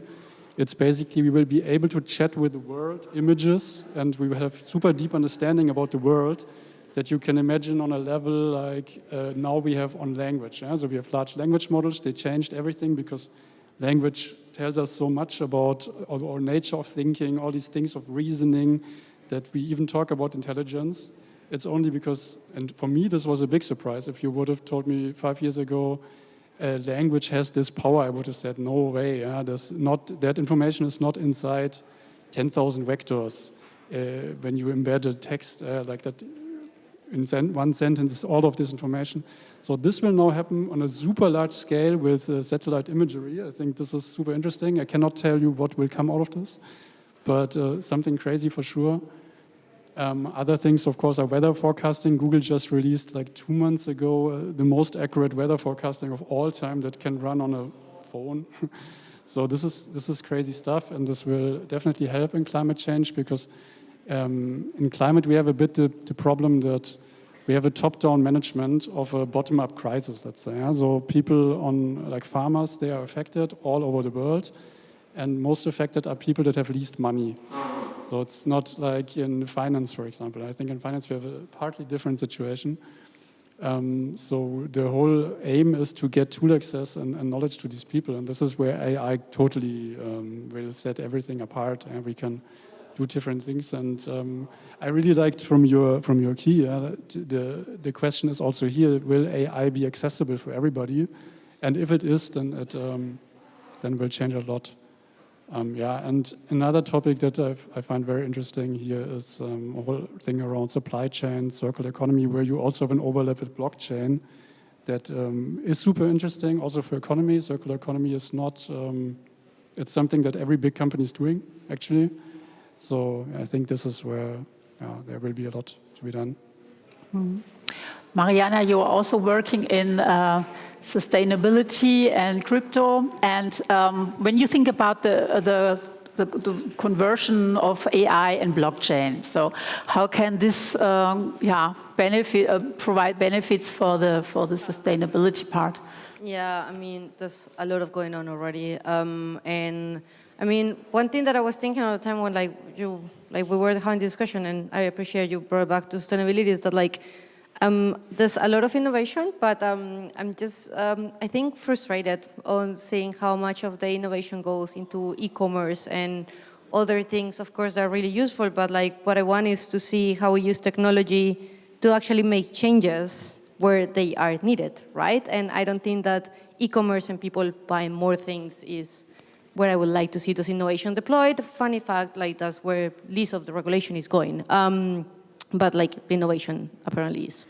When you were talking about like the intersection of blockchain and AI and actually like the qualities of blockchain itself that can be integrated, I think that you got it completely right, because that's exactly the right connection. Yeah, like I was having this discussion yesterday with someone that is around here about the liability of AI agents at the moment that they actually touch financial instruments or make payments on your behalf, and what happens when there is a mistake. Who is liable there? Is the developer? Is the company? Are we again in the tornado cash situation of who we're going to pursue? But actually, if we can see where the mistake is, because there is certificates on the blockchain depending on like where the payment was done, if it was acquired, like what happened, when it happened, is immutable, then we will be able at least to detect in which moment the mistake was and then define liability according to that. So I think that there is like qualities of the blockchain that we can use also for sustainability applications, like the traceability on the supply chain. You have a whole panel on that one. If not, like look at it in recorded. The token economy for carbon credits, for example, and for the actually proof of sustainability actions. I think that that's really, really interesting. That actually comes with regulation, which I don't think that that actually should be self-regulation on the industry, which is what they did with the MiCA compliance part of the sustainability requirements. I think that actually for sustainability, we do need guidelines coming from scientists and experts that actually understand how the impact of sustainable actions are, how we measure, how we audit, and how much credits we generate according to those audits. And there's going to be a lot of interception there. So long story short, like for me, blockchain is like this underlying layer in which all the other technologies are going to be built and interconnected, that brings the traceability of the data, that brings the transparency, the accountability, and actually is just like the first thing we need to put if we want to actually have a data economy there. But at the end, I think that it's really important to, whatever it is that we deployed, that we always answer the question of what is the problem that we're trying to solve, right? Like, and this is also something really important when we talk about regulation. It's just like, what is going to be the benefit and what is going to be the risk and how I prevented it. As a user, I need to say it out loud, like I was complaining about regulation, but I feel safer in Europe than in any other region when it comes to how protected I feel as user, right? Like in terms of like the access to my data and data privacy, in terms of like the exchange that I'm going to interact, because at least I know that they went into a lot of trouble to get those licenses, right?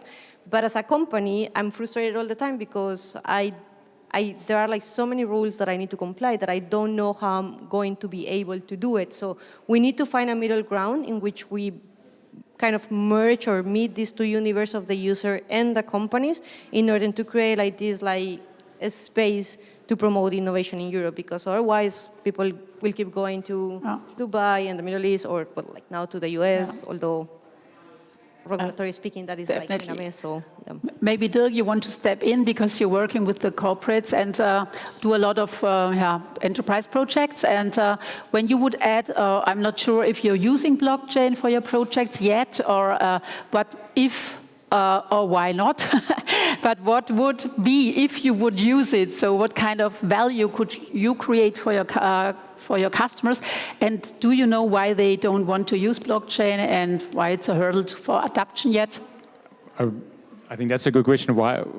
What's preventing? But maybe I think there's a lot of potential, and maybe exactly builds on what you said, because I think the biggest foundation is trust and transparency with data and so on. So if this is your foundation, then you can stabilize your models and so on. So that and that's quite often our biggest challenge, that we, even in big corporations, you know, for example, you think about invoicing is the core of every company, and then the people look at it and say, no, they're wrong, and so on, their own invoices and so on.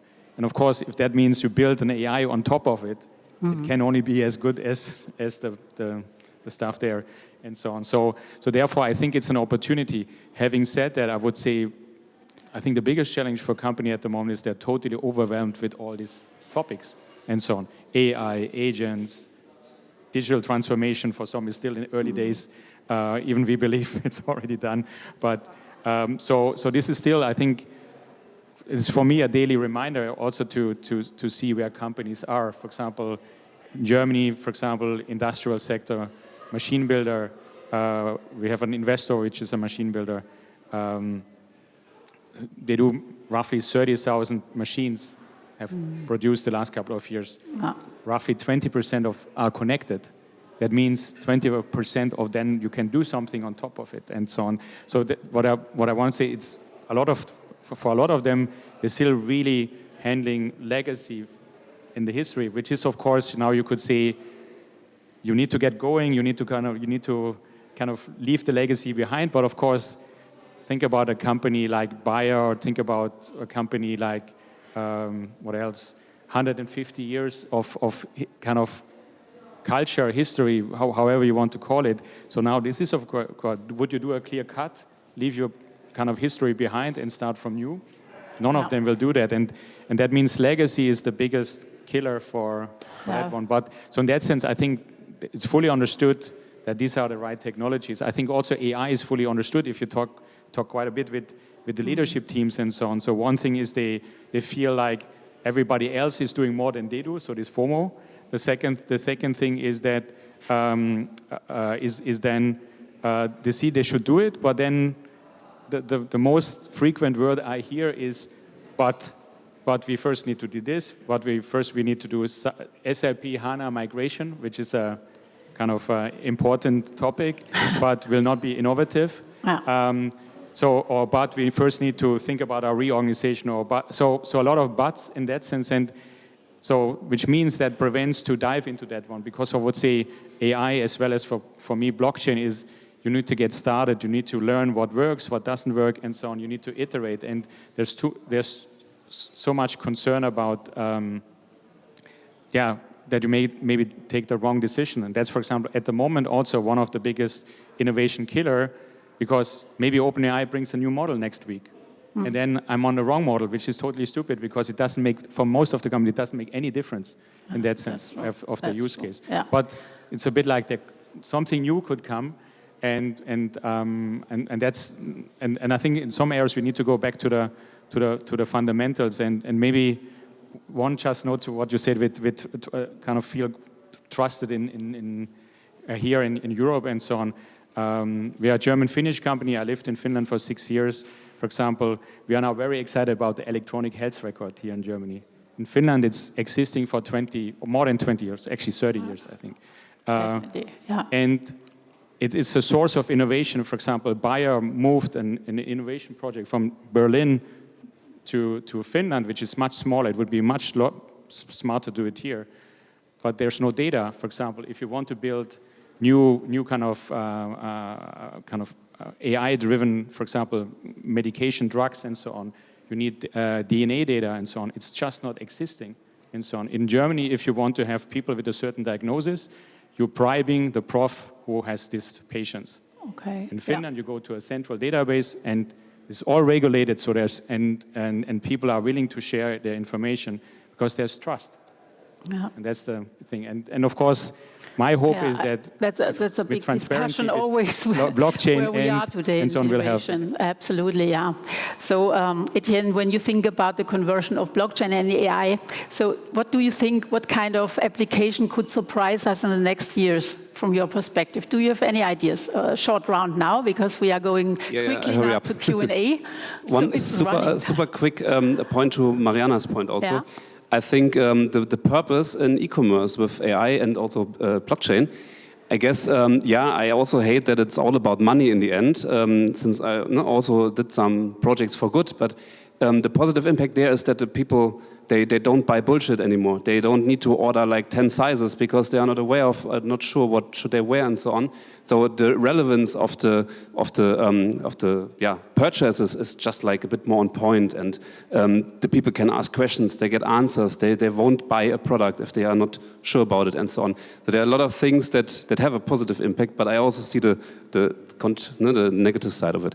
A thing that I see in the future, I would love to or I'm very interested in, I heard about projects that are now combining DAOs with AI agents that are working as a game developer company. And I'm right now working on a game with a small team. And I'm really excited because I see there are already first prototypes, and it's super interesting to see one AI agent is taking care of the strategy, the other one is the 3D artist, the other one is the marketing creator, and so on. And then that they all come together and then also talk to other DAOs and ask for permissions, ask for maybe a help or knowledge or whatever it is. I see this as a really interesting approach of what could happen in the future, and also that everyone has their own agent. Okay, thank you. Patrick, one question to you. You are building on Cardano as the main chain, and why did you choose Cardano? What was the reason why, and how did you evaluate it? Yeah, I've been in Cardano for quite a while, for four years. I came right from university. I never had a real job. I started my company while writing my bachelor thesis, actually. And the reason why I built it on Cardano is actually because I was interested more in the philosophy of blockchain and in this idea of actually creating one financial ecosystem for everyone, where everyone is following the same rules. Doesn't matter if you have $1 billion or $10. And I think there's only two ecosystems that are really focused on that still today. One of them being Bitcoin, and the second one being Cardano. And I think that this is really the reason why crypto exists in the first place, and really the reason why blockchains exist. And that's why I want to be in blockchain, because I truly believe that it can make the world a better place if everyone was using it and we were adopting it everywhere. And I've seen too many blockchains that are just focused on hype and speculation and things that I personally don't really stand for. And then I'm a computer scientist. I can talk about the technological benefits of Cardano for a while, but I'll spare you. But yeah, it's the best chain. Cardano is amazing. You should all build on Cardano. Great.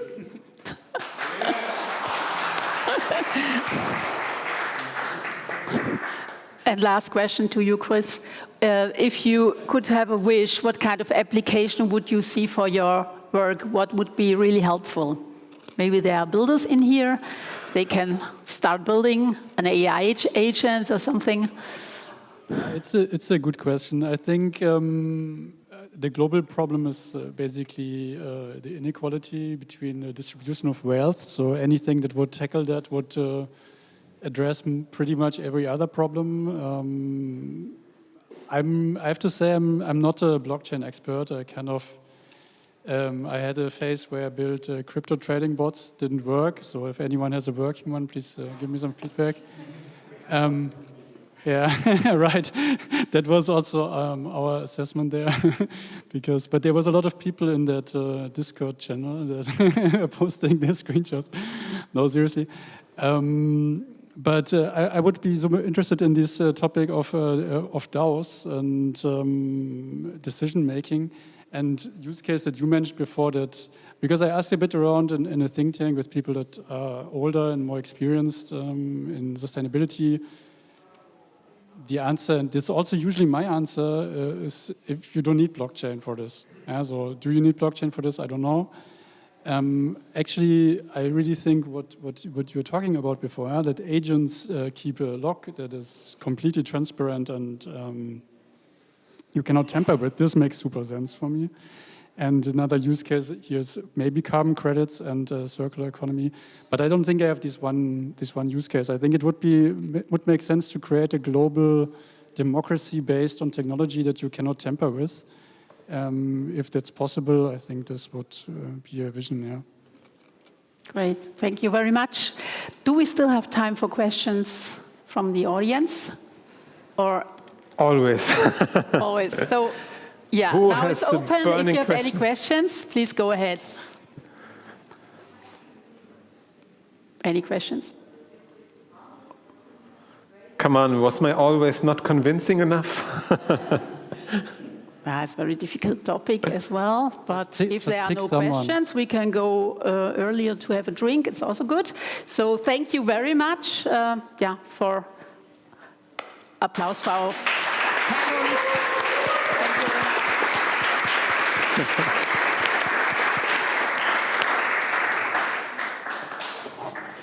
So, great. We just switched the stage and going to the final meters on the runway. So the last 15 minutes, I need your attention. Hello, hello, hello. Hello, hello, hello. We're not done yet. I'm sorry, we're not done yet. So we're having the last session. Guys, hello, hello, hello. I need your attention for another 15 minutes as we have the last presentation for today. So, and I think this will be a quite interesting presentation as we have a session about the state of blockchain in Germany.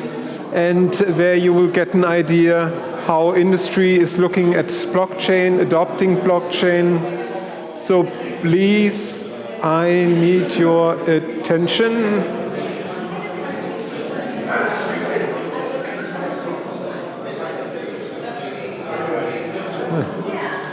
So,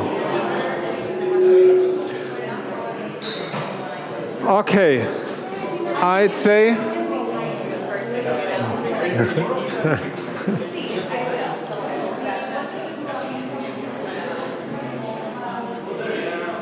so the last 15 minutes, I need your attention.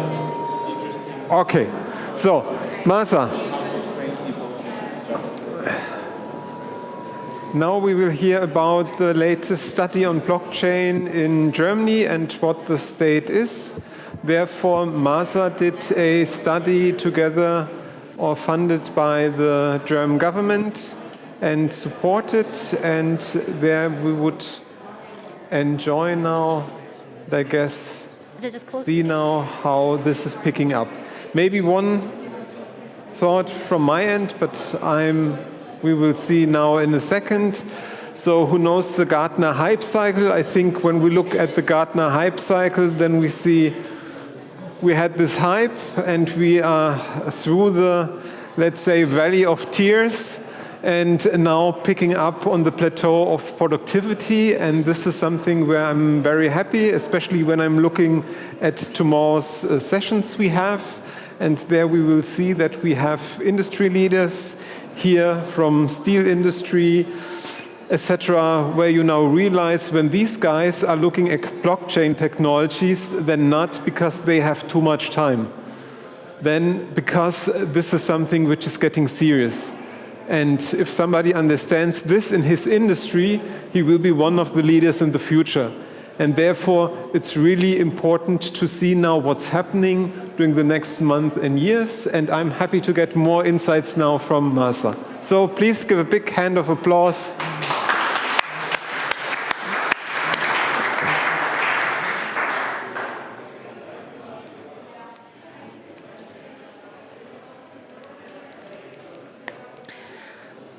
So, hello everyone. I have a question from you. Can Germany do blockchain? Raise your hand if your answer is yes.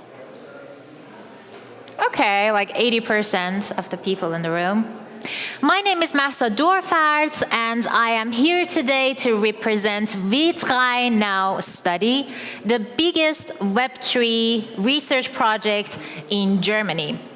V3 Now study was led by the Hanseatic Blockchain Institute, which is based in Hamburg, and it was financed by the Federal Ministry of the Economics and Energy to find the answer of this question. Can Germany do blockchain? We will try to figure out where exactly we stand when it comes to the use cases and application of the blockchain in German economy. This is our study. At the end of the presentation, I will share a QR code. You can check it to download the study. We have also done a series of short movies in collaboration with Hamburg 1, which is a regional TV broadcaster based in Hamburg. In each episode, we try to introduce a new, innovative German blockchain project. And in some of the episodes, we had representatives from big enterprises, for example, von BASF or SAP, and they try to explain how they use blockchain technology in their business. So how we did this study, in the first part, we did representative economic surveys, and it was done by the IFO Institute. IFO Institute is somehow the biggest economic think tank of Germany and a scientific hub. And in the next stages, we did quantitative expert surveys and qualitative expert interviews with companies which were already using blockchain in Germany to see where exactly we stand and how is the potential of the blockchain technology in Germany. So based on the results of the study, blockchain in Germany has not reached the majority of the companies. As you can see here, 3% of the people who took part in the study were actually using blockchain technology. 4% were planning to use it, 20% were discussing, and around 75% said it's not relevant for us and we don't want to do anything with it. And if you take a look at the industry distribution here, we can see that manufacturing industry had the most users. So the most of the people who were using, planning, discussing blockchain technology were from the manufacturing industry. So, because it's a PowerPoint version, that's a little different than the PowerPoint. Sorry if it doesn't look good.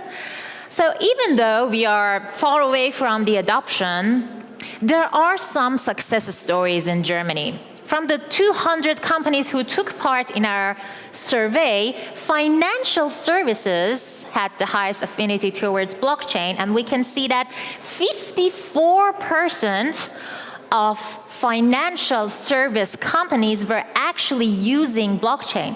And 57% of the companies in Germany were doing consultancy services for blockchain. And when we talk about financial services, it's not just cryptocurrencies and using them as an investment assets. We can also refer it to electronic securities or instant money transfers.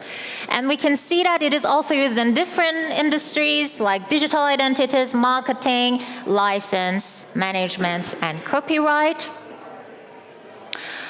And we also included public and private blockchains in our study. So blockchain networks have some differences when it comes to who can access what. When it's private, only authorized authorities can access and integrate and interact with the data.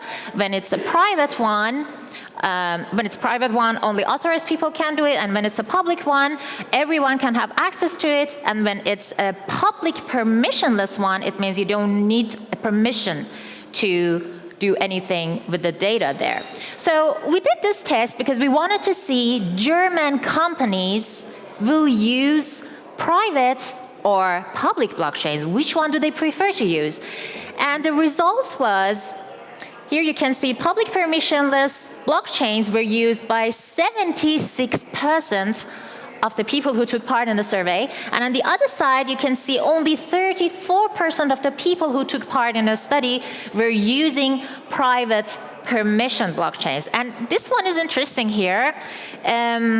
You can see that in supply chain management, most of the use cases of the private permission blockchain was in supply chain management. And most of the use cases of public permissionless blockchain was in financial services, digital identities, and marketing.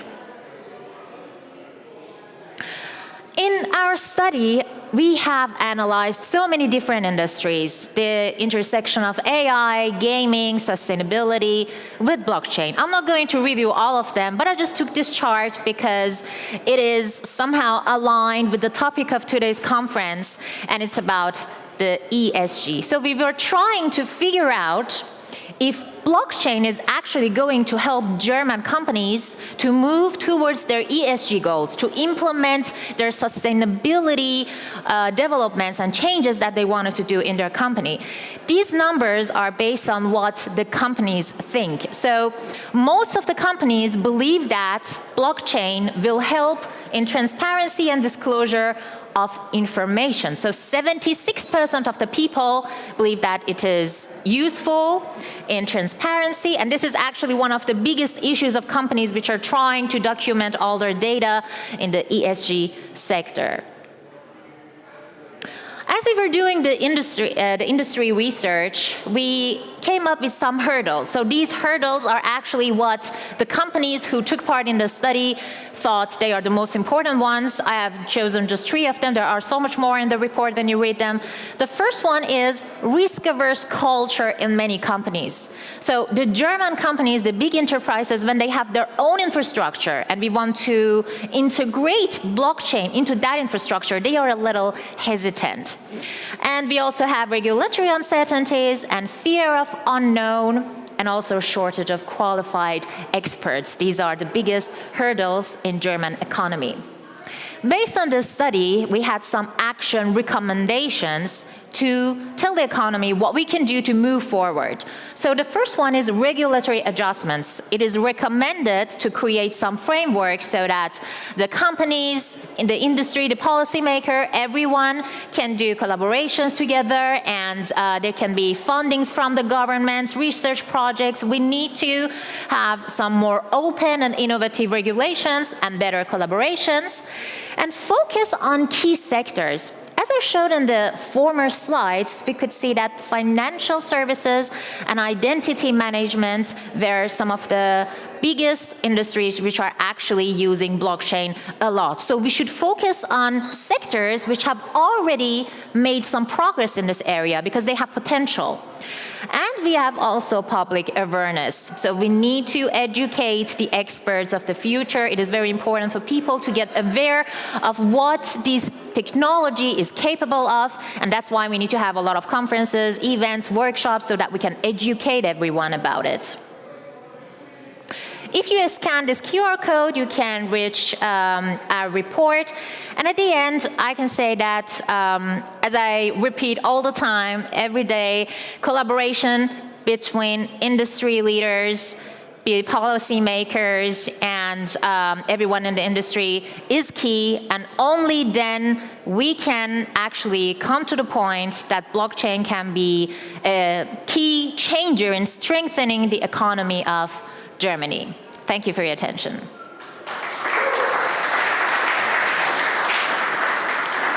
Thank you very much, Martha. So, we are done for today. I'm just wrapping it up real quickly. 9:30, we are starting tomorrow. I hope you gained some sparks and insights which will take you a little bit further than just today and tomorrow. Use the opportunity at 7 o'clock, the session or the chain reaction party starts also here, and there you can connect, use the opportunity, as I said, many bright minds.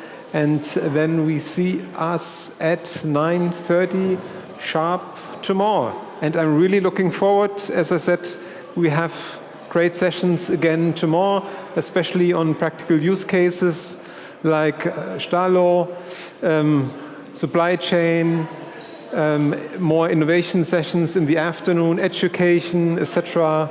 So looking forward to seeing you again tomorrow.